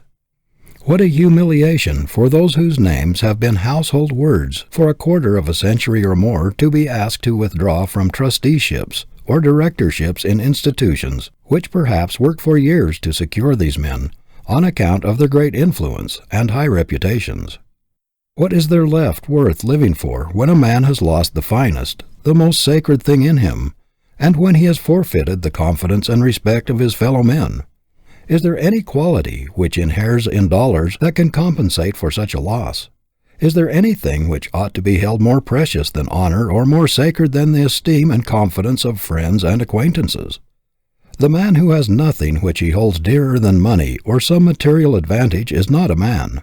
The brute has not been educated out of him. The abler a man, and the more money he has, the more we despise him if he has gotten that money dishonestly, because of the tremendous contrast between what he has done and what he might have done. What the world demands of you, whatever your career, whether you make money or lose it, whether you are rich or poor, is that you be a man. It is the man that gives value to achievement. You cannot afford success with a flaw in it. You cannot afford to have people say of you, "Mr. Blank has made money, but there is a stain on it. It is smirched. It has cost him too much. He exchanged his manhood for it." Every human being has it within his power to keep the foundation under him, his manhood, absolutely secure under all circumstances. Nothing can shake that but himself. The citadel can never be taken until he himself surrenders the keys. Calumny, distraction, slander, or monetary failure cannot touch this sacred thing. Every man, whether in private or public life, should so carry himself before the world that he will show in his very face and manner that there is something within him not for sale, something so sacred that he would regard the slightest attempt to debauch it as an unpardonable insult. He should so carry himself that no one would even dare to suggest that he could be bought or bribed. Who was so corrupt during the Civil War that he would have dared to attempt to bribe Abraham Lincoln? There was something in that face that would have cowed the hardest character. Who would be bold enough to presume to bribe our present president? Many a one has failed because he was not a man before he was a merchant or a lawyer or a manufacturer or a statesman, because character was not the dominating influence in his life. If you are not a man first, if there is not a man behind your book, behind your sermon, behind your law brief or your business transaction, if you are not larger than the money you make, the world will expose and despise your pretense and discount your success. History will cover up your memory no matter how much money you leave. That is the lesson of the startling disclosures of late. These men whose reputations have melted away so rapidly, men who have had such a drop in the public regard, were not real men to start with. There were flaws in their character foundations, and the superstructures of their achievement have fallen before the flood of public indignation. Those criminals in high places are beginning to realize that no smartness, brilliancy, genius, scheming, long-headed cunning, bluffing, or pretense can take the place of manhood or be a substitute for personal integrity. There are men in New York today whose names have been a power, who would give every dollar they have for a clean record, if they could wipe off all of their underhanded, unquestionable methods from the slate and start anew. But there is no way to buy a good name. It is above riches and beyond the price of rubies. How many men there are today in high positions who are in perpetual terror lest something should happen to expose the real facts of their lives, something which would pierce their masks and reveal them in their true light.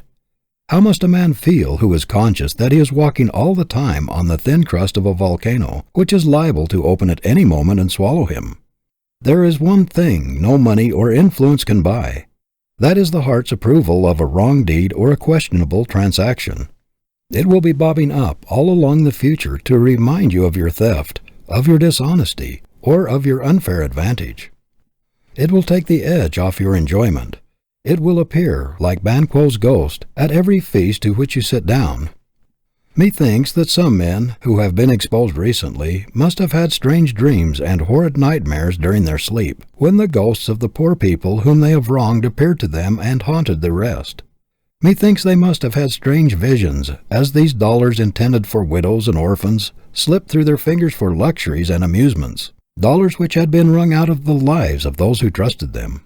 What a pitiable picture those great financial giants made, under investigation in courts of inquiry, squirming, ducking, dodging, and resorting to all sorts of ingenuity to avoid telling the exact truth, to keep from uncovering their tracks or exposing their crooked methods.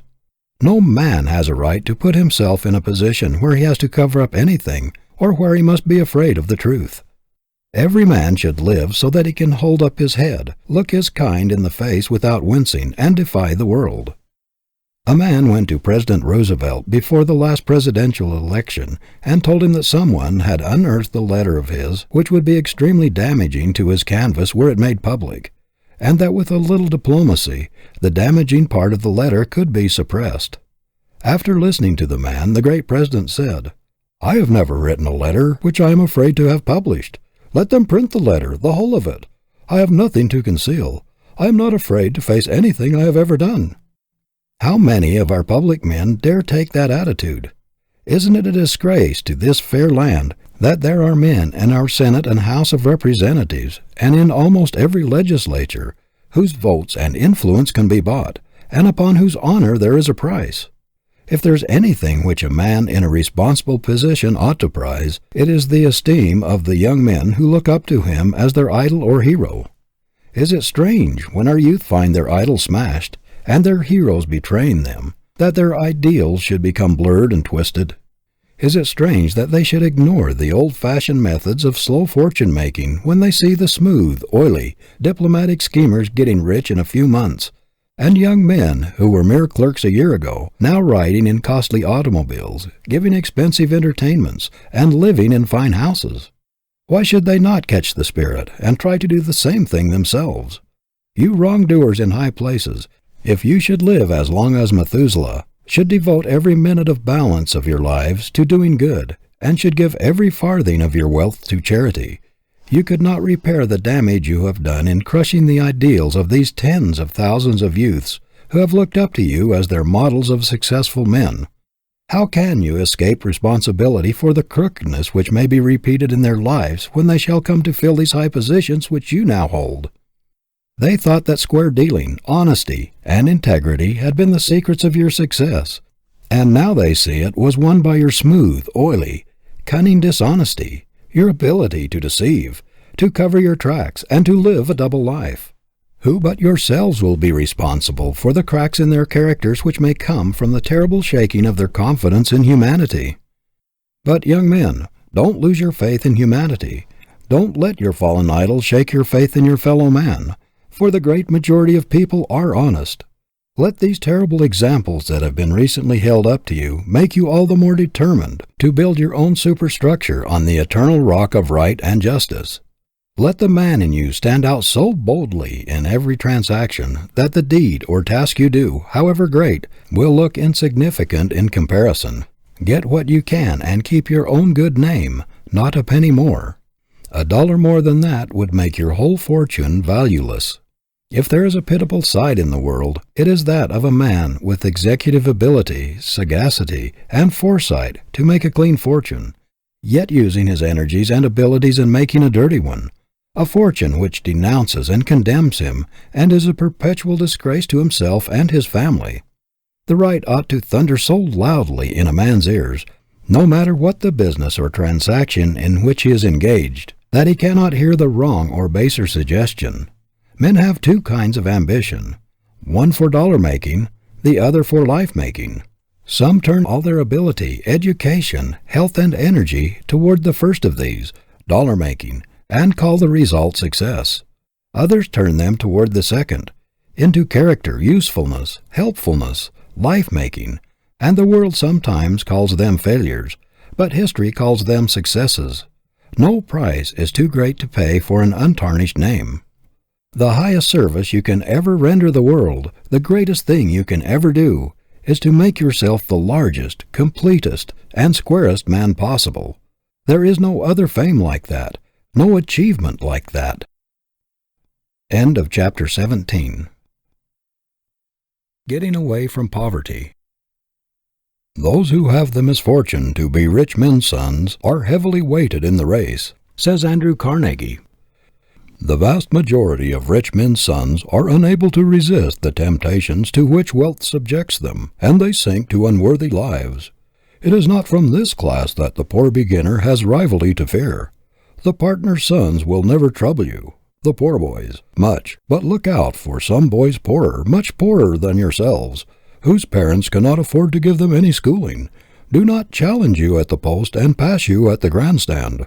Look out for the boy who has to plunge into work directly from the common school, and who begins by sweeping out the office. He is the probable dark horse that will take all the money and win all the applause. The struggle to get away from poverty has been a great man-developer. Had every human being been born with a silver spoon in his mouth, had there been no necessity put upon him to work, the race would still be in its infancy. Had everybody in this country been born wealthy, ours would be one of the dark ages. The vast resources of our land would be undeveloped. The gold would still be in the mines, and our great cities would still be in the forest and the quarry. Civilization owes more to the perpetual struggle of man to get away from poverty than to anything else. We are so constituted that we make our greatest efforts and do our best work while struggling to attain that for which the heart longs. It is practically impossible for most people to make their utmost exertions without imperative necessity for it. It is the constant necessity to improve his condition that has urged man onward and developed the stamina and sterling character of the whole race. History abounds in stories of failures of men who started with wealth, and on the other hand, it is illuminated with examples of those who owe everything to the spur of necessity. A glance at the history of our own country will show that the vast majority of our successful men in every field were poor boys at the start. Benjamin Franklin, Alexander Hamilton, Andrew Jackson, Henry Clay, Daniel Webster, Abraham Lincoln, Horace Mann, George Peabody, Ulysses S. Grant, James A. Garfield, to mention but a few of the great names of past generations, rose to distinction from an iron environment and direst poverty. Our most useful and successful men of today have also been involved from the school of want and stern necessity. Our great merchants, railroad presidents, university presidents and professors, inventors, scientists, manufacturers, statesmen, men in every line of human activity have for the most part been pushed forward by the goad of necessity and led onward by the desire to make the most of themselves. A youth born and bred in the midst of luxury, who has always leaned upon others, who has never been obliged to fight his way up to his own loaf, and who has been coddled from his infancy, rarely develops great stamina or staying power. He is like the weak sapling in the forest compared with the giant oak which has fought every inch of its way up from the acorn by struggling with storms and tempests. Power is the result of force overcome. The giant is made strong in wrestling with difficulties. It is impossible for one who does not have to struggle and to fight obstacles to develop fiber or stamina. To live without trial is to die but half a man. Strength of character is a thing which must be wrung out of obstacles overcome. Life is a great gymnasium, and no man who sits in a chair and watches the parallel bars and other apparatus ever develops muscles or endurance. A father, by exercising for his son while he sits down, will never develop his muscle. The son will be a weakling until he uses the dumbbells and pulley weights himself. How many fathers try to do the exercises for their boys, while they sit on soft benches or easy chairs, watching the process? And still those fathers wonder that their boys come out of the gymnasium weak, with as soft and flabby muscles as they had when they entered. Isn't it strange that so many successful men who take pride in having made themselves, and consider it the most fortunate thing in the world that they were thrown upon their own resources, and were obliged to develop their independence and stamina and self-reliance, should work so hard to keep their children from having the same experience? Isn't it strange that they should provide crutches so that it will be all the more difficult for them to walk alone? that they should take away the strongest possible motive for development of power by making it unnecessary for them to strive, by providing for every want and guarding them on all sides by wealth. A famous artist, who was asked if he thought a young man who was studying with him would make a great painter, replied, "No, never. He has an income of £6,000 a year." This artist knew how the great struggle against thwarting difficulties brings out power, and how hard it is to develop a strong, manly fiber in the sunshine of wealth. How many young immigrants have come to this country uneducated, ignorant of our language, friendless and penniless, and yet have risen to positions of distinction and wealth, putting to shame tens of thousands of native-born youths who possessed every advantage of wealth, education, and opportunity, but who have never been heard from. I have in mind a young man of this class who came to this country a comparatively short time ago, but who has already risen to a very important position wholly unaided. He is a remarkable example of a self-educated, self-trained, self-disciplined man, and in the persistent process of his development he has evolved a very strong, positive, aggressive character. He has brought out his latent powers and strengthened his weaker faculties. He has pruned out of his mentality and habits those things which would embarrass and hinder his progress, and has gained such a strong momentum that there seems to be scarcely any limits to what he is likely to become. His is an inspiring example of the possibilities of manhood in America, one which explodes all excuses of the poor boy and girl who think they have absolutely no chance to get up in the world.